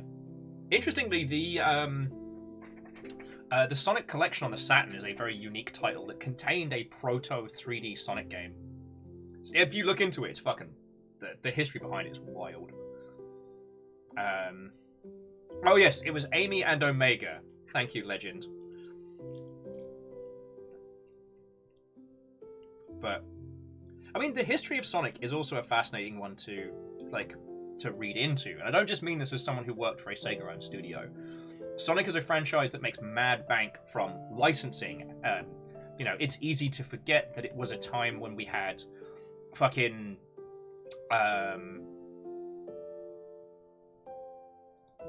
it was a time when both Sonic and Mario had component cartoons on the TV. They had comics and magazines, although Nintendo Power was probably more influential than, say, Sonic the Comic. And Sonic the Comic, there were two versions. There was the Archie Comics variant for the US, and then there was the UK one, which was fucking wild. These franchises made mad bank beyond the video games. And you can definitely see it as Sonic progresses as a franchise, that there was more and more weight put on by the franchising side and less time given to the development side.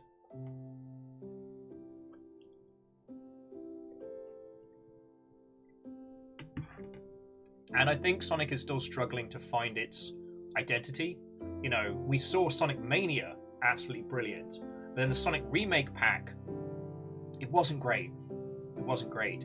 Sonic Frontiers is interesting.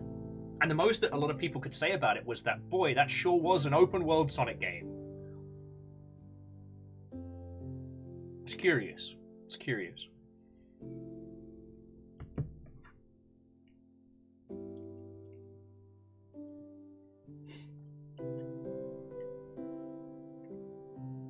Hey, look, I'm not ready to write off the Sonic movie entirely. And this is, as someone put it to me, is like, hey, Street Fighter movie is mostly not very good. But you know who kicks ass? Raul Julia. This new Mario movie looks gorgeous. And it seems like 80% of the voice cast are just people talking word-like. But we already know Jack Black is fucking aiming for the stars. So Red Burning Dragon was saying that Sonic Frontier's story was great. We actually got to see real character growth. Nice. Oh god. Yeah, Scotty, that sounds about right for the full, Sega Saturn release pack. I still remember the 3DO being the most expensive one. Yeah, Grand Take, that iconic line. Iconic line. Gotta just mash up this meatball so I just stuff it in my gob wholesale.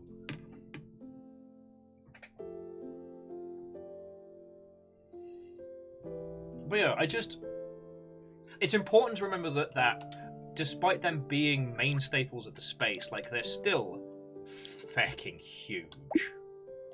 I'll have a bonsai tree under my bed. Sounds nice. I like that it doesn't limit where we can put our trees.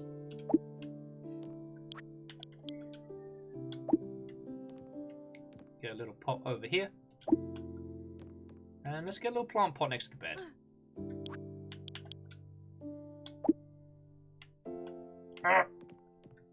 Okay, maybe we'll put it down here. Have a cute little greenhouse.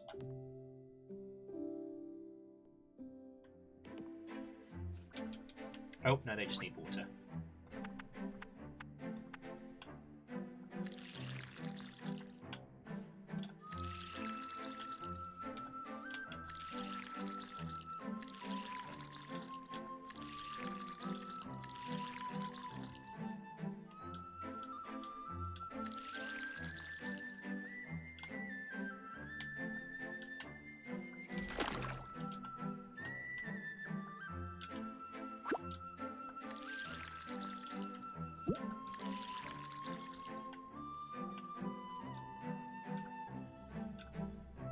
Okay. Oh yeah, and Edwin, I do agree that Zangief's "you got paid" line is right up there. Still quoted to this very day.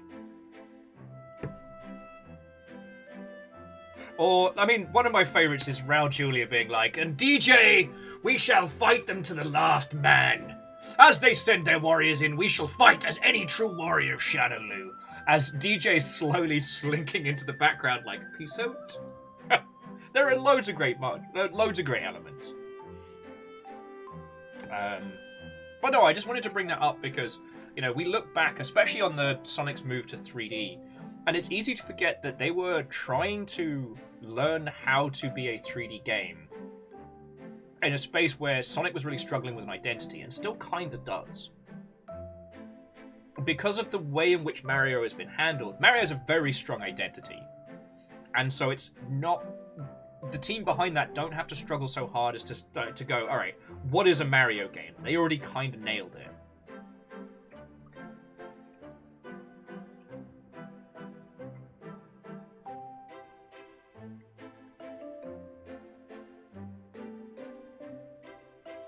God.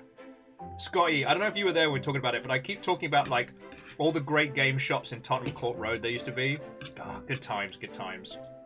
And it is, yeah, it's worth noting that the 3DO had no game bundles. You had to buy those separately. But don't worry, friends, because the 3DO let you look at images on your TV. You could look at pictures with your 3DO, assuming that you took them to a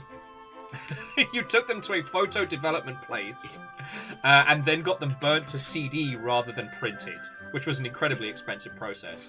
You know, you could fit up to like 20 pictures on a CD. Good times, good times. Sorry. I'm careening all over the place. And I hope that you all don't think that I'm trying to preach at you about, like, you know, the mascot platforming evolution or stuff like that. Like, if you take anything from this long rambling rant about the history of Sonic the Hedgehog, be that no one in video games truly knows what they're doing. We're all experimenting. And there isn't, like, there wasn't a correct formula for here's how you make a game 3D. Because we're at this point now where we're really kind of dismissing all the fucking garbage 3D platformers. You know, no one talks about Pandemonium anymore. God, that game was bad. I mean, it was alright. It wasn't god-awful, but... Yep.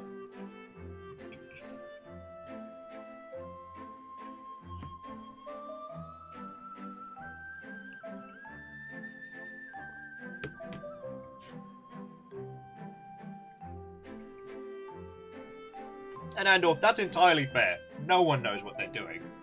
But I can only speak with authority when it comes to games. You know, I feel like cinema's in a horrible holding pattern right now, but that's just...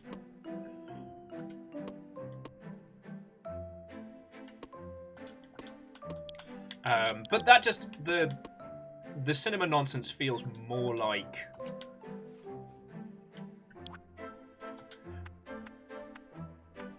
I don't know.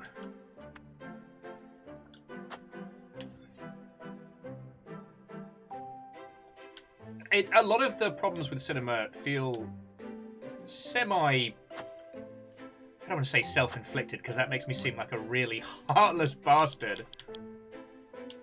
But...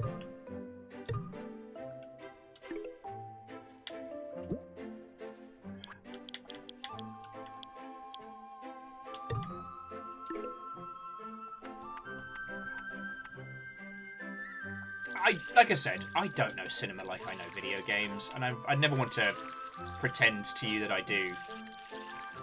But I can say that the art and craft of cinema has remained pretty consistent. The art and craft of video games changes fucking wildly.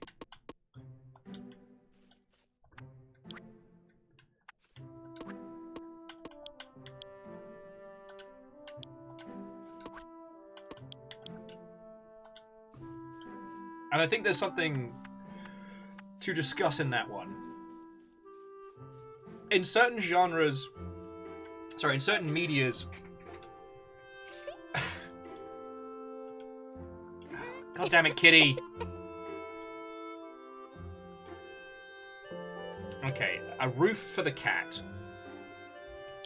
How do we do that?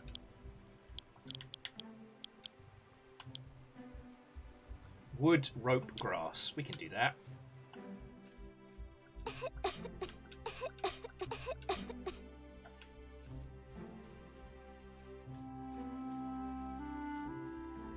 Sorry, we've got all the resources we need to do that, so we'll just fucking do it. It'll be great.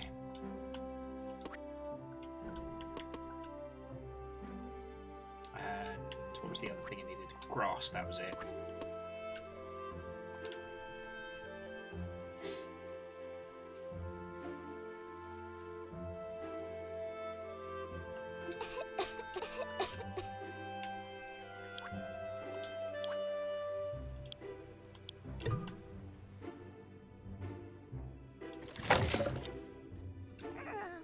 Is that for me?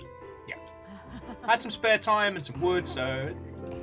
Aw, now the cat's just being fucking cute. Did that come from your belly? Have you eaten another cat?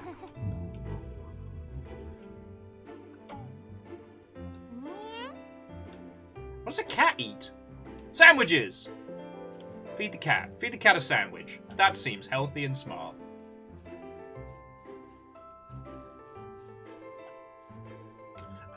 Red Burning Dragon says, fun fact, if you beat Sonic Frontiers on hard, the credit music changes as a song that's a message to the fans. Lovely. I love stuff like that. And yeah, sorry friends, I hope my turn of phrase didn't make it seem as if I'm just dissing on cinema. Cinema's in a really challenging phase right now. I finally got to see the newer of the Ghostbusters movies last night. It was brilliant. It was so well done, and it made me feel things, which is not fair, because Ghostbusters is not supposed to make me have feelings. But suffice it to say, like, I was talking to Frendo about it, and I was like, why isn't this discussed more? And it was like, because it got a cinema release at a time when people weren't going to the cinema. I was like, ah, yeah. You have to physically be there for a movie. So yeah, I don't want to diss on cinema. They've got their own problems. But in video games, because the medium is still evolving, we're still kind of learning how to do it. Like, if you look at Sonic Frontiers, how many other big budget AAA open world games are there about, like, just movement and momentum? Like, and I think about indie games that do similar things with movement and momentum, and like, what have we had? We've had Wavetail, which I know we haven't streamed. The PR people behind that were gonna send me a key, and then it didn't happen, so at some point I'll have to just pick it up and show you. Because it is a gorgeous game, and its movement system is the whole fucking reason to play it. What else we had? We had Roller Dome, but that felt more like a Tony Hawk's arena shooter.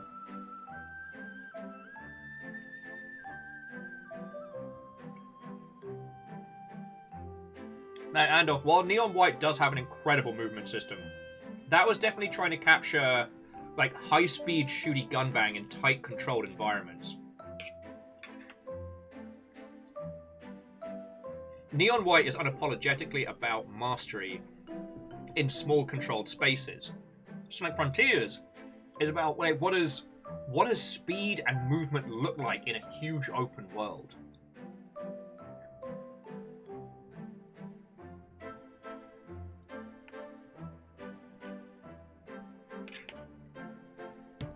Sorry, forgive me for pausing it while I'm eating. It just goes... The day-night cycles get away from me very quickly. And at the moment, we're trying to make a sandwich. The thing we don't know how to make yet is flour.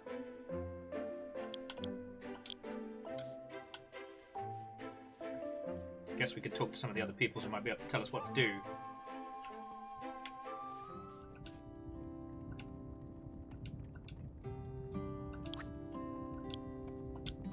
Okay, so we've already made everything from him so far that we can. Ooh! Now, Evil Geek, I'm always down to talk about Death Stranding because that game is out to do something different with a big budget.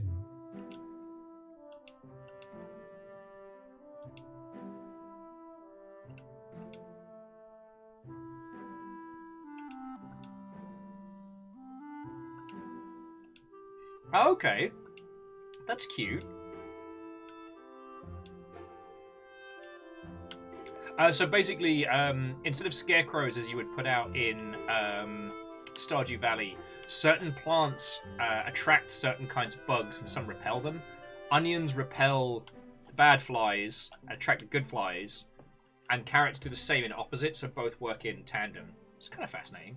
But no, like Evil Geek, Death Stranding is fascinating because it made movement its entire mechanic, its entire focal point. Now, Death Stranding does suffer from a bit of a AAA problem in that the gameplay allows you to have, you know, like unlocks and progression trees, and all that progression really... Hang on.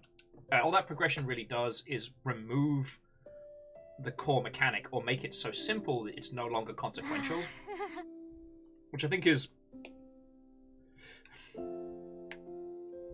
If your game is about traversing an open world, and your late game unlocks allow you to skip all of that, is there fun in working towards unlocking the thing that stops you from doing the thing that should be fun? I don't know. I mean, I'd love to know your thoughts and feels on it. I refuse to use the zip lines at the end of Death Stranding because, cool, now I just have to not give a fuck.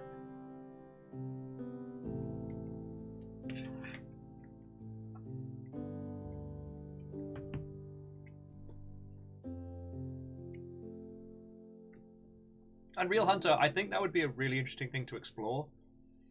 The concept of a Sonic game with time dilation, where it's not about Sonic going faster. Sonic maintains at a consistent speed, but the quicker you get, the slower the rest of the world gets. And, well, hey, don't think about the science of it too quickly. Don't think about the science of it too heavily. But of the Sonic films, where we get to see Sonic going at full tilt and treating the world kind of like this slow-mo playground, I thought was very entertaining and could be a lot of fun to explore in the video game space. But that's no easy feat. Like, that's one of those things that's real easy for us to suggest, but actually implementing it, I'm glad I don't have to.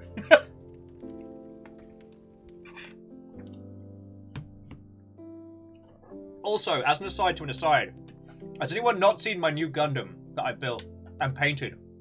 I did a glow up on one of my Gundams, and I'm looking for almost any excuse to share it. Okay. Looking good there, plants. Looking good.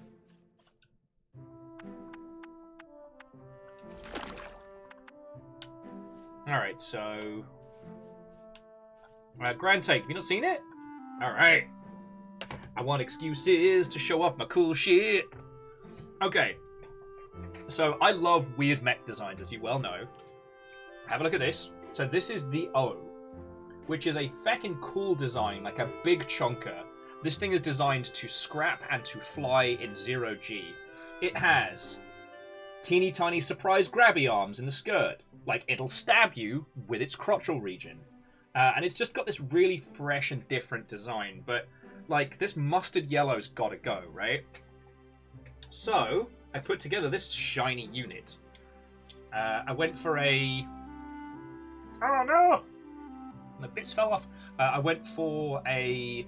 Initially, like, I was attempting to do like a gold marbling effect that didn't quite go as intended. But I do love the shading on it, so I'm real happy with this one. Except one of the pieces just fell off. And this is what I spent doing on Sunday. Like, I actually got to have some downtime, paint a Gundam, do some arty stuff. Yeah, Zeke, it's right shiny. Oh, thank you. I'm very proud of this one. Like, obviously, I'm still learning airbrushing techniques and stuff like that, so I have a long way to go, but it's nice. I wanted to go for this idea of, like, some ostentatious, feckin' absolute rich bastard of a mech pilot being like, and make it so my robot looks like burnished marble. No, wait, burnished gold marble. And a bunch of techs are gonna be like, fine, sure, whatever.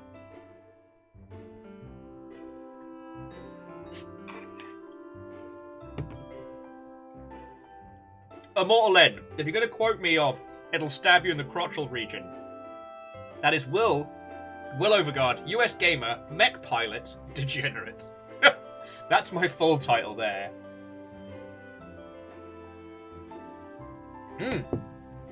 Yeah, Evil Geek. The Hyaku Shaiki.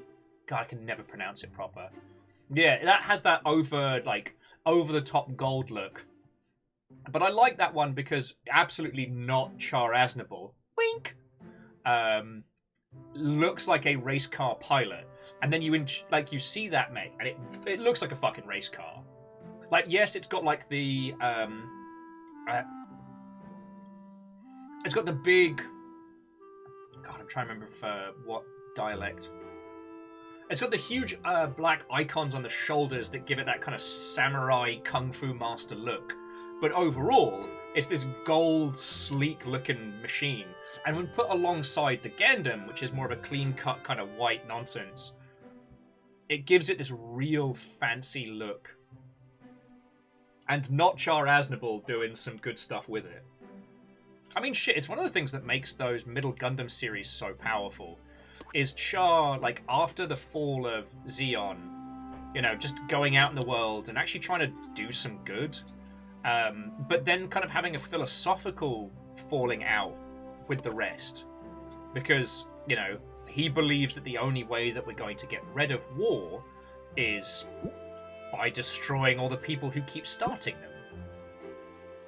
And then Amuro is a true pacifist, in that, like, all conflict should be avoided at all times.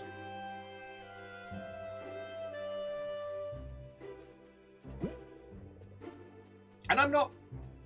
Right. It makes for a very, very interesting look.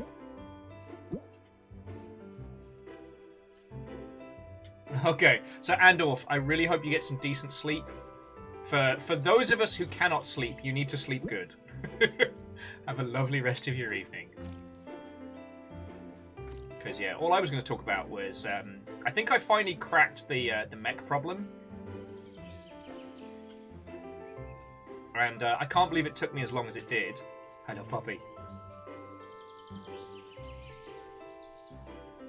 Well, Numbers, it's not weird at all, and that's what makes Char such an interesting person. Is like, when you first encounter Char Aznable in...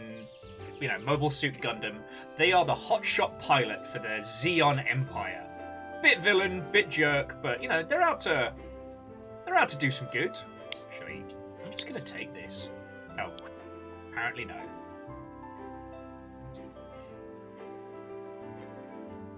But yeah, so Char is just like the hotshot super pilot of the Zeon. He loves the fact that he's the best, revels in it. You know, he's a better pilot than everybody else, he's smarter than everybody else, feckin' loves it. And then after his defeat, like, that kind of throws him for a loop. And he starts, like, reaffirming his philosophy. As he learns about, like, all the bullshit that happens behind the scenes in, like, the Zeon Empire, he loses...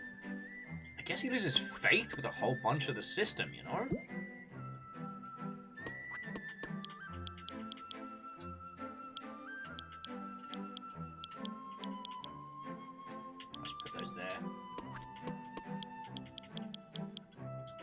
So, after kind of being listless and going around the galaxy and getting into trouble and whatnot, you know, he works alongside Amuro while pretending not to be Char.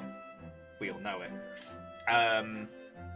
And he comes to the conclusion, same as everybody else, that war does nothing but hurt people. War is not good for anyone. But he believes that you can only overcome war through strength. Amuro believes that we overcome war by coming to understand each other. And it's a fascinating philosophical discussion. Because, like, Char's not wrong, but his way involves doing horrible things first to ensure peace. Amuro's way isn't wrong because it puts, like, the feelings of others first. But then on the flip side, history has shown us that, unfortunately, Amuro's method doesn't always work, and it doesn't always last. Begging the question, like, what is the correct way of doing it? Yeah, Phyllis, it is a running joke of people pretending it's not Char because he's wearing shades. Oh man, who is this mysterious new stranger? It's Dar Blasnable. Look, Gundam did it first, so they get a pass. Doesn't make it less funny.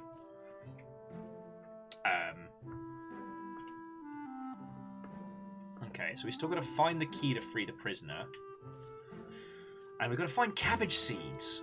We have to find bloody anywhere. How are you doing, kitty? Oh yeah, we've got to make the kitty a sandwich. But we don't know how to make bread yet.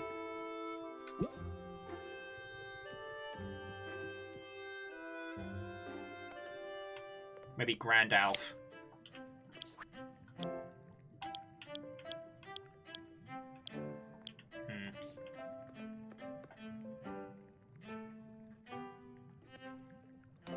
TV Tropes is an entire page for Char clone. That's a different story, and sometimes the acquisition of Char clone is a little unfair, but that's another story. I can feel the wounded wolf has been healed. Okay. You see, I don't really have any power, you must have noticed. I can only anticipate, I can't heal. We have to change ourselves before we can change the world. Everything has changed so fast lately, and we're lost so much forest. So I've got one last mission for you. Take this seed. It's a tree, the last of its species. It's an apple tree. This is the food of the gods. It's also a symbol of sin in a long-lost civilization, but that's another story. Fucking hell, Zen! What is up with you being the heavy one? So what time is it now? You sure like to talk. Anyway, just plant it and water it, but do look after it.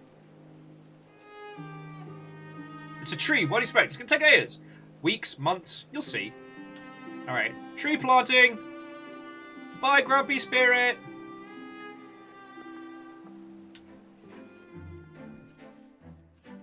Shit, how did we get onto Gundam talk? Because we were talking about, like, Sonic and old video games, but apparently I have the attention span of a gnat.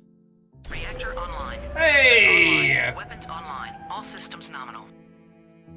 To Lorg the Goblin, I say, Watto and welcome! Hello, hello. I guess I did want to show off my new friend. That was it. Oh. Sorry, the menu system is not awful by any means. Just complicated. Alright, let's go for a nap.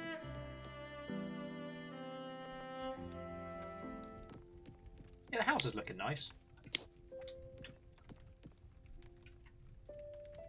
No bath time tonight. Just a straight up sleepy snooze.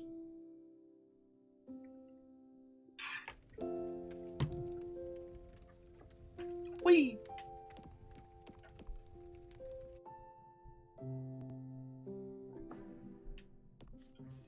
And jumping back. So real.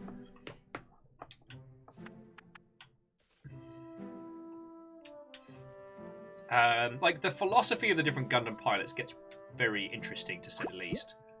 Like, Amuro's philosophy of peace doesn't fail because, like, Char is on the other side. Unfortunately, it fails because the realities of stuff often end up being drastically different from the ideals that we hope to see.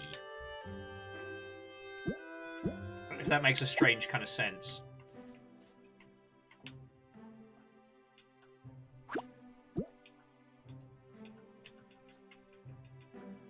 Alright, nose is still growing. Alright.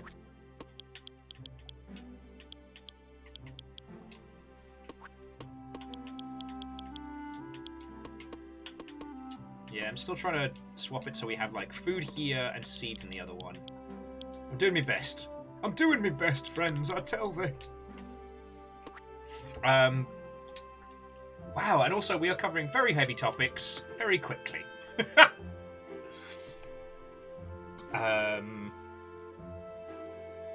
Well, no, so Real Hunter, it wasn't that I wanted to, like, necessarily disagree with that, but by Char's counterattack, Char does not feel like the other has to be destroyed. At the beginning, when he works for Zeon, before Neo Zeon and all that, it's very much the Earthlings have to die so that space people can be free. By the end of it, Char is admittedly still trying to kill the Earth, but it's because without removing the old institution, there can be no peace. It's not because Earth is bad. It's not because Earth do bad. It's if we can't get rid of the systems that perpetuate war, we cannot be rid of war. Yeah, Legend, I could see Char as the fluffy doggo at this point. What I remember, the Royals are on the Xeon side, which they do end up wiping out some of those as well. Like, Xeon's backstabbery is brutal. But, like, in the beginning, Char is a hotshot pilot that will bring down the Earth and, you know, ensure all of the space colonies have independent freedom. Like, that's the ideal. Yes. Is he being used by for other people's political machinations? Absolutely. As was the OG... I forget his name. The guy who came up with the philosophy that Xeon follows. Who gets assassinated and turned into a martyr, even though he was jobbed by his own people.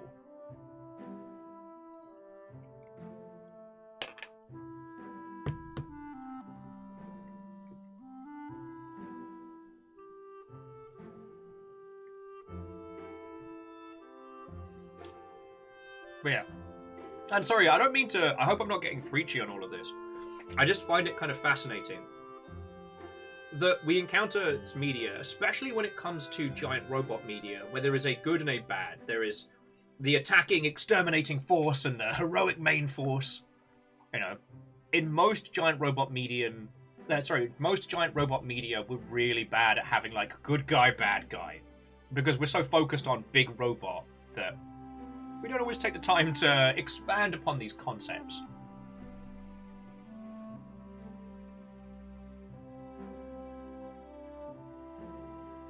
So yeah, I like going into the philosophy of it. The reason why I keep talking about fucking giant robot stuff is the whole thing finally clicked with me the other day. And it's wild.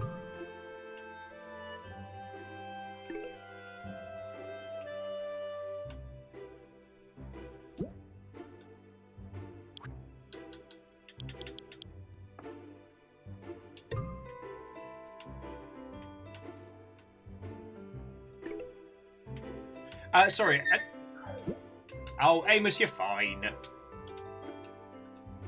That sound means he's getting his pauses cleaned, so he's probably having a great big grumble. Sorry, the thing that my big realization with giant robot-y nonsense was that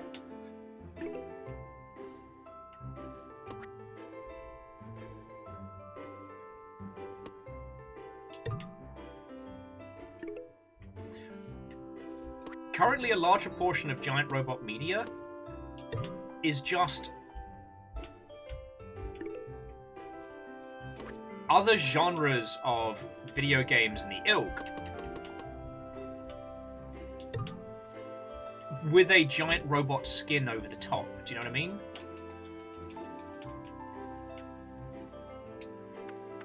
And I don't quite know how to convey that this whole time giant robots weren't like a genre unto themselves. They were just a thematical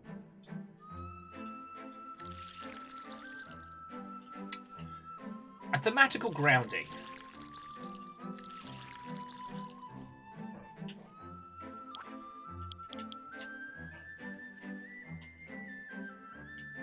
Bugs. I will chase you away! Tiny slugs!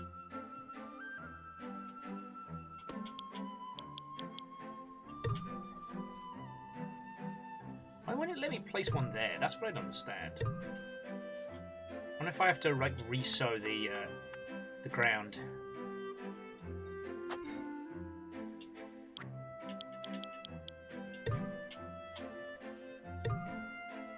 Yeah, there's one square I can't put anything into. There we go. Right, where's me watering can? Alright, get out of here! Get out of here, you slug. Ah, Beadora, good morning, friend. I'm glad you didn't miss this, because I know you were one of the few... Re-enter online. Sensors online. Weapons online. All systems nominal. Boo. Scary one noises. You got me. You spooked me. You spooked me one style. Beadora, how are you doing, friend? Hello, hello.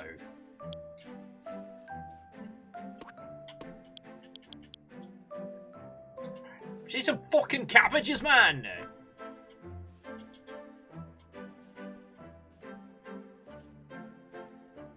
Slug's gonna eat all my shit and I can't get rid of him.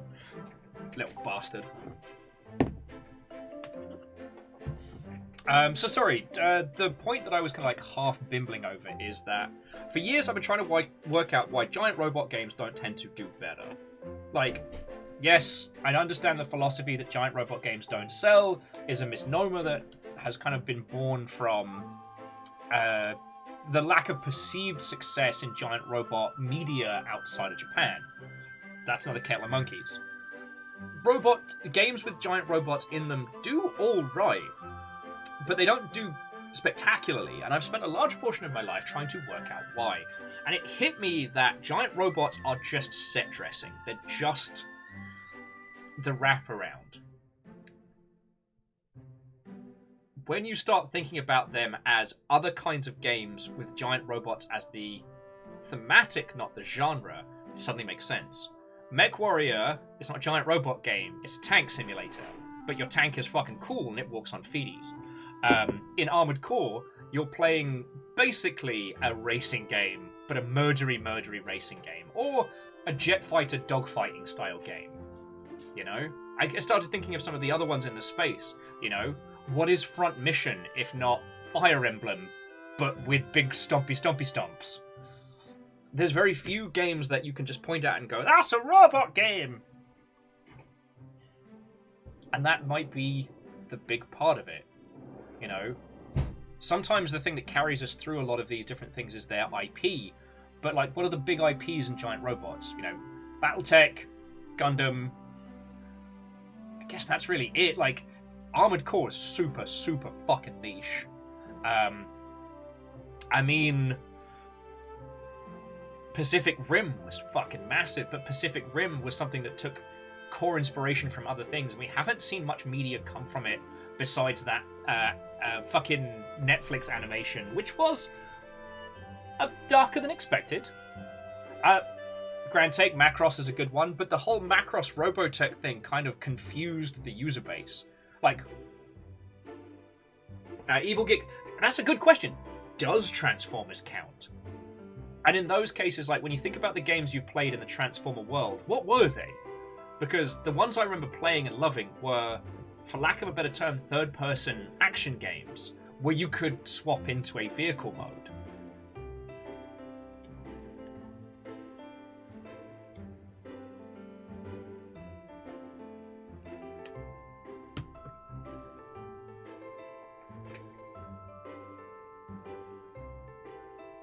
And when we start to think about it like that, it means that giant robots occupies the same space as something like steampunk, which is a ubiquitous genre, I should say, is a ubiquitous thematical space that does not have one standalone dedicated IP.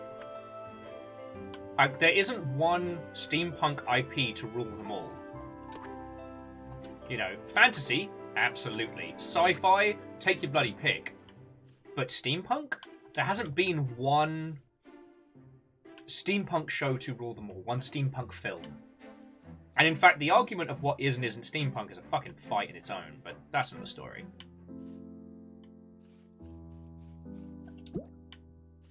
I mean, Beadora, yeah, the golfing giant robots game, it's heavy, it's weighty, but it's a fighting game with golf in it. Edwin, yeah, Slave Zero and Shogo were actually what got me thinking about this wholesale.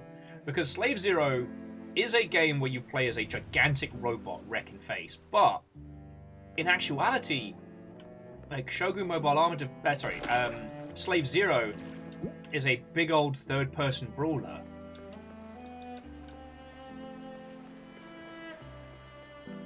There's nothing wrong with that, but that's the long and short of it, right? Hello, big dragon. Come pet your snoot. Okay, I'll go now. And Shogun Mobile Armor Division is an FPS game first and foremost. And it's ambitious and I fucking love it. But if we stop and think about it, it's just a shooter where you play as two different characters. And those two different characters have different weapons. One explodes more than the other, but it's still just an FPS. Yeah, it doesn't really capture the size and weight in either of those titles. And again, this isn't a diss, but when we start thinking like that, it's like, shit, then what really does make a giant robot game?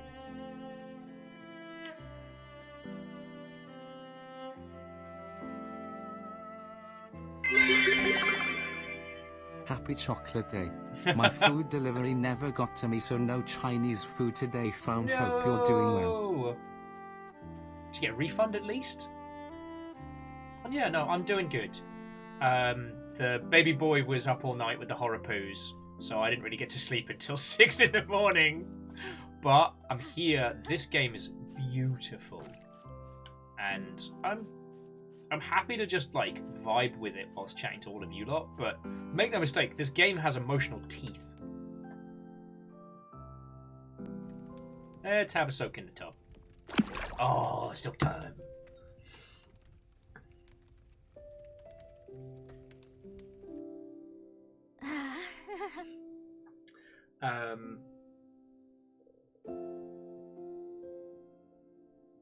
Ooh, actually, so Edwin, I think that's a very good example. Though it's interesting that you need that to make a truly good giant robot game, you need that sense of weight and scale. Earth Defense Force feels ridiculous and over the top, but your character feels light and filled with nonsense.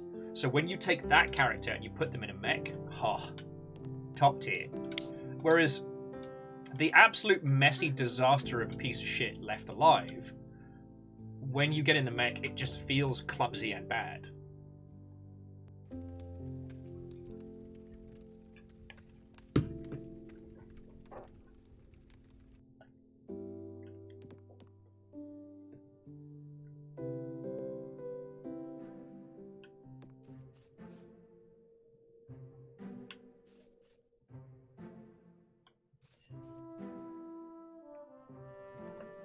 Let me have a look. So Beodora, the pitch for this game is that on the surface, it's exactly what you think it is a gorgeous, cozy game where it is your job to restore and maintain a little cottage, grow crops, and help take care of this beautiful little island. Narratively, this game is about overcoming trauma. We haven't been given much in the way of details, but so far as we know, the war is over. We were there. And on the invite of our friend Tom, we've headed over to his teeny tiny little island to live in peace. But we're still haunted by our actions.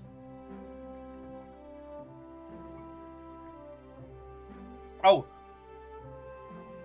good news. Beodora, this is available on Switch as well, which I think it'll work very nicely. We haven't met the gigantic capybara yet, but I hope that we will.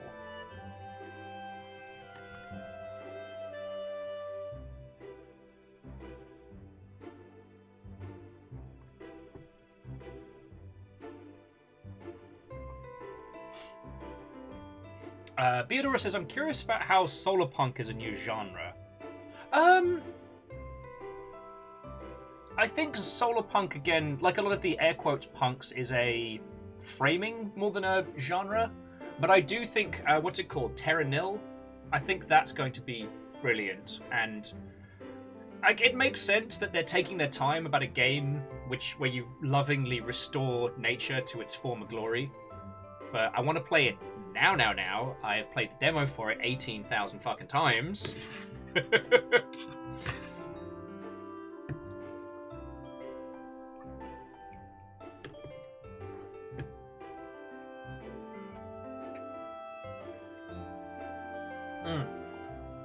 So Akira Zero was mentioning what about something like Virtua On Arcade?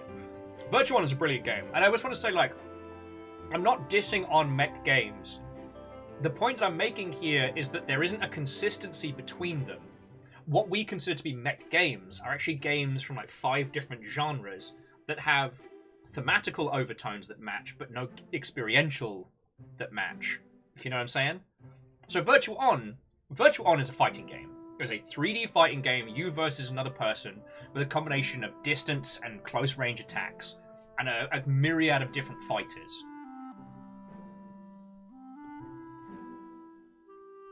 It has more in common with Rampage than it does with like core giant robot stuff. The designs are gorgeous. I love the mechs. Virtua On is one of my favorite games, and yeah, I just fucking love it. I will say the twin stick joysticks is definitely one of the grounding ones. Now, anytime we talk about giant robots, we've got to come back around to Steel Battalion, where the physicalities of the redonkulous controller were what made it. You've got pedals, you've got fucking joysticks and switches and the whole shebang. That, the Fassa Corps battle pods, those were also a great example of giant robotry. And what brought it in was the tactile feeling of the control scheme giving you that weight. And again, it's more in the simulation tank genre, but of its own flavor. But again, that's a very hard thing to repeatedly convey to users. You can't sell everybody a $200 fucking controller to play their stompy games. Friendos, I desperately need to pee, so I'll be back in just a second. Getting overexcited about giant robot nonsense, but I'll be back with you all in just a moment, and we can keep having a natter on this one or what have you. But yeah, Beadora, this game is available on the Nintendo Switch, and so far it seems to be less stressful than things like Stardew Valley and similar like crafting and farming games. But also, it has weight to it. Like, we met the spirit of a person who died because they were too shy to ask us for food or water during the war, and they just fucking starved to death and died. Well, they died of dehydration, but you know what I mean. Like, but also it showed us kind of chugging water and trundling around as a little fighter, very oblivious to others, and I think that's going to come into this. But yeah, I gotta pee. Hold that thought.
Thank you all for waiting. And J-Post, thank you for the bits as well. Back in y'all. Nice try, Real Hunter. Try to say nice things while I'm not here. In your face.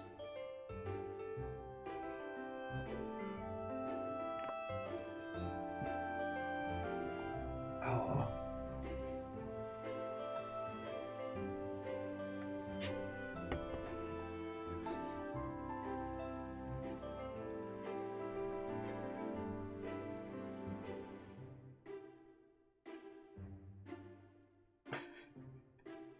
Sorry, I'm just reading all your comments. Beadora saying it wouldn't be a proper GRG unless your cockpit was haunted. Hunter saying that giant robot games need to be 50% dress-up sim, mini painter, 25% tank sim, at least 5% humanizing metaphor for war and violence. Yup. It's kind of funny how almost all mech media, despite having the coolest war machines in all of media, is usually, war's bad. I'm okay with this. I'm not against it, but it makes me laugh.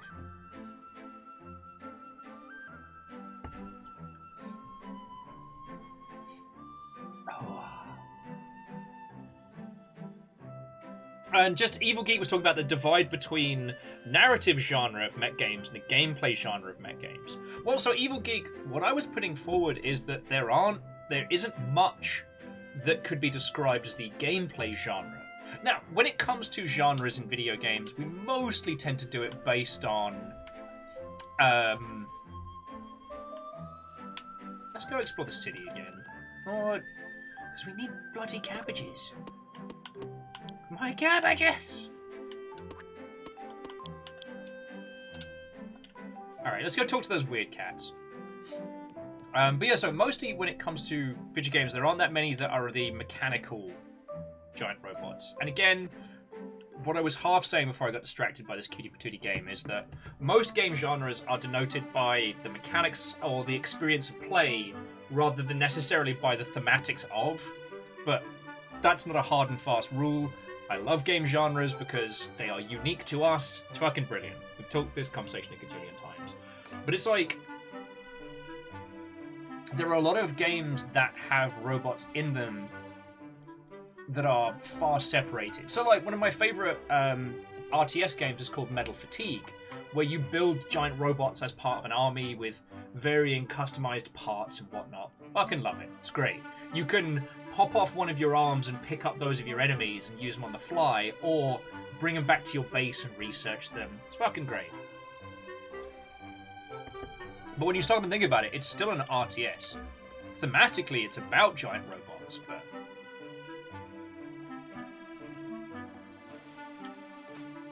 the bartender doesn't want to talk to us. So what's up with this? Try to beat me. Alright.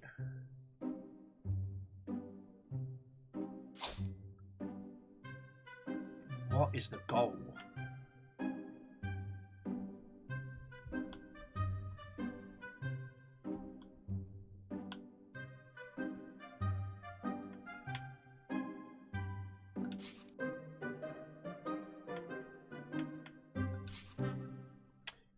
Okay, so the key opens a chest, which I guess gives us a...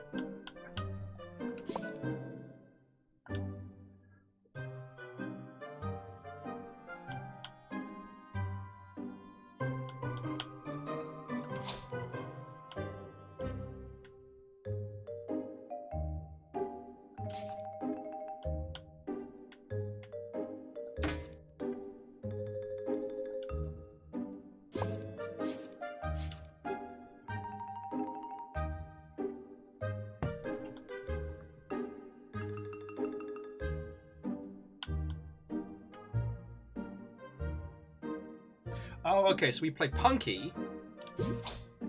Well, we take damage from Punky's stink, but we now have enough to play the katana, which does 5 damage, and the axe.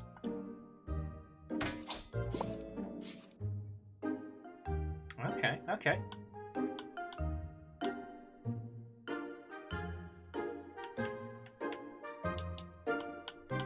I think I've worked this out.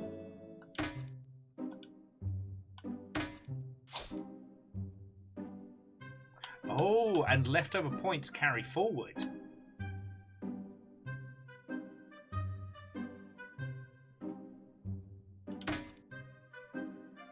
So Lou gets his armor plus draw.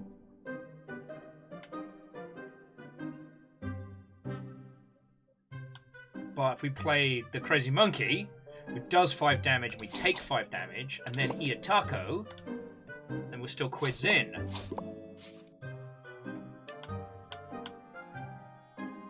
And the hoe is just a free card.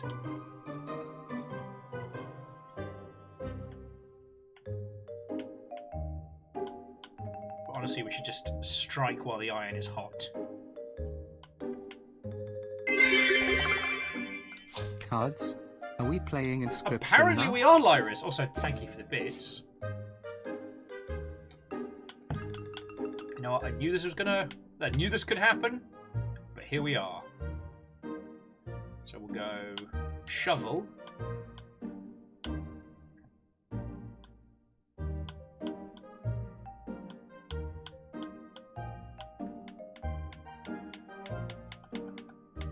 Tom's a nice OP card.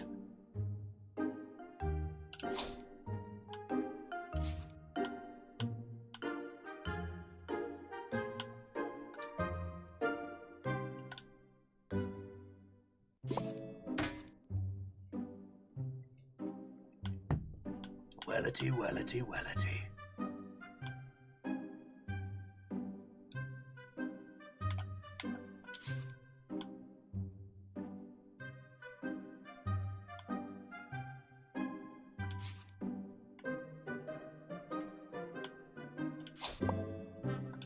I've got an idea.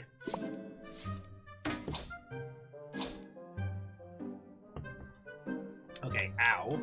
But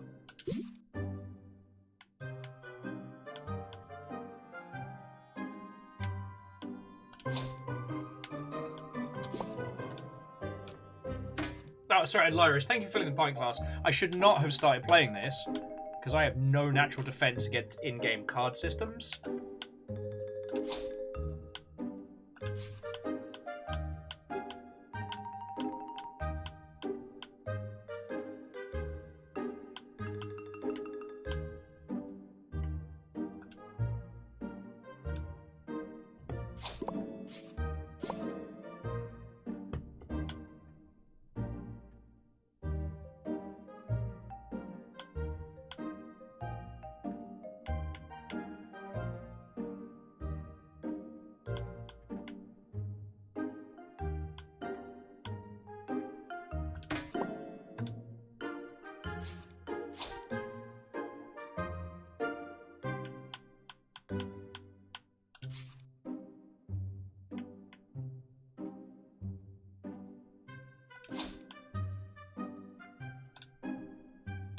I've got an idea.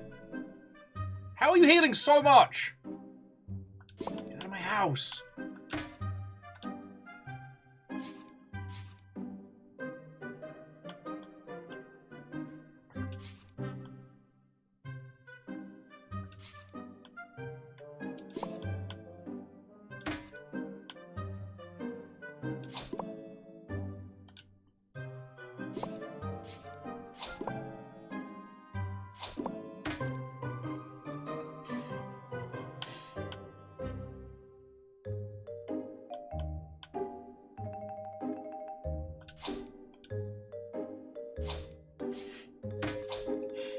Alright, Evil Geek, I am going to come back to your points. I didn't realise what I was getting into as soon as I started playing this. I am a fool of a toque.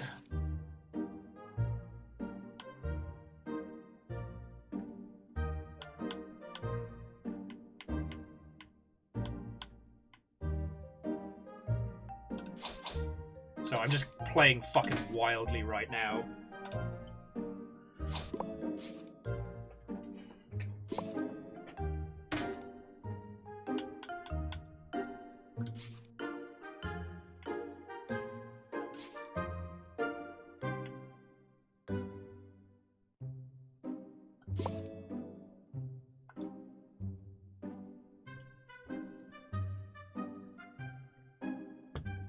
Oh, interesting.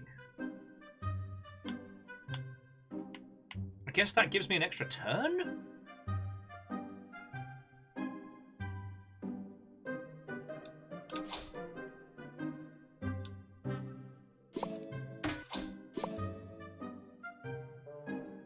Yeah, I just have no idea how these hands are filled.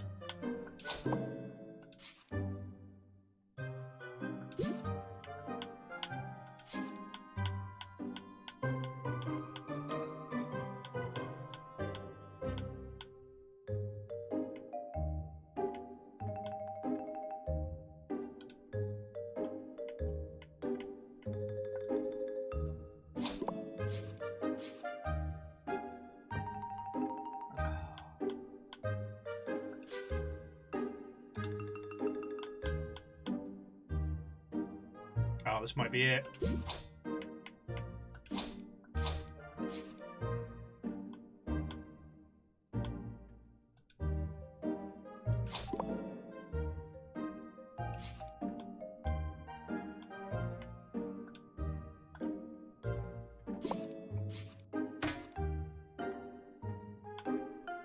Woohoo! Get dunked on! I am the master of cards! Mortal Lens says they might pick this up off of the card game. Hey, and Grand Take, thank you for coming and hanging out. I hope you had yourself a lovely evening.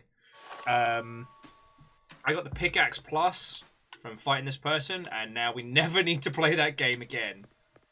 What's up over here? It's a club for all the cool cats. Oh, excuse me. Okay. Sorry, jumping back. And I hope the conversation I was saying about giant robots and the ilk, I hope you don't think that I'm dismissing again what all of your lovely selves are saying. The great thing about video games is that not all problems have been solved. Like, there is immediate rules, you know, the rules of the industry, the rules of releases. There are some hard and fast rules, you know. Trying to think of, and as soon as I said that, I was like, I'm trying to think of at least one hard and fast rule.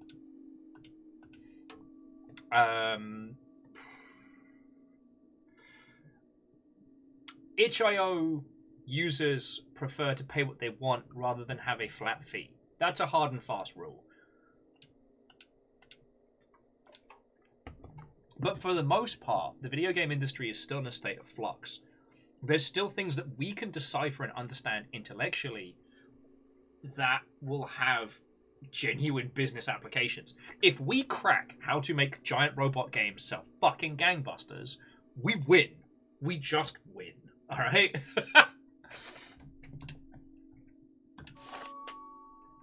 Ooh. The truth is always good to hear, but not always nice. I see a painful past. Transformation changing in your internal suffer. I see the desire to help and free. They are counting on you. The bees need help. Their queen is in a giant trunk. On Bamboo Island, a friend is in distress. Stuck. And justice.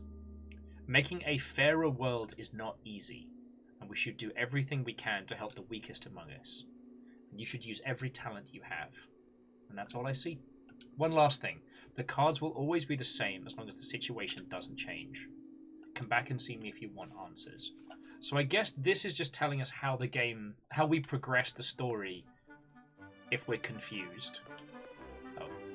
What was in here again?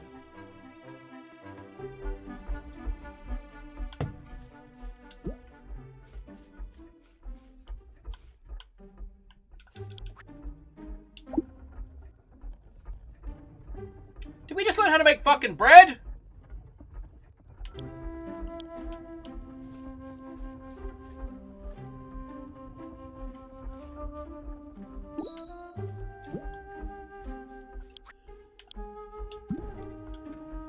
We just learned how to make bread. Oh yeah, Legend, aka like quest hints, which I think is real good.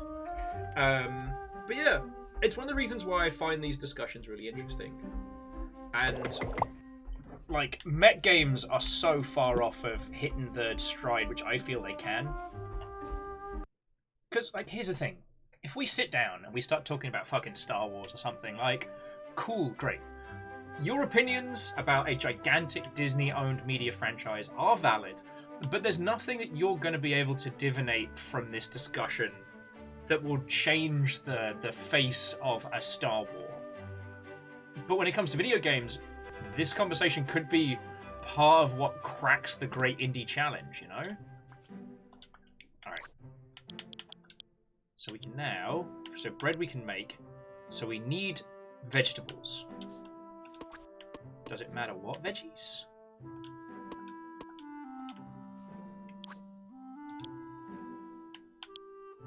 No, just any 3 veggies. Alright. Okay, so the dragons specifically want cabbage. Alright, well we can go feed the kitty. Kitty! And then work out the fuck we're going to start growing some cabbages. Alright. I'm not very hungry right now, and if you want a sandwich, then you can have one. We can certainly tell your stomach needs it. Yeah. Look, Legend, that's what the cat wants. The cat wants a veggie sandwich. Sorry, I know you're young. We all need a helping hand.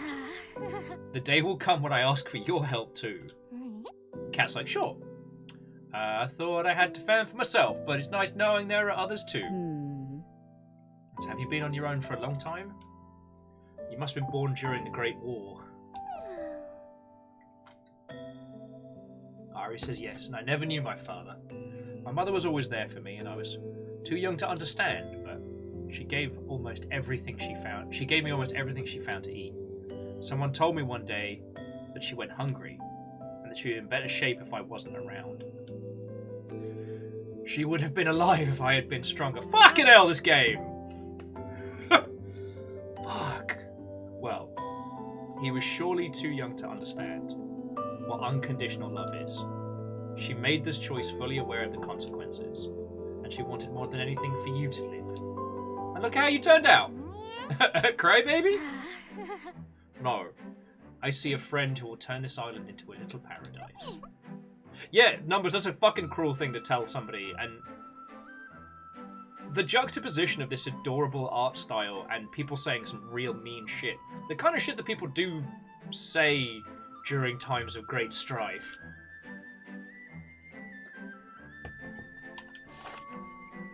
Now, where should I start?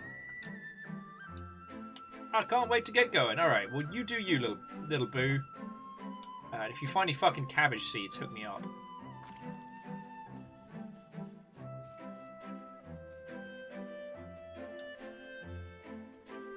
Just check to make sure the beach is clean.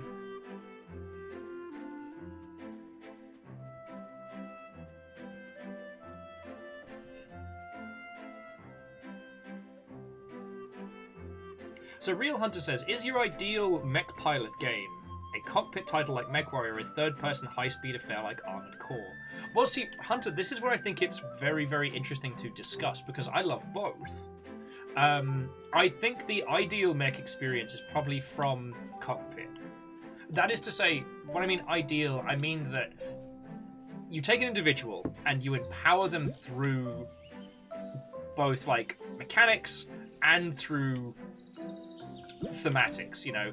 You go from being a regular person to being a mech pilot. And so, like, you personally can feel the progress there. Does that make a weird sense? I always forget them.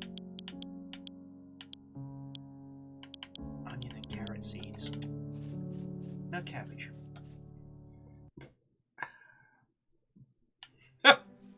Theodora says, sorry, I only found seeds for the red cabbage and the white cabbage, not the fucking cabbage.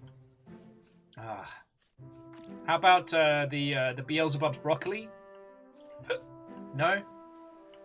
I think I ate that pasta too fast.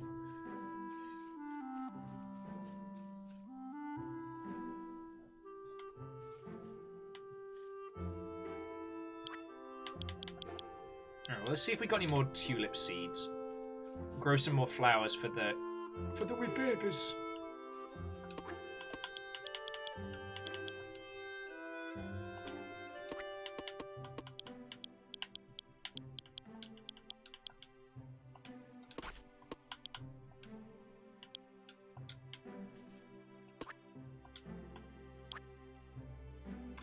So Number says, Will, what was that weird black and white mech game you played where the mechs fight in underground tournaments? Oh, that was Wolfstride, and that was phenomenal. And again, at its core, that game was more of a visual novel than anything else. It just happened to have mech fights in it. But in terms of like the Animu experience of giant robot stuff, it was spot on. Like, absolutely spot on. Oh, artichoke. Very good.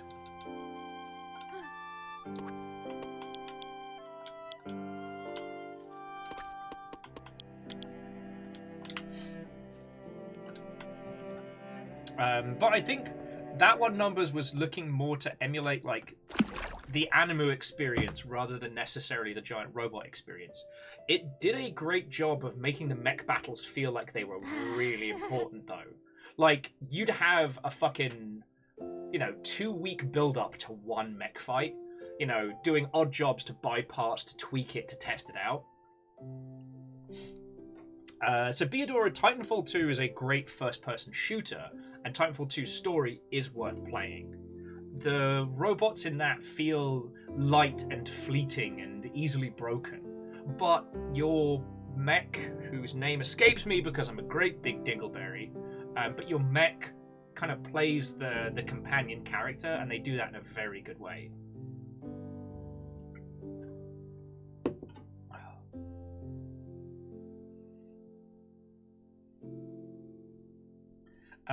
Actually, Angelus, we've not tried feeding regular veggies to the little pugs. So let's do that. I mean, Evil Geek, BT is a mech, but if we take a step back and look at that game, BT is your companion character. BT is your friend. And especially if we consider, like, the structure of that game and how it's put together. Alright. Let's see if the little puglings want some, just want some peas or something. And the other veggies aren't ready. Oh.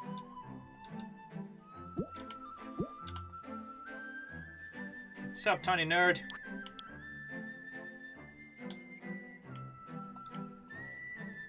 Aww.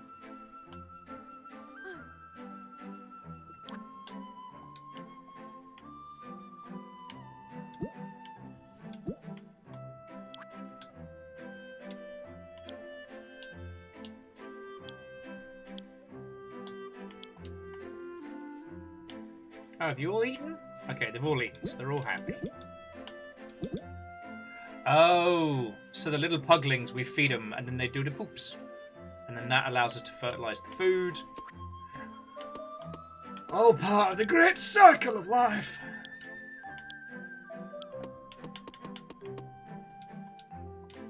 Oh, we can go plant some more tulips, though.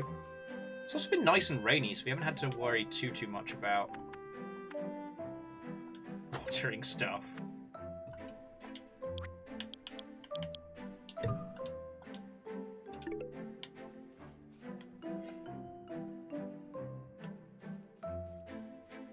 But yeah, so Real Hunter, that's one of the reasons why I kind of had this weird realization that giant robot or mech media, very little of it is actually about.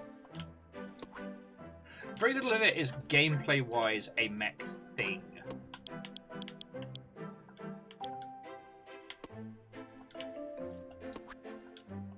Oh, sorry, I'm gonna go make us some more bread while we're having a natter. And so, by understanding so Armored Core is more of a kind of like a dueling jet fightery racing game.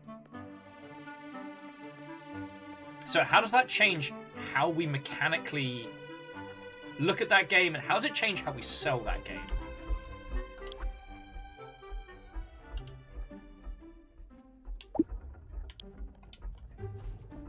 That's my big old question.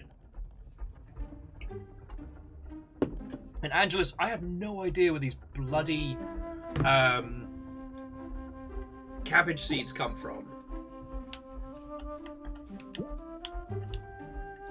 Also, I'm sure we've all noticed this, but this game doesn't put too much stock in like the timings of things. While the day-to-day is very, very well laid out, it seems that it's letting us, like, it doesn't matter how much wheat we put in there, we get that exact amount of flour out. It doesn't matter, like, how much wheat we put in there. Yeah, we just cooked 9 loaves the same time it takes us to cook 1 loaf. The focus of this game is very much the emotion that we're getting from it. Also, I just realized that with our little cute character, let me pause it, he has pieces missing out of one ear on the side of his face where he's scarred. Like, little lad here's got proper fucking war wounds.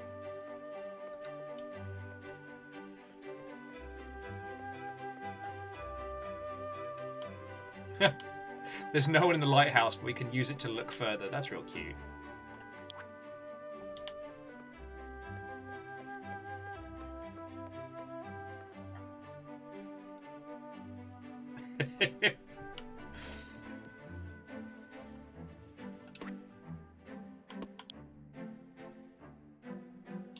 Well, I guess we can have one. A quick little snacky snack for us. So we've got artichokes, but where do we get fucking seeds, man? Maybe Tom can tell us where we get some fucking new seeds from. Alright. Tom believes in ghosts. That's cool. Do you believe in fucking cabbages? My cabbages. Killing me, Tom. You're killing me!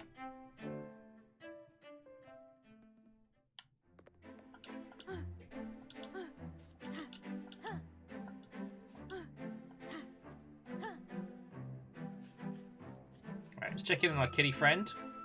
How you doing? Can't wait to get going. It's been 2 days, but alright, you do you, little buddy. Something just struck me. This might not be the only island we can go to. Let's see if it's something we have to unlock later or what have you. Should I visit another island? Yes! Alright, where's Cabbage Island?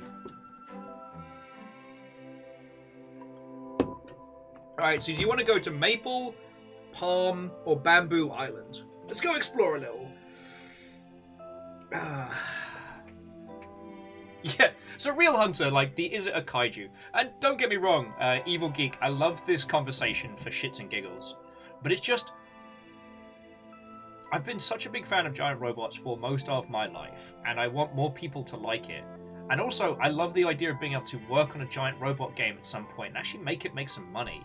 There's a bunch of tactical mech games in the works at the moment, and hopefully they do well. One thing I noticed was the front... I must go to bed. Thanks for giving me another game for my wish list. Good night, friendos. Have fun. Hey, Lyrus, it's lovely hanging out. Sleep well, it's good to see you. As I've said, I'm not a good friend for less video games, but...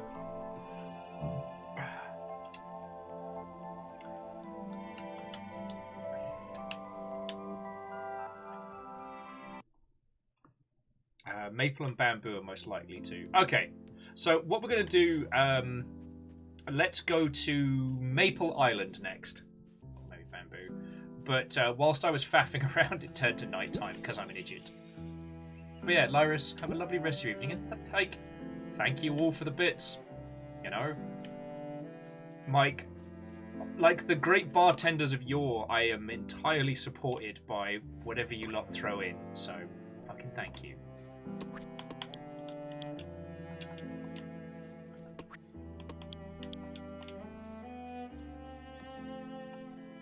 Real Hunt says XCOM Appleseed would be a time.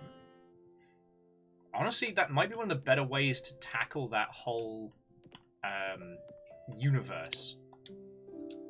Like, don't get me wrong, the Ghost in the Shell PS1 game was great, and the standalone complex on the PS2 was fucking dope. But I feel there's a lot...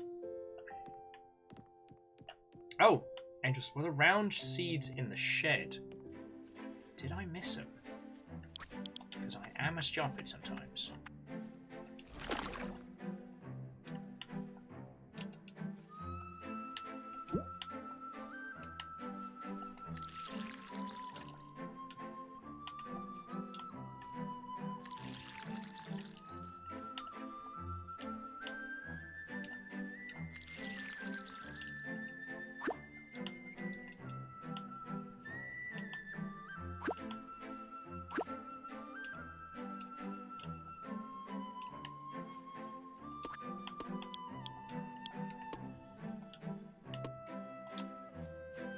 Alright, so the round seeds in here are onion seeds. And... Cabbage!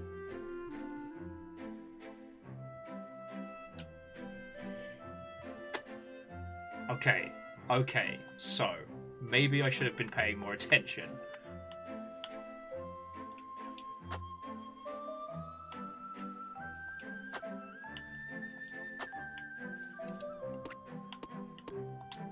Where's the fertilizer?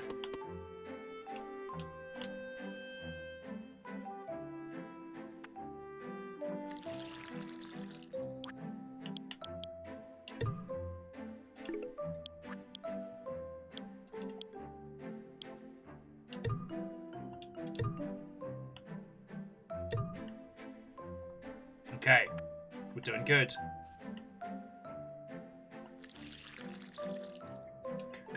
You know what, Legend? I probably could have phrased that a little better. For that, I am sorry. Sow some beans in there.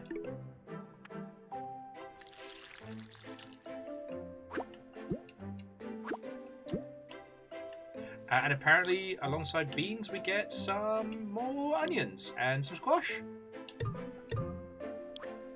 Let's see if I can do this.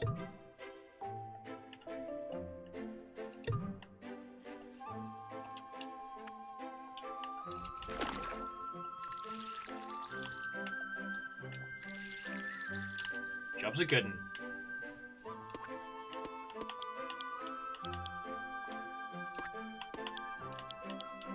This whole time, I've been playing Cabbage Hunter, and it was right there in front of me. Alright, let's go on a boat journey. Let's go to Maple Isle, where I believe the Canadians reside.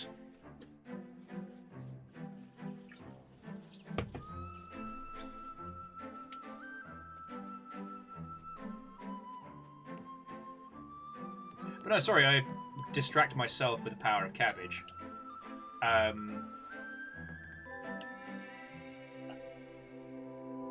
I haven't heard much about the Front Mission re-release on the Nintendo Switch. A lot of... Oh, hello, big whale.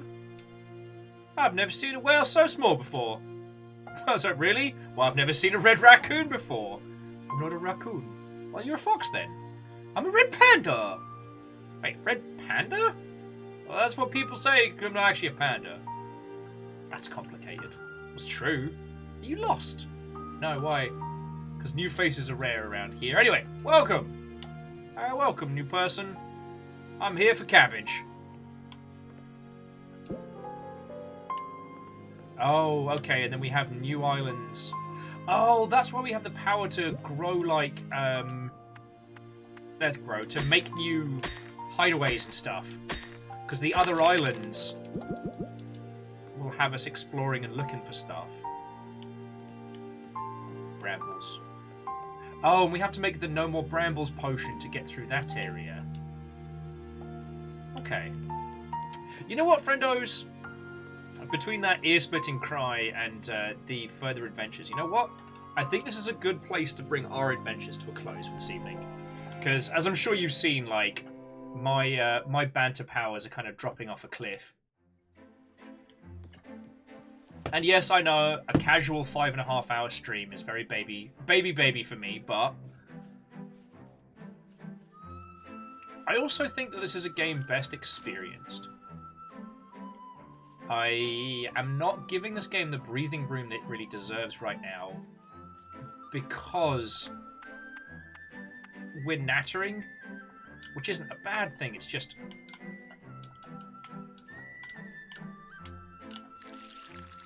There we go.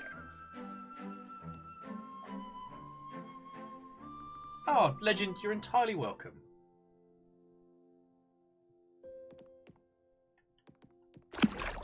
God, if our tub was better, I would have an absolute soak in the tub myself. Yeah. But no, like, thank you for the wonderful conversations, friends. And again, I hope you understand that when we talk about things like giant robots or indie games or what have you, while there is some stuff that I know with a surety, a lot of it is things that we are working out together. Your perspectives on varying parts of the games industry might be the spark that cracks it all wide open, the thing that helps us shift a gajillion copies of a common game that we really want to see succeed. You know? The team hit me up about doing some social media stuff for them, and I was like, look, I don't mind if you don't mind me talking about it on Twitch. We'll see how that goes. But I don't know. I just want to hammer home that the points that you all bring up and the questions you ask and the references made are all incredibly valid. And it's not like speculating about, you know, millionaire Hollywood stars, because this is stuff that could directly affect us. There's a lot of us here that love giant robot nerdery and love weird and strange indie games and things like that. And there may come a time where we find ourselves working on those proper. And then all these conversations will be like, oh, you want to know how to market this? Oh, well, shit, I was talking about Will with this. We talked about this for fucking days, and I have a great idea of what we can do. And then suddenly you're sitting on a pile of giant robot money, and that's lovely. Just, if any of you do find yourselves becoming multi-millionaires, you want to chuck some cash over here, that'd be great. That'd be great. That'd be lovely. You're on my retirement plan. One of you's going to make it stupidly wealthy, and then I can just hold on to your coattails.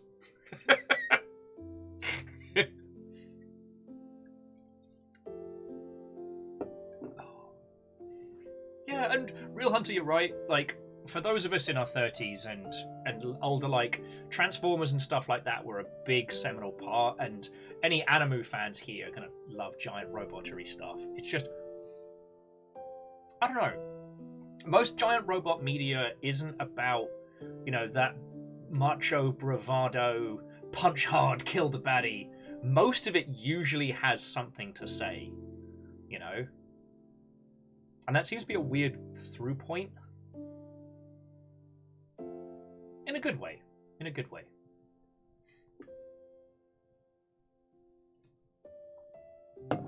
Oh, anyway. Thank you for letting me show off my Gundam. I really, really hope you all consider picking this up, as it does feel like a less stressful Stardew Valley, but with a lot more emotions. And I think that's a pretty good sales pitch. Yeah. Yeah, I think that's the long and short of it today, friends. Thankfully, there hasn't been any surprise video game news while we've been hanging out, which I'll love. It's going to be bloody marvellous.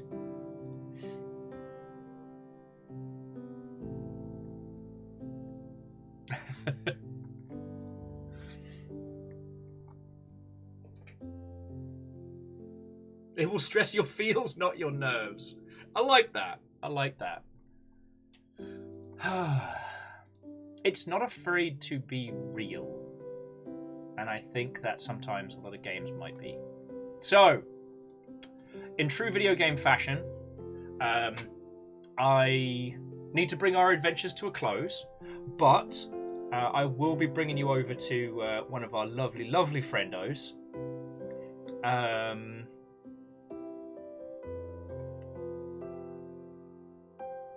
Oh, we are fucking spoilt for peeps as well. So, all right, let me roll credits, and then we can absolutely look into where we're going after that one. Yeah. I know I say this every day, but I also feel it warrants saying every day that thank you all. Because you lot donate, throw bits in, this gets to continue to happen.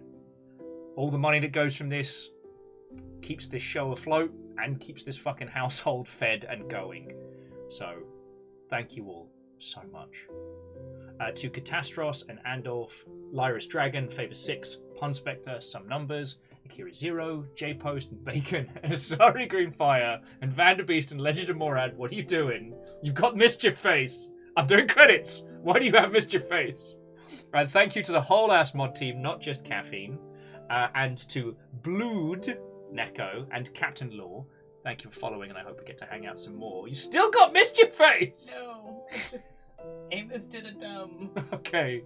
To J. Crips, Orzine, Cryostix, Captain Stephanie Barnes, Favor 6, Sean Peoples, Lorg the Goblin, and Beadora. Whether you were gifted sprees or celebrating 52 months, you fucking legends. And the Real Hunter and Witchy Wolf, thank you for the raids. What did the baby boy do? He had his dumb ways to die moment. Oh no. He rolled off the bed in a sleepy time. I just fell. As he rolled, he kind of like came to, but then he locked eyes with me, and he was like, "Oh no, save me!" And I'm just laughing at him. So he's sleepy, rolled off the bed. He's sleepy. He's fine. That's my boy! I helped him back up. He didn't fall far. He just fell onto the ottoman next to the bed. Oh, thank feck. I mean, bless him, well, at least he's physically sturdy. But there was a point where it was just dumb ways to die. Amos rolls off. And he's like, "Oh no!" Feckin' yo. That's my boy. Right. Here's what I can offer you, friends. I can offer you Wild Hearts. Wild Hearts is EA's incredibly Japanese Monster Hunter type game. I can offer you Dragon Age Origins. Or I can offer you some tunes. Oh, Scotty, it's absolutely no worry. I will totally get you a Discord invite. We'll be opening the Discord links up in just a second. Just bear with me a sec. Immortal Len wants to go with some tunes. Alright. Invite. Edit invite link. Ooh.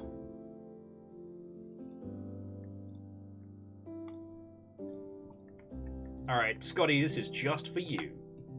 For the next 30 minutes, you too can join the Longship.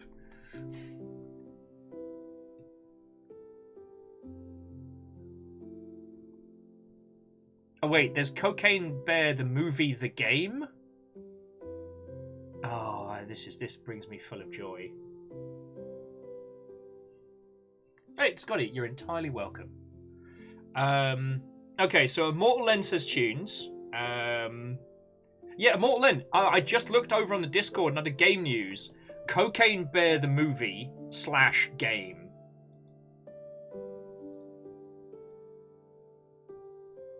Yeah, I'm going to be fucking around with that in just a second.